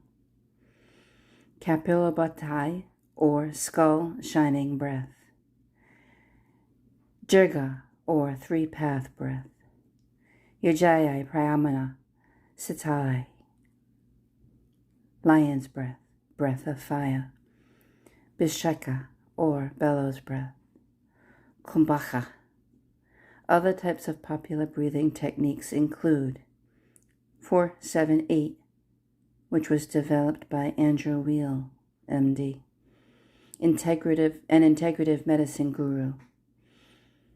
Resonant breathing, also known as coherent breathing, comes from the term resonance frequency in physics and is based on the concept of oscillation. Diaphragm breathing overlaps in many practices, and I would suggest that it is the most basic exercise we should all start with. We will take a brief look at some basic breathing techniques you can get started with next. Use them to reduce stressful moments and soothe painful ones. It is also good to choose or alternate between a few breathing exercises on a daily basis so as to gain maximum benefit. Make sure that you are in a soothing environment and are comfortably clothed and free from distractions as you do these breathing exercises. Quote healthline.com. Diaphragmic breathing. This type of breathing slows your heartbeat and can also lower your blood pressure. It reduces the fight or flight response, and researchers have found that it stimulates the vagal nerve as well. This helps to further reduce stress. Here's how to do it. Lie on your back with your knees bent. If needed, place a pillow under your knees for support. Put one hand on your upper chest and the other below your rib cage. This is where your diaphragm is. Inhale slowly through your nose and into your diaphragm, pushing against the hand placed there. Exhale through your mouth and tighten your stomach muscles to expel the air as you do so. Repeat for 5 to 10 minutes, 3 to 4 times a day. As you become more adept at doing this, you can challenge yourself by placing a book on your stomach instead of your hand. Alternate nostril breathing. This is a yogic breath control practice where you rotate inhalation and exhalation through your nostrils. It is thought to harmonize the two spheres of the brain, leading to a balance in physical, mental, and emotional well-being. It enhances cardiovascular function and lowers heart rate as well. Avoid this practice if you feel sick or congested, and it is best practiced on an empty stomach. How to do it. Sit upright with one palm on your lap. Close your eyes. Close your right nostril with your right thumb while slowly inhaling through your left nostril. Close your left nostril with your right finger so that both nostrils are now shut. Hold for a moment. Release your thumb and exhale through your right nostril slowly. Hold for a moment. Now inhale through your right nostril and hold it shut, and pause for a moment again. Release your ring finger and exhale through your left nostril slowly. Then hold your breath for a moment. This one cycle, continue breathing like this for up to 5 minutes. Finish your session with an exhalation on the left side. 4-7-8 breathing. This technique was developed by Andrew Weil, MD, with a foundation in yoga pranamic. He describes this technique as natural tranquilizer for the nervous system. How to do it. Sit upright with one palm on your lap. Close your eyes. Sit upright. Place the tip of your tongue behind your upper front teeth. Keep it there throughout this exercise. Exhale through your mouth, making a whooshing sound. Close your mouth and inhale through your nose to the silent count of 4. Hold your breath for a count of 7. Open your mouth and exhale through it, making a whooshing sound to the count of 8. Repeat 3 times, twice a day. Equal breathing, a real simple technique that's great anywhere, anytime, and especially before bedtime. A little like counting sheep to help relax and fall asleep. How to do it. Sit upright with one palm in your lap. Close your eyes. Inhale throughout the nose. Inhale through the nose to a silent count of 4. Exhale through the nose to a silent count of 4. Repeat as needed. Resonant breathing. Resonant breathing is linked to our heart rate variability, HRV, which is something we can train and increase. An instrument is needed to calculate your resonant breathing time and HRV through a breathing exercise. Your HRV gives some insight into the state of your sympathetic and parasympathetic nervous system. The aim of resonant breathing is to tip it back towards the rest and digest state. Breathing is one of the few oscillating systems in our body that we can control voluntarily. Using this, we can help other oscillating systems in our body, such as our respiratory, cardiovascular, and autonomic nervous system, to oscillate at their optimal frequency. This keeps our body in a state of balance, thus reducing stress and pain whilst improving our mood and well-being.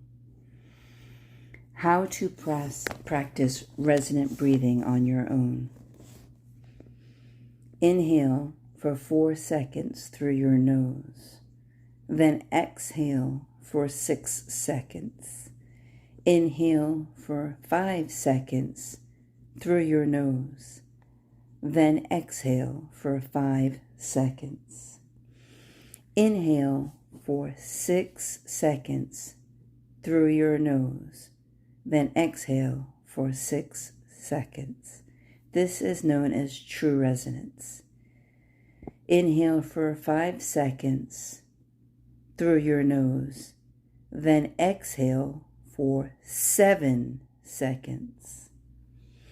All inhalations should be through your nose, and exhalations should be through your mouth with pursed lips.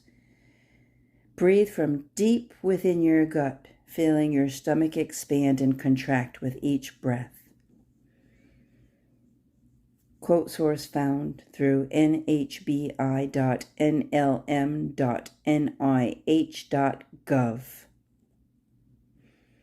In conclusion, as you can see, there are many health benefits to breathing and techniques to choose from. We have only included 5 basic ones here, but you can explore the more advanced techniques as you progress. There are many professional YouTube videos and apps to learn from out there. In this case, it isn't so much about practice makes perfect, but Practice builds positive pathways for healing in your brain. It's important that you take some time out every day to form this healthy habit and breathe wellness back into you. At Pathways, we know how powerful breathing and visualization practices can be. Download our app, links below, and discover breathing visualization and many other relieving exercises. Please note, this article is made available for education purposes only, not to provide personal medical advice. Quote, www.pathways.health/inhale to heal pain 5 breathing techniques to get you started. Humming. Humming while exhaling helps increase nitric oxide production in the body. Nitric oxide helps with neuroplasty, building and repair of the nervous system, and it dilates blood vessels, enabling more oxygen to be delivered throughout the body. Humming is also calming and soothing. It reduces stress and it can help the patient remain in restoration mode. Sit upright on the edge of your bed or in the sturdy chair. Place your hands around the sides of your stomach. With your lips closed and your tongue on the roof of your mouth, breathe in through your nose and pull air down into your stomach where your hands are. Try to spread your fingers apart with your breath. Once your lungs are full, keep your lips closed and exhale while humming, making the sound. Notice how your hand lowers back down. Again, inhale through your nose, then exhale through your nose while humming. Repeat for 1 minute. Source: www.hopkinsmedicine.org. Inhale to heal pain. 5 breathing techniques to get you started. Knowing these simple breathing techniques can be key in helping you manage and reduce the effects of persistent pain. To breathe is to be alive, an autonomic bodily function that we hardly pay attention to. It is the first thing we do upon birth and the last thing we do before death. You could say that all of life revolves around this simple act. And yet, so many of us are not breathing the way we should. What with the demands and stress in modern society, many of us take shallow breaths trapped within our chests when directing our breath into our diaphragms is more beneficial to our well-being. Healing the brain-damaged mind. Reconnecting broken connections. I've said I believe I have brain damage several times throughout this book, and this is where I feel my damages are. Fortunately for me, I am now aware that I can fix these damages by myself. Following is a quote from Andrew Huberman, neuroscientist. These injured brains literally have no prefrontal cortex wired into this limbic system. They don't have this suppression, so there's no friction. The limbic system just does whatever it wants, and actually in humans with frontotemporal dementia and inertia. When asked what happens when someone has brain damage, especially in the prefrontal cortex, what happens to the brain, he responded with, people who have frontotemporal brain damage, they become very impulsive. May I divert for a moment and ask, what's one behavior common amongst people diagnosed with bipolar and borderline personality disorder? When I say top-down control, there's literally a set of wires we call axons from the prefrontal cortex that suppresses these impulsive behaviors in the limbic system. And when there's damage, it's essentially removing that brake. Dr. Huberman has online tutorials on various to relax, restore, and energize, repair, and many more. As I know of some, but I am not proficient in all, I will merely refer you to his website, https://hubermanlab.com. When I envision a preschooler or a kindergartner, I usually notice that some of the children sit very still and observe while other children are seemingly always in motion as they fidget around. Dr. Huberman explains that what you are seeing is the different maturation of their frontal cortex. When you see a child that's very deliberate and can really control their speech and their behavior, you're looking at a child that has a lot of top-down control of the frontal cortex, is really engaged now. A lot of what we've taught while developing and growing is done in school and at home. We're taught what not to do. You sit, stay still, don't say this, don't say that, don't forget to say please and thank you, sit up straight, and much more. Language is designed around this top-down control, which sets up a lot of important social constraints. In two ways, it becomes really extreme when we can't control our limbic system. One is when we're very fatigued, or when we're sick. Where were you paying physical pain? Chances are when something bothers you, we're closer to that threshold of saying the thing that we wish we didn't. This is because our old distressed state of the prefrontal cortex isn't able to activate. Top-down control because you're taking control of your internal landscape rather than trying to take control of your thinking, which is very hard. You can't fix your mind. Your mind sometimes controlling the mind with the mind is like trying to grab smoke or fog. It's just like going to keep moving, right? Have you ever tried to grab smoke or fog? In our bodies, as Dr. Huberman explains, there's a nerve called the phrenic nerve, PHR, which goes from the brain down to the diaphragm, that controls the lungs. You literally have a set of wires that goes down to your diaphragm, this muscle in your abdomen that can move your lungs, and then as you blow off carbon dioxide, when you do that, exhale, your brain starts to calm down. And then your mind, the top-down control, the cortex, can start taking control of your limbic system again. Quote reference, Andrew Huberman, scientist. YouTube, your behavior won't be the same after this. Change your brain.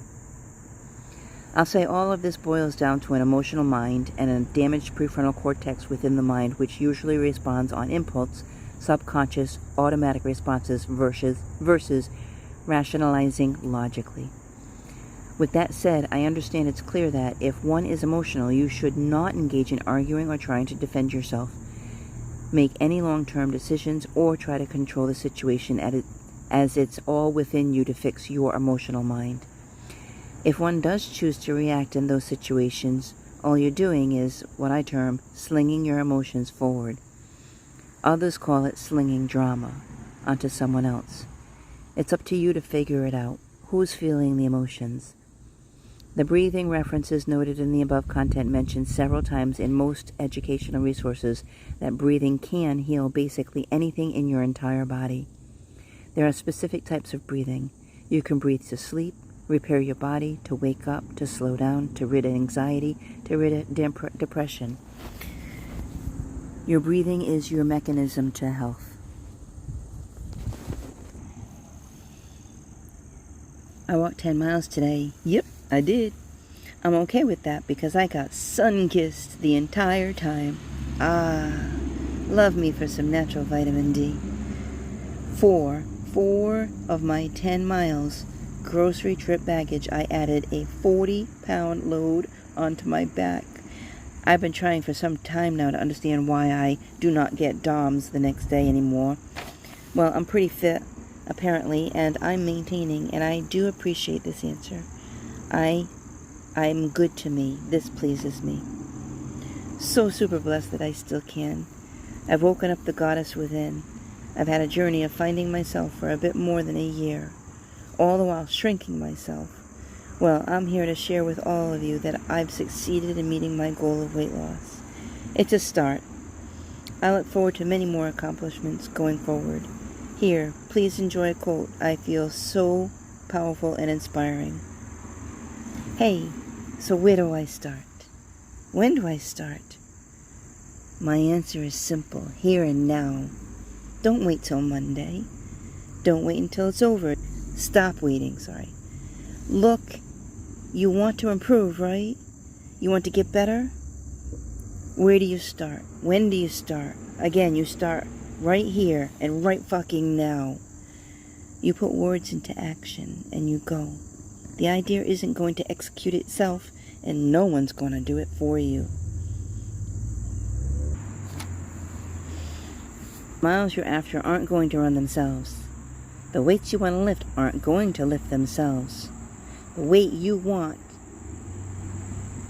isn't going to get there alone. You have to do it. Stop thinking about it. Stop dreaming about it. Stop researching every aspect of it. Stop reading about it. Stop debating all the pros and cons. Just start doing it. Take the first step and make it happen. Get after it.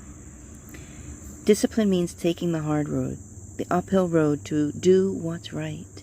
Too often the easy path, the one that calls us to be weak for the moment, to break down for that moment, and to give in to the desire of gratification of a short-term moment. We lie to ourselves. We don't tell ourselves how it really is. When we do, we can't fix our problems. If we can't fix our problems, we can't improve. Be truthful to yourself. Stop making excuses. Stop telling yourself little watered-down assessments of where you really at. Tell yourself the truth so you can be who you want to be and go where you want to go. Start working on your weaknesses. Start to work on discipline. Work on the path to freedom, discipline, and truth. So those days when you don't want to do anything, when you're too tired, too sore, and you just don't feel it, those are the days that count the most. It's an action that will answer so many questions. People ask me, how do you get to the gym so early? How do you go every day? How do you change your diet? You step, you go. Life is all about self-discipline. We tend to do things that are easy, and that builds no mental toughness. There's no mental hardening, and no making that step is where you can build that the fastest. Working out gives you instant feedback. I'm not as strong as I thought. I can't run as fast as I thought. I can't lift that. Discipline will not allow that. Discipline calls for strength, fortitude, and will. Discipline doesn't accept weakness or another breakdown. Discipline can seem like a worst enemy, but in all reality, it will be your best friend. It will take care of you like nothing else can. It will put you on that path to freedom. People will ask, why are you always working out? You have to stop looking at it like that. This is the foundation of your life, not theirs. When you look in the mirror and the first thing you see is your reflection, if you don't like what you see, you have lost the war already. You have to control that reflection in the mirror. That's how you start your day. To leave your house like, okay, I can fight. I have the mentality to fight, and all that comes from working out. People will ask you, what do you do when you're sick? What do you do when you're tired? The answer is simple. Do what you can. If you didn't have a chance to work out, do some push-ups. Why? Do what you can. Stuck at the airport? Do what you can. People want to sleep in the weekends? Negative. Don't sleep in on the weekends. The weekend is where you hold the line. If you sleep in on the weekend, guess what? Well, that might have you a little extra energy, so you stay up a little later. Sunday morning, you sleep in a little later because you stayed up with your extra energy. Then Monday morning rolls around. It's 4:30 a.m. and you don't feel like doing it. You start a downward spiral for the week. Now, don't get me wrong. You have to sleep. Sleep is good. It's healthy. And you don't have to get up at 4:30 a.m. Everyone has different schedules. Everyone has life going on. But you have to figure out what works for you. I am, however, saying, don't be lazy and get on a regular pattern. No more excuses. No more, I'll start tomorrow. No more easy road. No more waiting for the perfect moment. There is no perfect moment. There is no spare time. There is no free time. There is no downtime. There is life. All you have is this life. Henry Rollins. When this pandemic is over and we can get back to some form of normalcy, goodness, would I love to schedule a ladies' girls vacation again. I have already traveled to the following places: Germany, the Netherlands, Canada, North and South Carolina, New Jersey, Maine, Maryland, Aruba, Mexico, Brazil, Florida, Georgia, Alabama, Costa Rica, Ohio. I drove through other places, but driving through doesn't count to me. I'm not done traveling. Only time will expose my next adventure. Some people keep bucket lists. I keep an open mind and just accept opportunities. Even better, wouldn't it be so fantastic if everyone tagged in this post were able to go together? I've selected the most fun, creative, caring people on my friends list.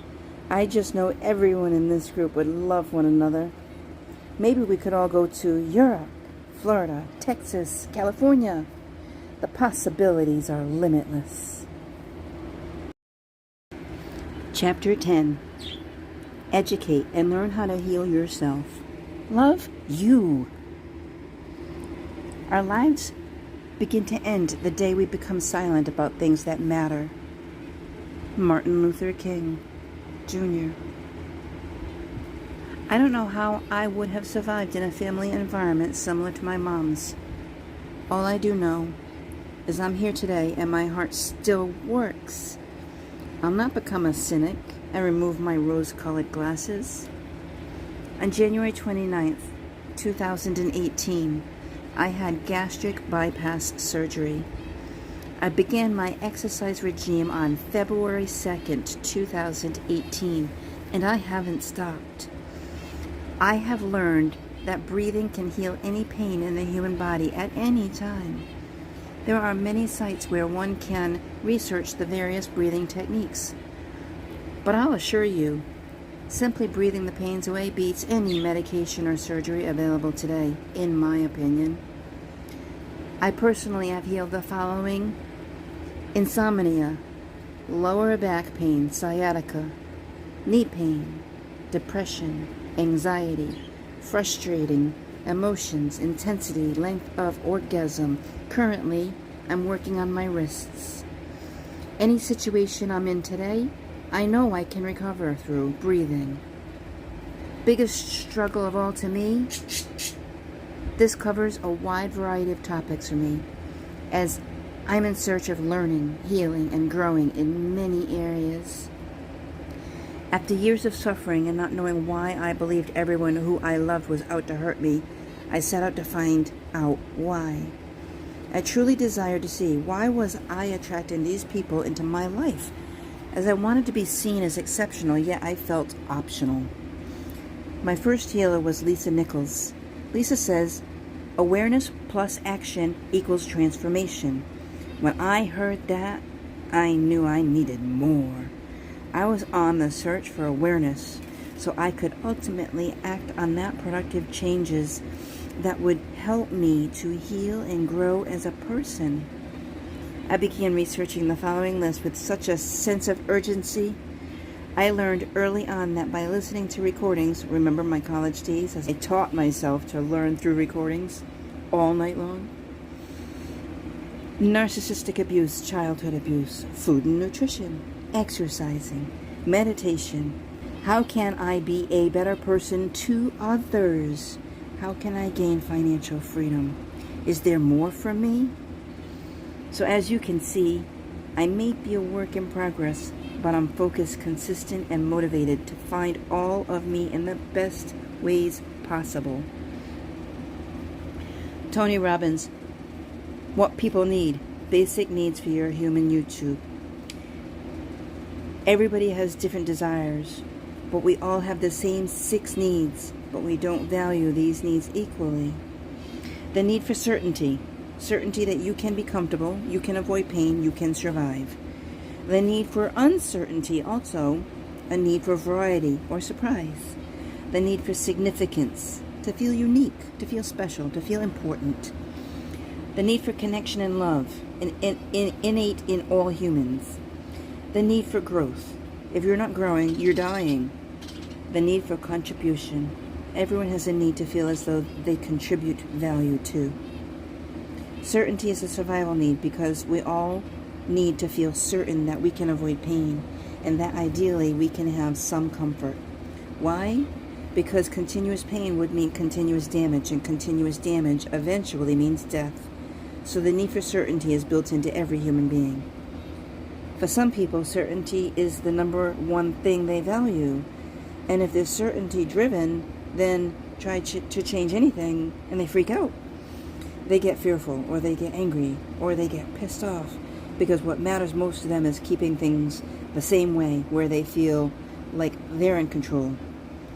I tend to call these people controlling or complacent. Some people, they value love much more than certainty. Some people value certainly more than love. Even though they love you, if they don't feel certain, they won't open completely. Most people are too afraid to love because they've loved and have been disappointed, or they've loved and lost the love and it was painful. And then now they settle for the crumbs of connection because that's safer. So it's a form of the need that a low level they need. End of quote, Tony Robbins. As stated above through some of Tony's excerpts, these need to fluctuate from person to person, but all humans have all 6 basic needs on a various level. Olive attended an online educational healing event put on by Dr. Alok Trivedi called Total Rewire. The event taught Olive in a very expeditious manner that she was indeed her worst enemy, as she was her own problem. Dr. Trivedi clearly stated these words, and that was Olive's awakened moment. The more you subordinate your values to someone's expectations, you'll always be in conflict. You lose your own power as you quietly resent them, and you lose yourself in the process by always beating yourself up for not living in your own values. Rather, you're judging your own values as good.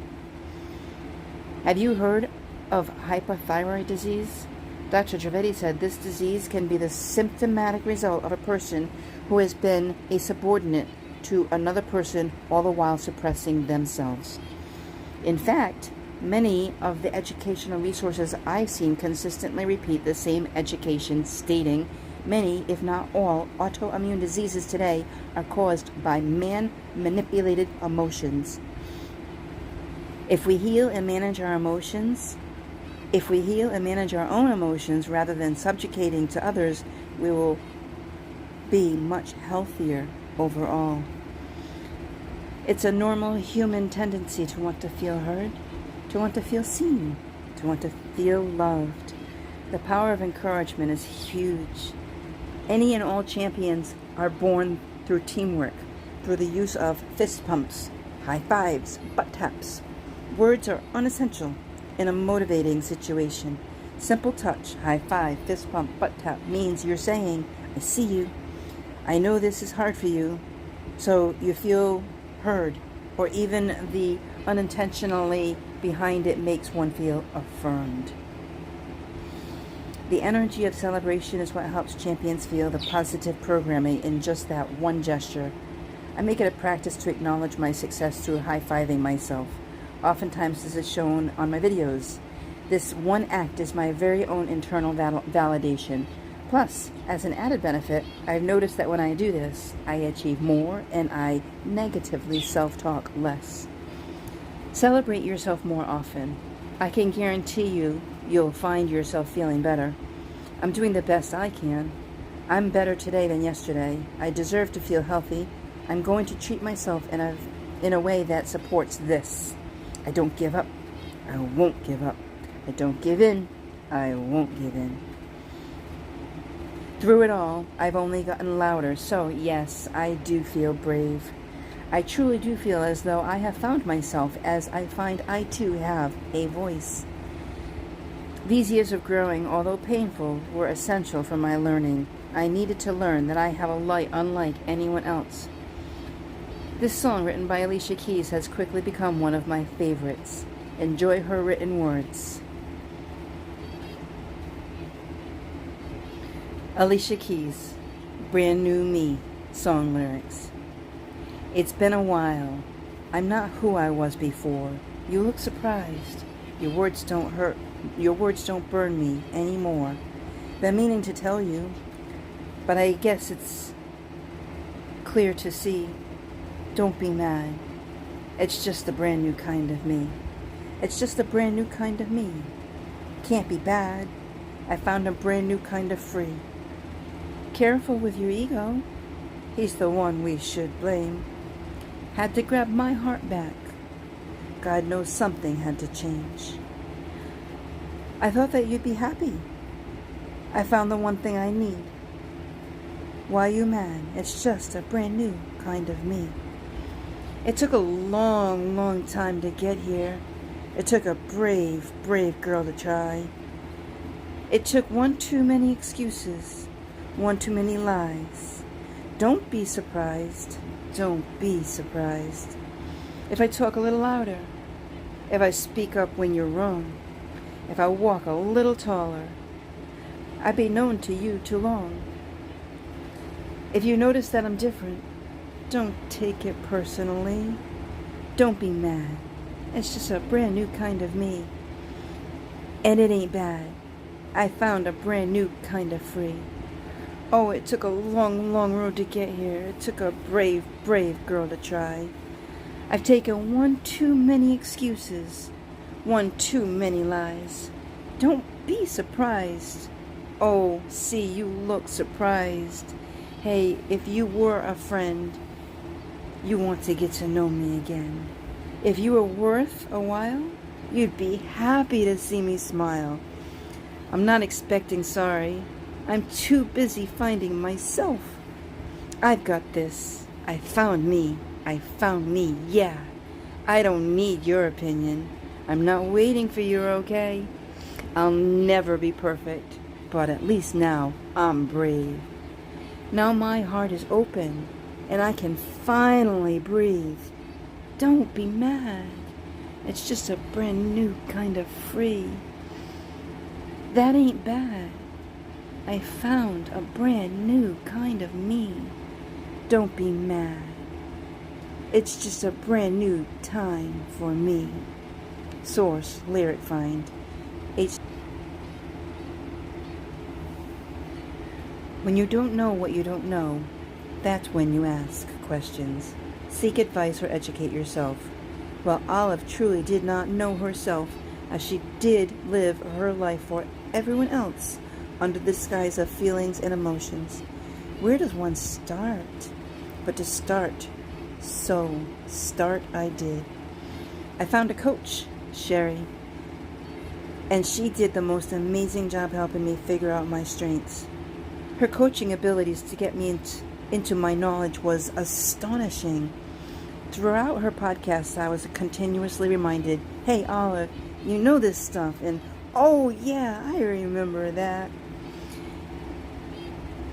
As I delved deeper and learned more, I realized exactly what I needed to do. Below, find a copy of my strengths report, as it says, I may share freely. If I could make a suggestion with respect to your strengths in the employment world, please seek out a business coach that is certified to lead you through your Clifton strengths. Olive's Clifton Strengths 34 results. You are uniquely powerful. Your distinct Clifton Strengths 34 profile sets you apart from everyone else. This is your talent DNA, shown in rank order based on your responses to the assessment. Use this report to make the most of your strongest Clifton Strengths themes, navigate the rest, and maximize your infinite potential. Read and reflect on your results to understand what you naturally do best. Learn how to apply your strongest Clifton Strengths every day. Share your results with others to create stronger relationships and improve teamwork. You lead with executing Clifton Strengths themes. Executing themes help you make things happen. Influencing themes helps you take charge, speak up, and make sure others are heard. Relationship building themes help you build strong relationships that hold a team together. Strategic thinking themes help you absorb and analyze information that informs better decisions. Strengthen, achiever, learner, positivity, relator, activator, maximizer, belief, individualization, arranger. Navigate, communication, focus, adaptability, responsibility, restorative, self-assurance, competition, discipline, includer, analytical, futuristic, connectedness, harmony, input, intellection, developer, significance, empathy, ideation, consistency, command, context, deliberative, strategic. Unleash your infinite potential, your strongest Clifton strengths. Number 1, achiever. The Clifton strengths at the top of your profile are the most powerful. 2, learner. These themes represent how you are uniquely talented. They are the positivity starting point for living your strongest life possible. Relator. Develop these Clifton strengths to maximize your potential. Activator. Your greatest chance to succeed at work or anywhere else lies in.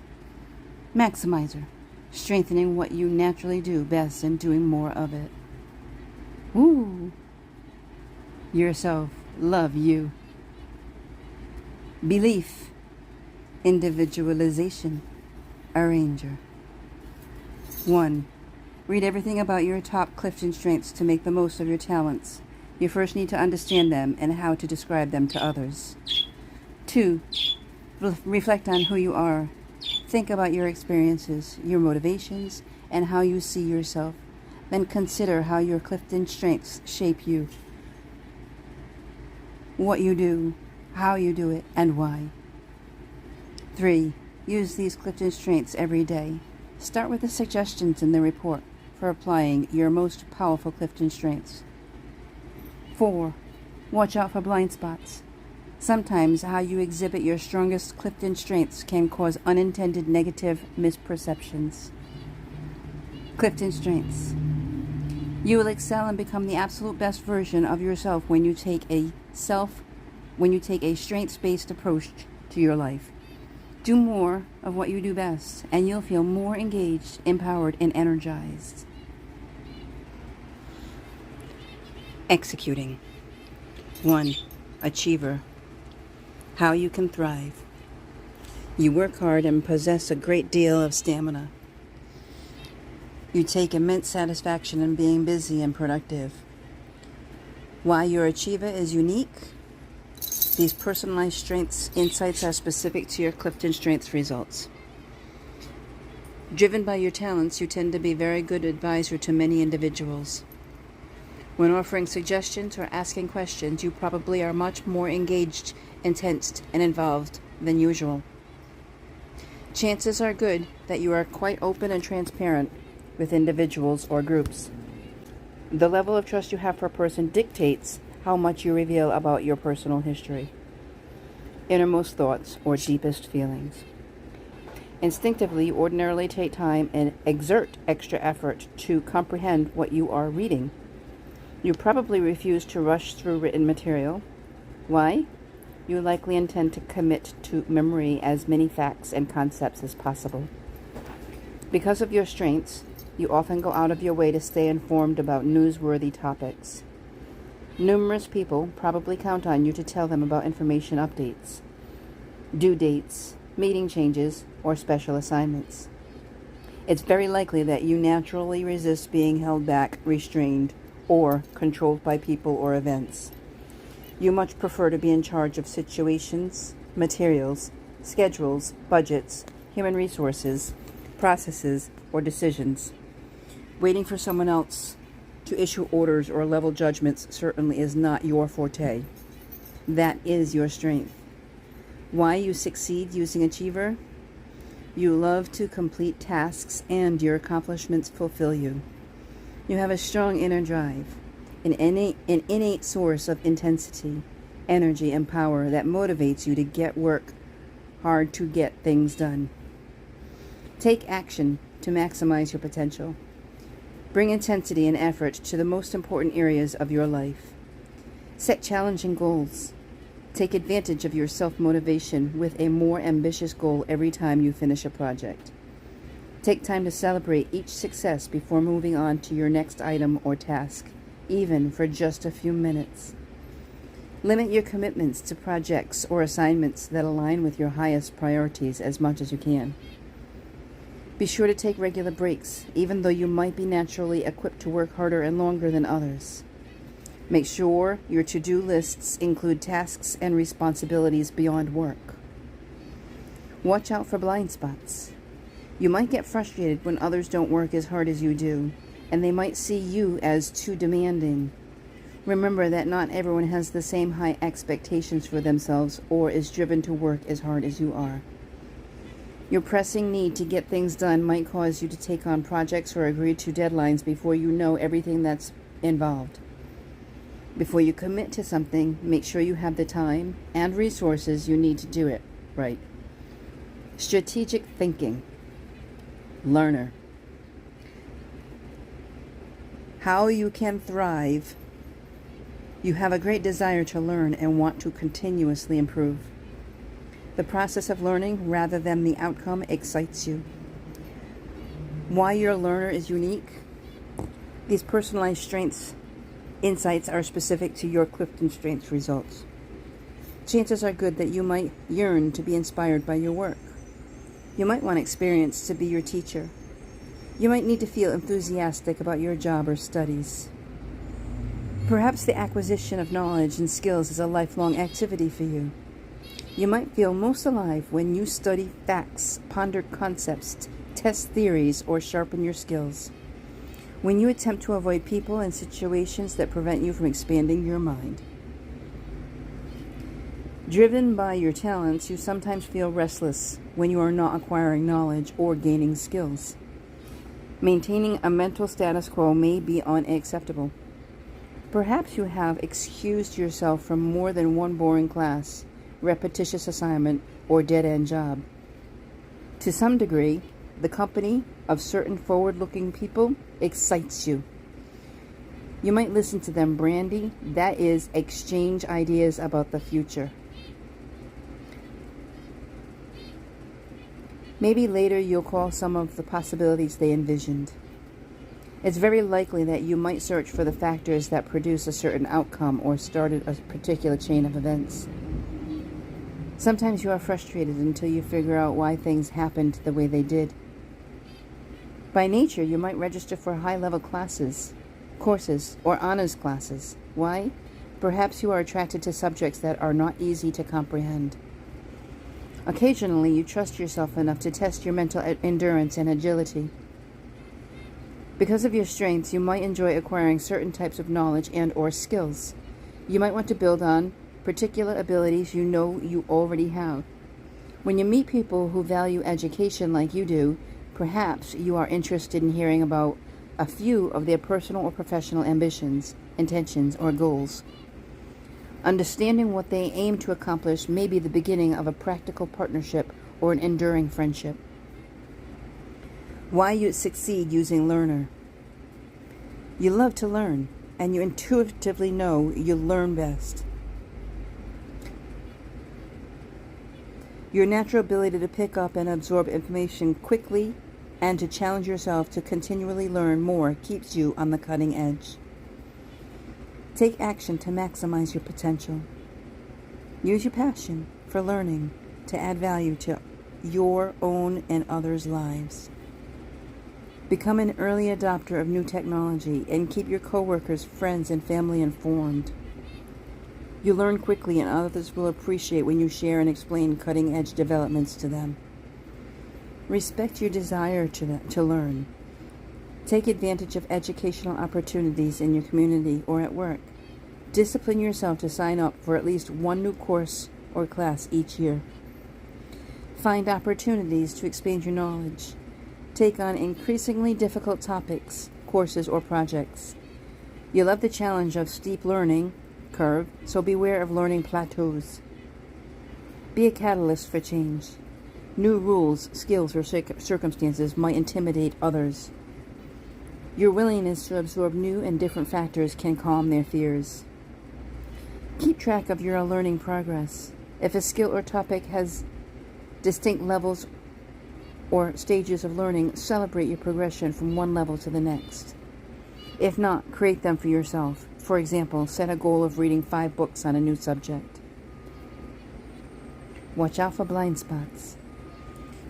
You place a high value on learning and studying, and you may tend to impose this value on others. Be sure to respect others' motivations and resist pushing them towards learning for learning's sake. You love the process of learning so much that the outcome might not matter to you. Be careful not to let the process of knowledge acquisition get in the way of your results and productivity. Relationship building. Positivity. How you can thrive. You have contagious enthusiasm. You are upbeat and can get others excited about what they are going to do. Why your positivity is unique? These personalized strengths insights are specific to your Clifton Strengths results, driven by your talents. You typically go out of your way to tell your coworkers how much you value their contributions, talents, ideas, and successes. It's very likely that you enjoy discovering as much as you can about the people you meet. You are friendly and enjoy socializing. You quickly put at ease those you are meeting for the first time or the 10th time. Because of your strengths, you probably set goals regarding the amount of recognition you give your coworkers. You aim to lavish them with compliments. Why? You want each person to feel valued and appreciated. Recipients of your abundant praise usually are eager to please you again. They often are willing to help whenever you ask. Instinctively, you may find all sorts of reasons to compliment people. Perhaps you acknowledge their big successes, their minor accomplishments, their appearance, their suggestions, or their choices. Maybe you are pleased when you make someone feel important, happy, proud, accepted, or valued. Chances are good that you recognize your upbeat attitude inspires people. You generate good feelings in others by emphasizing their successes, contributions, and favorable traits. Eager to bond with people, you are quick to give sincere compliments and send congratulatory messages. Why you succeed using positivity? You have an infectious energy and enthusiasm. As someone who offers genuine encouragement and an optimistic outlook on life, you have the power to make people feel better when you are around. Help others see the humor and positive side of life. Encourage others to keep their eyes on the positive by helping them see what's going on for them. Arm yourself with good stories, jokes, and sayings to lighten the mood. Never underestimate the fact that you can have on others. Many people likely rely on your optimism to help them rise above their daily frustrations. Celebrate, whether it's a holiday, an event, or someone's success. Be the one to plan the party. Turn small achievements into big events, or host regular celebrations that others can look forward to. Get involved in activities where you can inject drama, excitement, and humor. Avoid negative people who bring you down. Instead, spend time with people who find the same humor in the world that you do. You'll energize each other. Watch out for blind spots. Sometimes your optimism and generosity with praise might come off as superficial, naive, or insincere. Make sure your positivity and admiration are always genuine. You can do more damage with false praise than with criticism. Be careful not to point out the positive side of a bad situation before others have the chance to fully vent. Acknowledge that sometimes people are not ready to hear the bright side and just need you to listen. Relationship building. Relator. How you can thrive. You enjoy close relationships with others. You find deep satisfaction in working hard with friends to achieve a goal. Why your relator is unique. These personalized strengths insights are specific to your Clifton Strengths results. Driven by your talents, you might identify with the most basic and important parts of elaborate ideas, processes, or technologies. Maybe you avoid confusing people because you do not want to overwhelm them with too many details. Chances are good that you sometimes identify with people who share their ambitions, hopes, or intentions with you. It's very likely that you sometimes feel comfortable being open and honest about who you are. Maybe you avoid people who are less than truthful. You may prefer to spend time with individuals who speak as candidly as you do about their strengths, shortcomings, hopes, failures, or successes. By nature, you consistently measure up to your high expectations when working, studying, or playing. Because of your strengths, you are occasionally willing to be vulnerable. Perhaps you claim your talents or admit your weaknesses. Your openness may help some people know you better as a person. Your straightforward style may convince others you are honest, dependable, and reliable. Why you succeed using Relator. You naturally form genuine and mutually rewarding one-on-one relationships. Your authenticity allows you to build close, long-lasting connections that foster trust and confidence. Connect deeply with the right people to gain friends for life.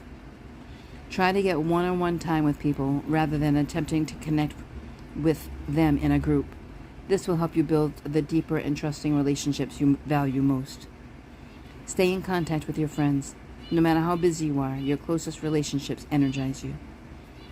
Make sure people know that you are more interested in their character and personality than their status or job title. You might serve as a model for others. Let your caring show. For example, find someone to mentor. Help your coworkers get to know one another better or deepen your existing relationships. Look for workplaces, classes, teams, or groups that encourage friendships. You prefer a casual style and culture and will likely not do well in overly formal situations.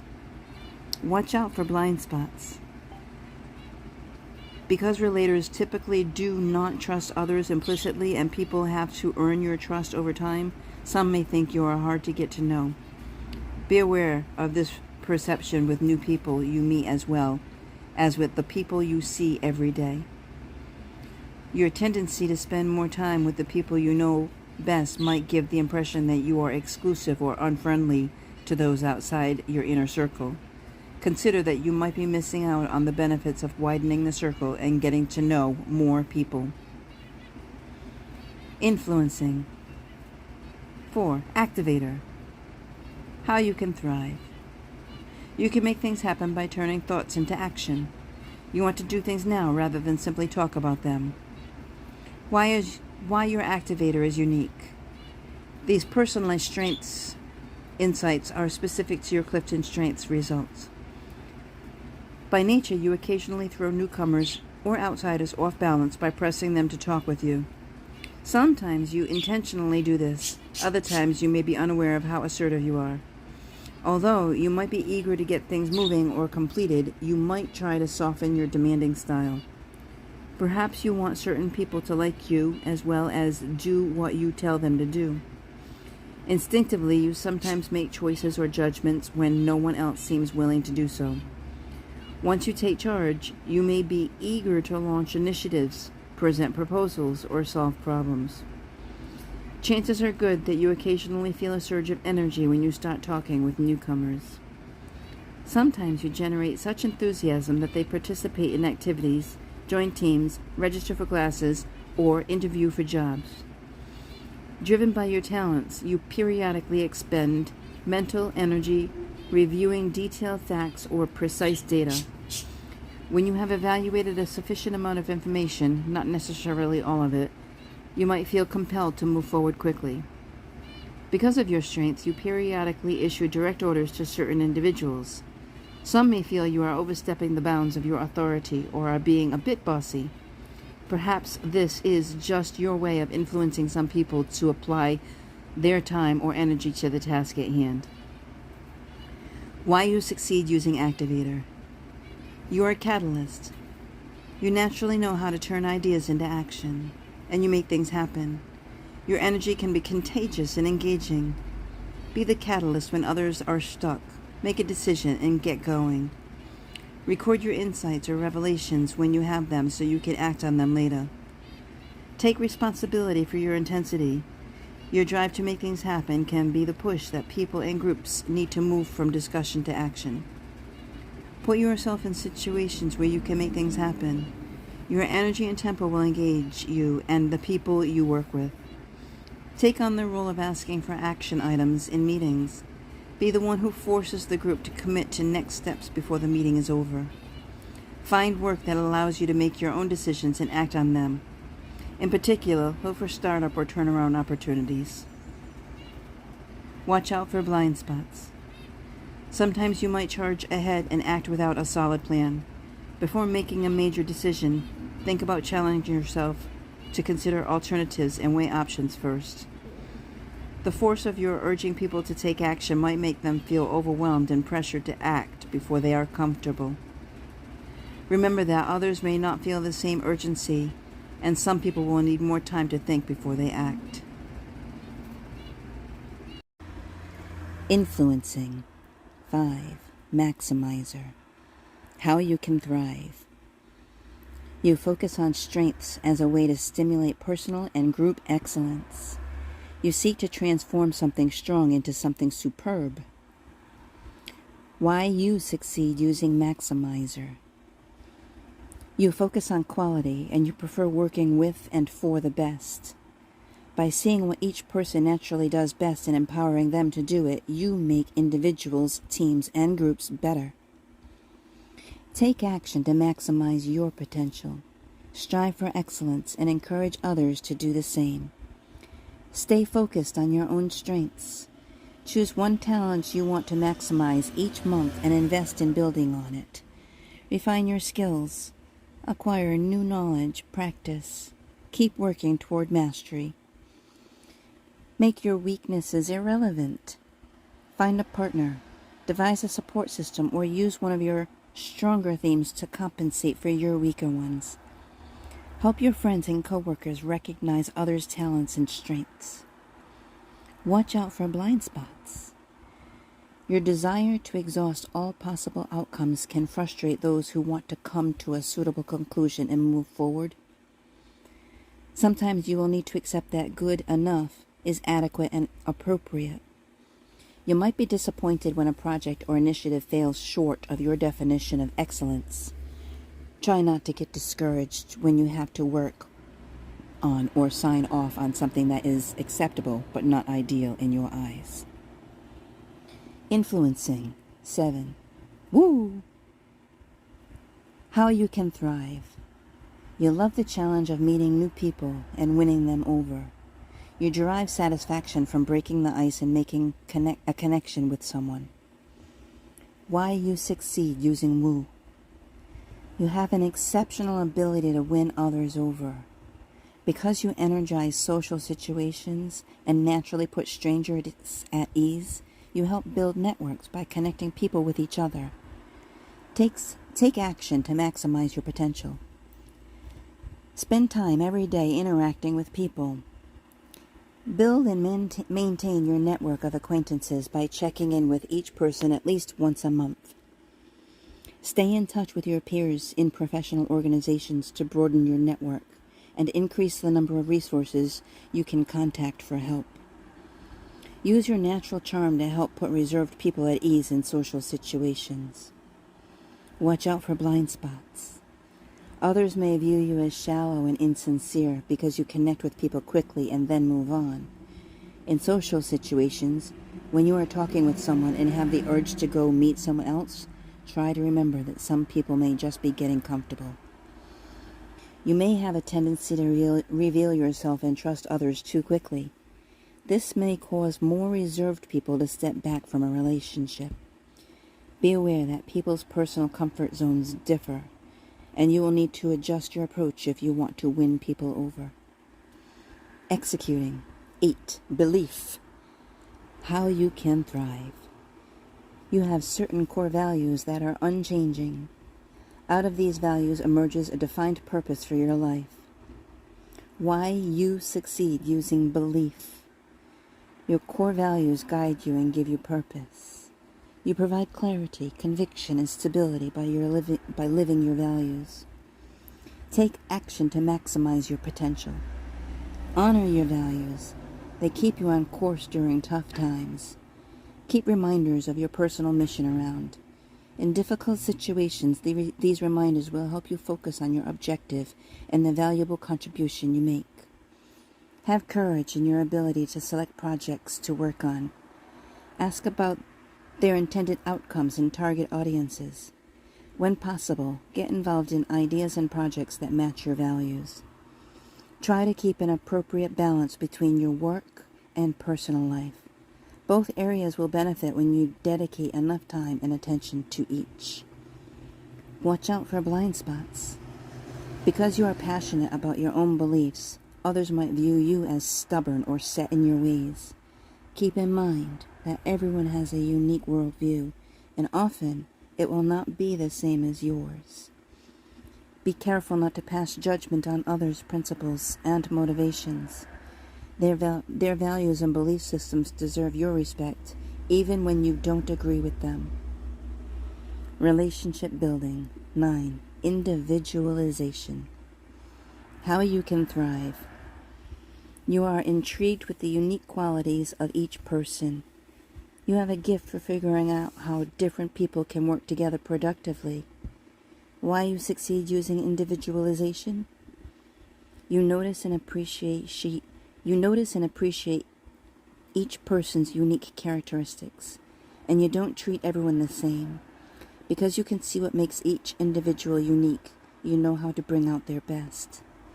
Take action to maximize your potential. Appreciate the uniqueness in each person you meet. Become an expert at describing your own strengths and style. What is the best praise you ever received? What is your best method for building relationships? How do you learn best? Ask your coworkers and friends the same questions. Help them create a future based on their strengths and what they do best. See the talents in others and encourage them to follow their dreams. Help individuals understand and maximize the power of their talents. Watch out for blind spots. You often know more about others than they know about you, and when people don't naturally show awareness of your likes, dislikes, motivations, and needs, this may disappoint you. Recognize that you will need to share your preferences with people and don't assume they will instinctively know. Your natural impulse is to put individual needs and goals ahead of what is best for the group. To prevent this appearance of favoritism and bias, acknowledge that sometimes you will need to adjust your style for the greater good. Executing. 10. Arranger. How you can thrive. You can organize, but you also have a flexibility that complements this ability. You like to determine how all of the pieces and resources can be arranged for maximum productivity. Why you succeed using Arranger. You have a natural ability to coordinate people and resources for maximum effectiveness. Your creative flexibility in complex situations leads to greater efficiency. Take action to maximize your potential. Improve effectiveness and efficiency by reorganizing resources. Volunteer your talent to organize. You enjoy being part of a team, and you can keep a group project moving towards its goal when you make suggestions for improving your work environment. Look for opportunities where you can multitask. Because of your expertise at juggling schedules and people, you will enjoy managing all of the moving parts. Explain to others that your flexibility does not mean your priorities are constantly changing. You are simply looking for better ways to implement them. Watch out for blind spots. Your tendency to continually reorganize tasks, projects, and people might confuse others. Take time to explain your approach and how it can work better. People with dominant Arranger talents tend to claim responsibility for and take personal ownership of projects, processes, and people. Be aware that when you assume control without asking, you might irritate others or discourage them from taking responsibility. Recall previously, Olive attended an online educational event called Total Rewire, where during that 3-day event, Olive learned what her values were by conducting a few very intense exercises, which revealed everything Olive knew about herself all along, but was constantly told otherwise, as Olive would subordinate her values always. My values are pretty simple. I learned through Dr. Trivedi's online course that my identity is based on health, learning, and heart. With that said, my values are as listed: fitness and exercise, growth of self, peaceful matters, happiness through play and music, and 5, family relationships. All of my peeps do understand I'm not a negatively jealous person merely because I recognize jealousy It's truly inspirational. If I'm jealous of it, it merely means that it's something I want. If I want that, I go get it. No excuses. When you know not everyone will believe in you, yet you persist regardless. Believe and you'll achieve. Throughout this healing journey, the common theme is baby steps, meaning small, doable, incremental changes for the most effective way to make the necessary changes to heal. I say small merely because when trying to go big, as one might say, that seriously is a recipe for failure, as when one takes on too much at once, things get overwhelming, and stress hormones kick in as defeat sets in. So go big is a no-go, but, as Nike once said, just do it. It is a valid slogan. I began my exercise journey 2 days out of surgery, and I adapted a mentality of just do it, consistently. Utilizing the new skill of baby steps and this simple addition of consistency, my journey has been seamlessly amazing. In the very beginning, I tracked everything about my journey. I'd record how much I exercise, eat, work, meditate, educate. I was seemingly consistently on my phone as this tracking was important to me and my results. I still use fitness journals for my exercises. When I create my routines, I prepare them either the evening before or just before working out.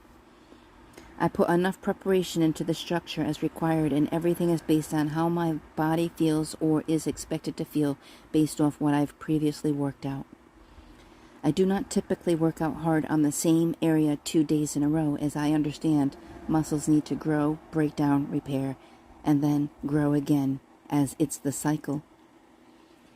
Starting exercises was arduous to my spirit, as I had been consistently enabling myself for such a long time to live a complacent lifestyle with little to no mobility, as I'd zone out with my feet reclined watching whatever was on the television and emotionally eat all of the wrong foods. My body was screaming to do something as it merely shouted consistently how it was tired of being tired. I don't diet. Rather, I eat in moderation. If you think about it, the first 3 letters in the word diet are D-I-E. Exactly what I did for 30 plus years every time I dieted, as I would fail because I felt like I was dying. I'll deprive myself of nothing today. I merely limit everything to no more than 1 serving, sometimes even less than a serving. Today, because of my lack of dieting and my promotion of eating in moderation, and my insistency that I do eat a very healthy lifestyle, my motto is nutrition first. Aesthetics or colors on my plate making it look good, and lastly, I insist my dish tastes good. At the end of my meal preparation, I consider whatever I'm craving in any given moment and allow myself just a small amount of it, and then move on with my day guilt-free. When I say nutrition first, I mean nutrition, the value of nutrients within the foods I'm eating. For instance, if I'm trying to improve my brain or my focus or my mental capacities, I would eat more brain foods, such as what I've been told, like leafy greens, broccoli, blueberries, walnuts. As Jim Quick said, walnuts are shaped like a brain. Salmon, avocado, all of these foods are brain foods that I consume. When sourcing protein, I search for lean proteins, but will still go to a restaurant and enjoy some delicious buffalo wings and tots. I'll just not overindulge these days. There is an even longer list. You can Google this information. I've said this before, and I'll say it again. If I could offer any advice to you, it would be for you to get a nutritionist and learn about the nutritional values as well as health benefits of the foods you're ingesting. So if you do choose not to diet, rather eat in moderation, I suggest nutrition first. Then please your palate in all senses, visually through aroma and taste, as this will be the least stressful for you. Weight loss journey. January 29th, 2018. Gastric bypass surgery. 6/20/18. 60 pounds down. Largest pant size overall, 26-28 women's. Starting pant size, 18-20 pant size by 8-20 2018. 12. Words matter. Your mind will always do what it thinks you want. That's its job. Humans are constructed that way. Thoughts drive your beliefs. I say words matter, yes, when these words are words causing yourself any type of harm as you say them. But also our words deflect, as we merely always love you, not me. How many times a day do you say, I love you? Your mind hears these words as words, not sentences. Yes, you do love me, not you. Am I making sense so far? Now to take another perspective on words, words should be used as and are a way of expression. And as such, using words to express and impact your message have to be used in your own voice, no? So why then must we live by preconceived ideas that have zero to do with our own voice and choice of words? Why must I choose my words based on your thoughts? I know many people who are offended by simple words such as moist. So now we mustn't say moist. Fuck apparently is another bad word. I'm merely confused how all of this has mixed up today's society as we now sling our emotions over mere words, crippling others into a state of confusion, and our own bodies aren't understanding very well either. You'll always get what you look for, no? If you say I'm not enough, you'll be not enough. Your brain will believe what you say to it. I'm starving. Yes, it now believes your lies. This traffic is torturous. My thunder thighs are huge. I'm going to kill myself if I have to listen to that one more time. My child is a nightmare. My nose is a honker. Talking to XXX is terrifying. My headache is killing me. Lie after lie after lie, and we're listening. Oh geez, such lies. I'm simply amazing. I'm more than enough. I'm choosing to say no. You look so cute, handsome today.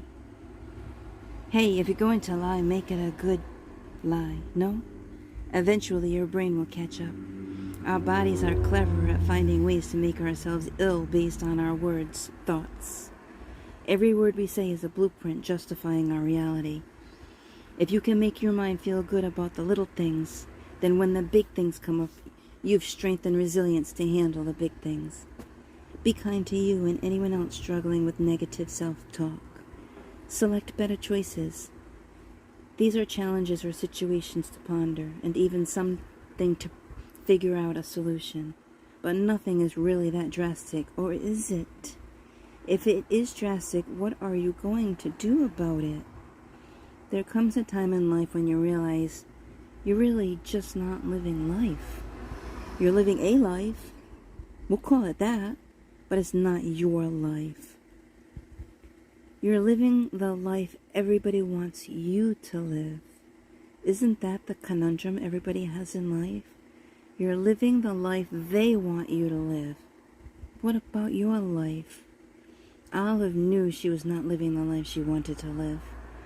There was a day when I was a young girl, and I did find who Olive was, as I felt she was courteous, intelligent, thoughtful, consistent, persistent, tenacious, determined, and her character was pleasantly pleasing. I thought I was in Target, fully believing I had life within my grasp. Then boom, one person said one thing and I took it to heart, and life was not the same after that. I would spend the next 30 plus years in morbid obesity, as I did not want to appear conceited. Do you know love? I love me and you.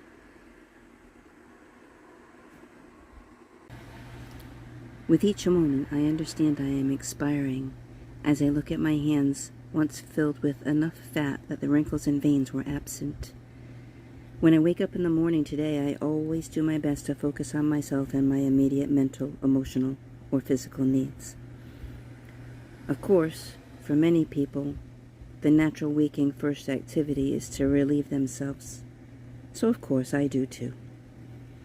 After that, I proceed to take care of my morning rituals. I'll perk coffee, as it not only helps my waking up process, but it also serves as fluid intake and aromatherapy and serves as a healing aid for my achy hands. I mention this here because I'll tell you I have weak, painful wrists. And as I share my story with you, I'm in the process of healing this pain through the use of breathing, heat, and exercise, just as I have healed my back and my knees previously using the same techniques. So yes, the coffee I served myself each morning has many win-win benefits for me. As I said quietly, with coffee held between my two hands, absorbing that glorious warmth, I silently meditate, listening solely to calming, relaxing, or healing music. I listen and then I think or ponder as I focus on any ailments in my body is currently experiencing. When I find the target area of pain, I focus solely on that and breathe through it until the pain subsides. If I wake up in an emotional state, I focus on my emotions versus the pain. As above, I would do the same thing. I would breathe until those emotions have subsided. Afterwards, when I'm able to accomplish those two things, relieve myself of negative emotions in pain, then I can recenter my attitude for the day. Loving upon me is not so difficult these days, as I've truly learned how to appreciate my true worth and my value. And I know that I'm a person who lives in high integrity, and I certainly value and hold myself in the highest regard. Stay humble, that's the message I'm hearing, as anything can be taken from you. We own nothing except ourselves. When humans want that feel-good energy that drives one forward towards a goal of success, they release their positive chemistry throughout. Most people fail because the goal they are striving to achieve is not exactly something they value. According to Olive's training through Dr. Trivedi, he says, what you value is what you will chase.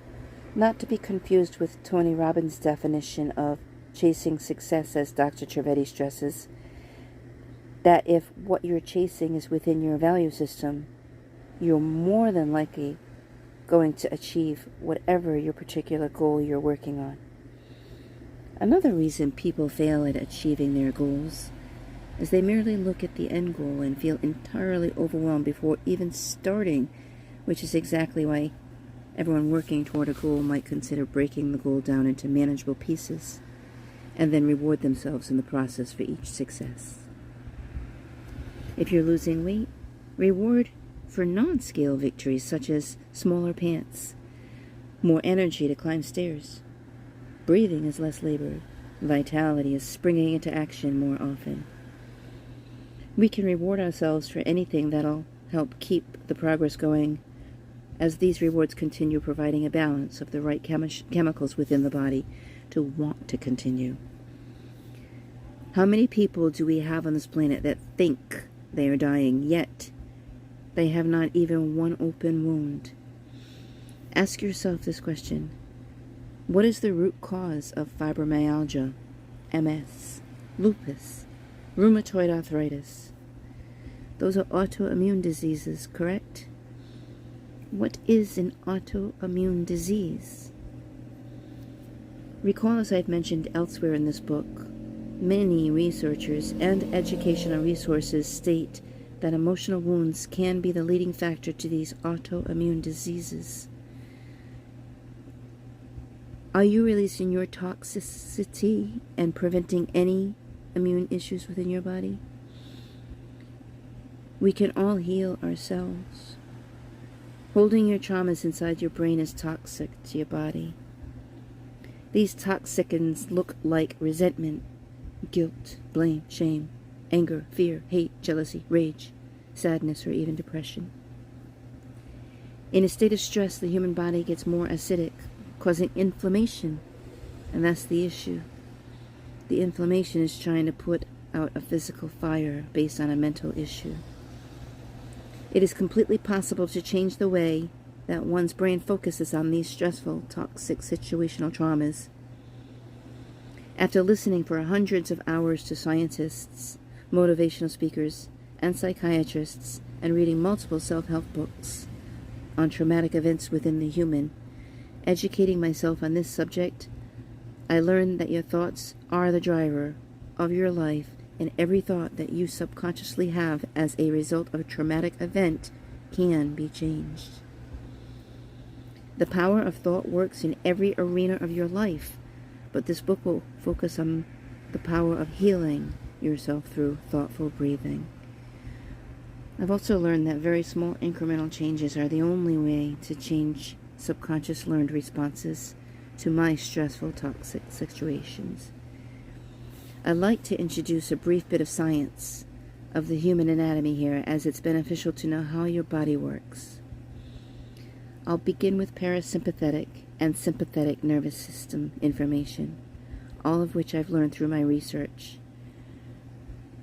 This is a quote by Dr. Huberman. Autonomic nervous system is an autonomic arousal level of alertness, or your level of calm people, sometimes called sympathetic nervous system and parasympathetic system. I avoid sympathetic, parasympathetic. I do this because the word sympathetic sounds like sympathy, and then people think it means calm, and when it actually means stress, and sympathetic is stressed. The naming parasympathetic is non-stress. Those names have to do with the anatomy and the locations of the nervous neurons involved, but I think for anyone that experiences anxiety from time to time, which is everybody, just knowing that you can consciously take control over these neurons that control the ratio of carbon dioxide and oxygen in the lungs through breathing techniques. The brain and spinal cord, which just makes up what we call the central nervous system, are extensively connected with the body, and the body is extensively connected with the brain and spinal cord, all the way down to the lower back. Did you know the eyes are actually two pieces of brain that are outside the skull? The eyes are part of the brain. They are actually part of the brain, so they are central nervous system. So it's the eyes, brain, and spinal cord that control human responses. The nervous system includes the brain, which we now know includes the eyes as well, the spinal cord, and then what's called the peripheral nervous system. All of the connections within the body and every organ in our body, our heart, our diaphragm, our lungs, our spleen, our liver. Respiration or breathing, and the reason is there's a direct connection from the brain to an organ or body called the diaphragm, which is skeletal muscle. The diaphragm is designed to move the lungs up and down, bringing more oxygen, expel more oxygen, and it's unlike other organs like the heart, of a spleen or liver, because it's actually made up of what's called striated muscle. Just like a bicep, triceps, or quadriceps, it can be voluntarily controlled. You cannot voluntarily control your heart directly right now, like you can't say speed it up and speed it down. Slow it up, slow down. Slow down your breathing, and you can slow down the way you think about things, or change the thought to something else to help you be more relaxed. Which is one of the reasons why breathing is such a powerful tool for shifting one's state, is that breathing is always available. Cortisol is a stress hormone, and people excrete it from their adrenal glands, which are right above your kidneys and your lower back, and they have two parts to it. They release adrenaline, which is also called epinephrine, and adrenaline, which is what makes you feel agitated. One of the most dangerous ideas in wellness and in popular psychology is that your body hears every thought you have. What a terrible thing to put on people you know. What else? What a challenging thing. I don't think people should try and suppress their negative thoughts. I think there is great value, however, to introducing positive thought schemes. Now, the reason is not because I think it's just because I think so, but because there's actually a neurochemical basis for controlling stress and actually making stress more tolerable and extending one's ability to be in bouts of effort, and that relates to the dopamine pathway.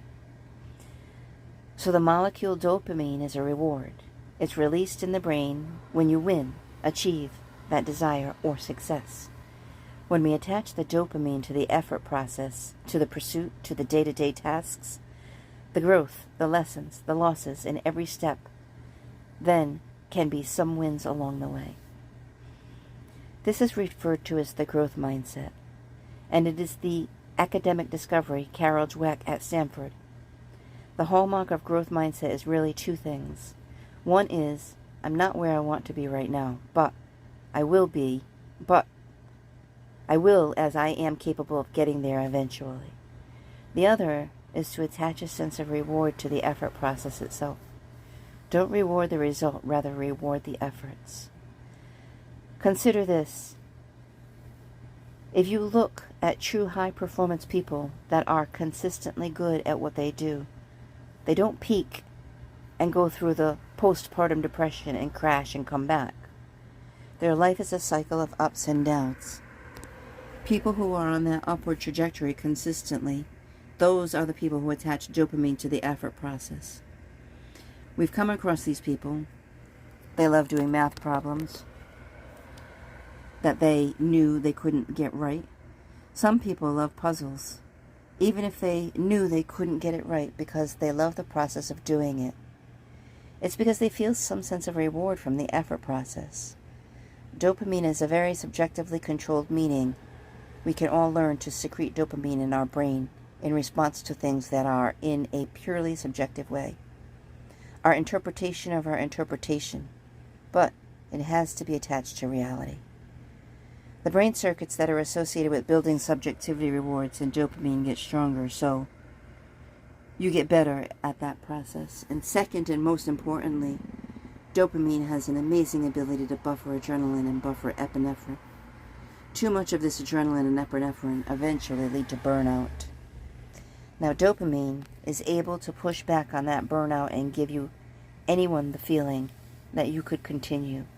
And maybe even that feeling that you want to continue suddenly in a moment has that energy to jump all over the place. They just quit. The dopamine is able to suppress that. And so then you're expending effort, but you're doing it from a place of feeling like you have energy. Dopamine is not just about reward. It's when the biggest misconception is about dopamine, is about motivation and drive. Dr. Huberman has online tutorials on various breathing techniques to either relax, restore, energize, repair, and many more. As I know of some, but am not proficient in all, I will preferably refer you to his website, https://hubermanlab.com. Within your brain is a reticular activating system. That system is a network of neurons, and their job is to filter your thoughts through your life experiences. Basically, this system allows certain information into your brain, and it blocks out other information, and can be also referred to as your preconceived ideas. You program that filter as a result of your experiences and the methods you chose to use that took you through those experiences. The people and experiences from your past also helped in the formation of your reticular activator. So if you constantly think you are invisible, then your reticular activating system is going to prove to you throughout your day every single thing that provides evidence to confirm your negative belief that you are invisible, and that is what your thoughts are focusing on. This reticular activating system is the neurotransmitter in your brain that activates your thoughts to fully take in gratitude or live in fear or dread. When you understand the science behind your thought processes, it's really simple to turn those thoughts into something more productive for you. You'll know that your brain is a filter and your body is constantly looking for evidence to prove your thoughts. Great news, no? Improving or changing your thoughts is an extraordinarily powerful skill, which is also known as the law of attraction. You may have heard the word visualization or manifesting. Well, these terms are all relevant. What you focus your thoughts on is what you will receive more of. I, for one, constantly focus on positive things these days, as I now purposefully create my thoughts to find joy in everything. I wake up and gratefully begin taking care of this body, which is on loan as we pass from this planet with what we brought into the planet. Chapter 11. Love you. You first. Write a letter to yourself. Date this letter 1 year from today and tell yourself how proud you are of your accomplishments throughout this next year. Then list these accomplishments you predict will be your future. Here is Allah's letter from 1 year ago. Well, it's been a year since you set out on your discovery of living your life to its fullest. What have you done with this gift? My greatest hope is that you've lived every single moment in the moment. My dream is that you fully realize you are so deserving of getting whatever you desire. To know that I can trust you to make decisions that will foster creativity, inspiration, excitement, and lasting relationships is thrilling me beyond belief. If I'm correct, you will be flourishing in a new business, relationship, and lifestyle. You'll be so intensely happy and fulfilled daily that when pain does occur, it'll be no fucking problem. Girl, make this life. Sending love as there is hope, there truly is. I'll be honest when I say that as a past sufferer of abuse of all sorts, and with consistent thoughts of ending my service on this planet, not once a year, not once a month, or even once a week or day, but nearly hourly. That was my constant thought for a very, very long time. With that said, if you can have faith, I ask you to forgive yourself and trust the process. Our mind-body connection is truly a blessing. Now, after 4 years of self-healing, I am a true believer that your thoughts create either healing or illness. This is what I've learned, and I hope you too can release your toxic thoughts and live longer and healthier. Can we please just be kinder? I know you all get what I'm asking. I want world peace in the worst way, and I'm tired of everyone telling me that world peace is not possible. We know it is, don't we? You know for certain that it is possible. I know this of you because you are still reading. If you were to ask anyone who knows me, you'll know I'm not a religious person, and in my mind, I have good reason, so I'll call myself agnostic. The reason religion has a distaste or I associate a bad feeling on religion is merely because of certain religious injustices I've seen or experienced, so I too understand it's my thought around the idea. Again, more evidence where I have allowed others to infiltrate my thoughts is my disbelief of religion.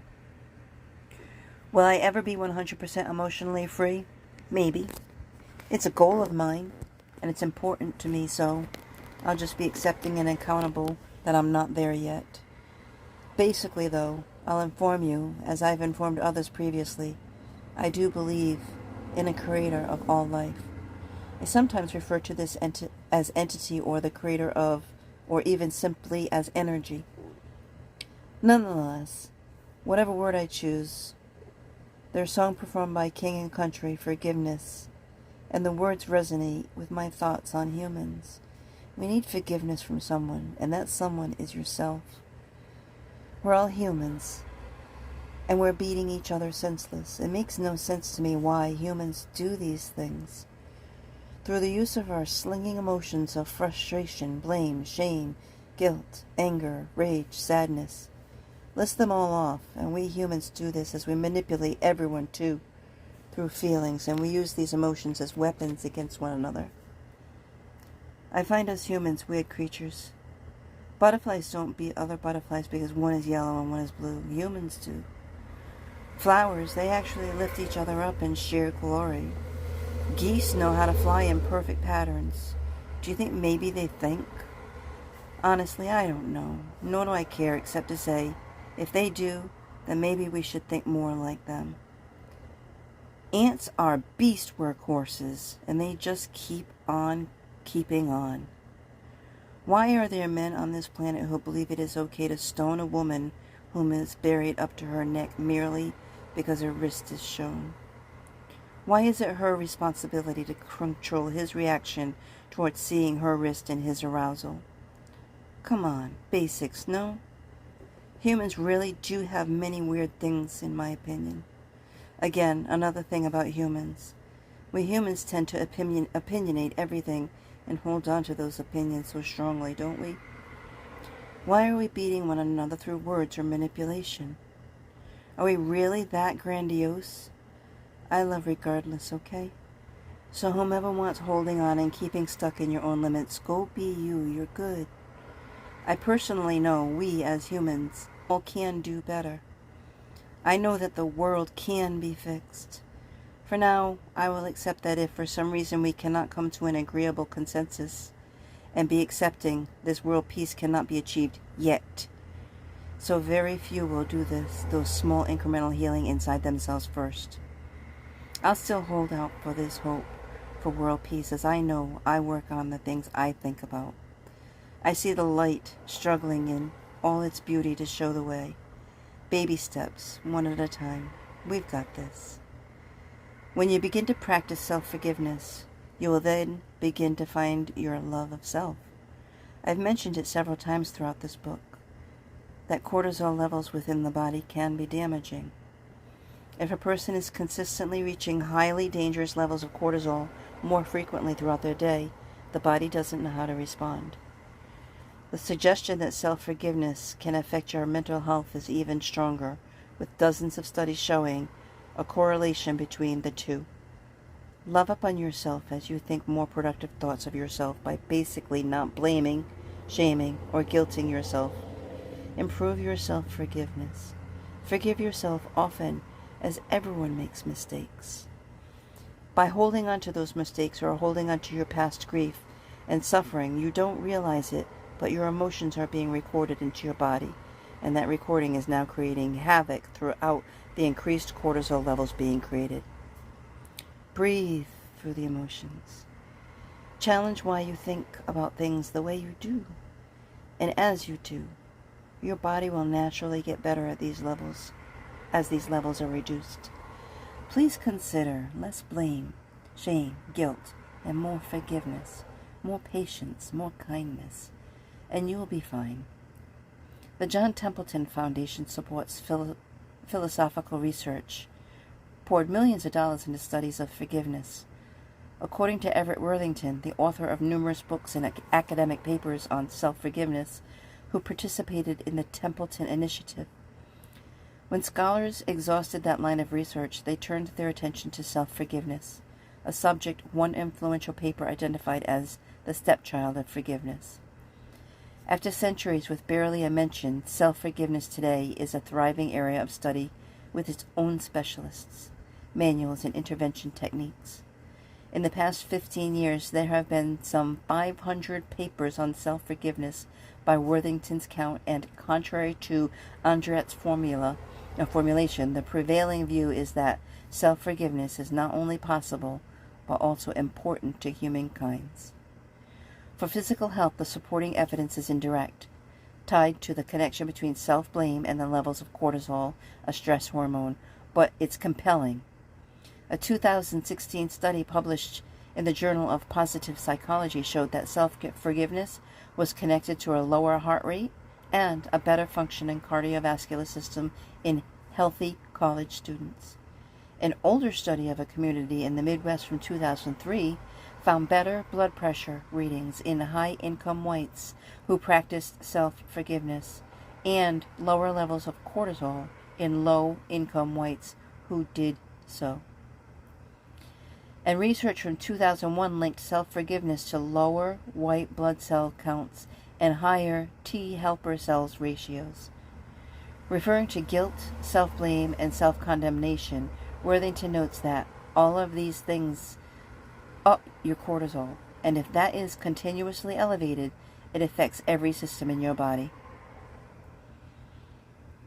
Below is a quote, a song sung by John Mayer, Waiting on the World to Change. Here are the lyrics. There is a place in your heart, and I know that it's love. And this place could be much brighter than tomorrow, and if you really try, you'll find there's no need to cry. In this place you'll feel there's no hurt or sorrow. There are ways to get there. If you care enough for the living, make a little space. Make a better place. Heal the world. Make it a better place for you and for me and the entire human race. There are people dying. If you care enough for the living, make it a better place for you and for me. If you want to know why, there's love that cannot lie. Love is strong. It only cares of youthful giving. If we try, we shall see. In the bliss we cannot feel, fear of dread. We stop existing and start living. The it feels that way. Love strong enough for us, growing, so make a better world. At the end of the day, all we want to know is, did we do our best? Did we love ourselves enough? How can you live your life today so that when you see your last day, you'll fully realize that, yes, you did do enough to love you, and that did translate into an abundant life of all that you deserved?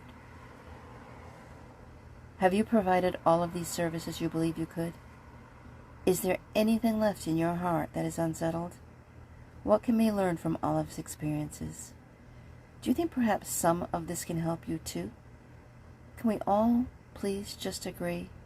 Life, it's all about love. Post chapter. Creation goals. What are goals anyway? I really enjoy flying by the seat of my pants of chance and see what can happen. So long as I consistently maintain certain aspects in the manner I do today, which to me is easy peasy, I can write the entirety of my life from here or anywhere with internet capabilities. My breathtaking adventures will bring me to places I've never imagined, yet somehow they're calling my name. Africa, the Gambia, TBA, Mamudo, Bojang, Grace Nation, might be a guide, Puerto Rico, Summer 22. I have a few options here. Costa Rica, TBA, Bucket List, TBA. Jamaica, TBA, Janet and I will work on this one. Chicago, Illinois, and London in December 2022. 3 book signings. Pawtucket, Rhode Island, February 14th, 2022. Location still under negotiation. Florida and Colorado.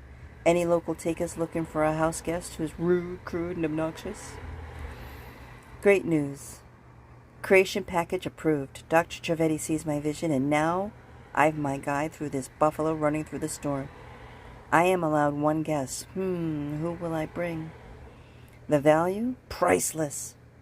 Debbie Mack, Jacqueline Tessia, Karen Glapio, Katrina, Shannon Hernandez, Vicky Villonas, Teresa Torres, Terry Stepp, Alexander Lee Taylor, Yolanda Doyon Lariviere, Anthony Highland, Barbara A. Bouchard, Susan Steele, Casey D. White, Lizzie Swan, Alexis Pagan, Marianne Gomes, Sherry Mitter, Annabelle Topner, Sasha Morel, Valerie Jean Laforge, Lori Barboza. Maybe someone not listed?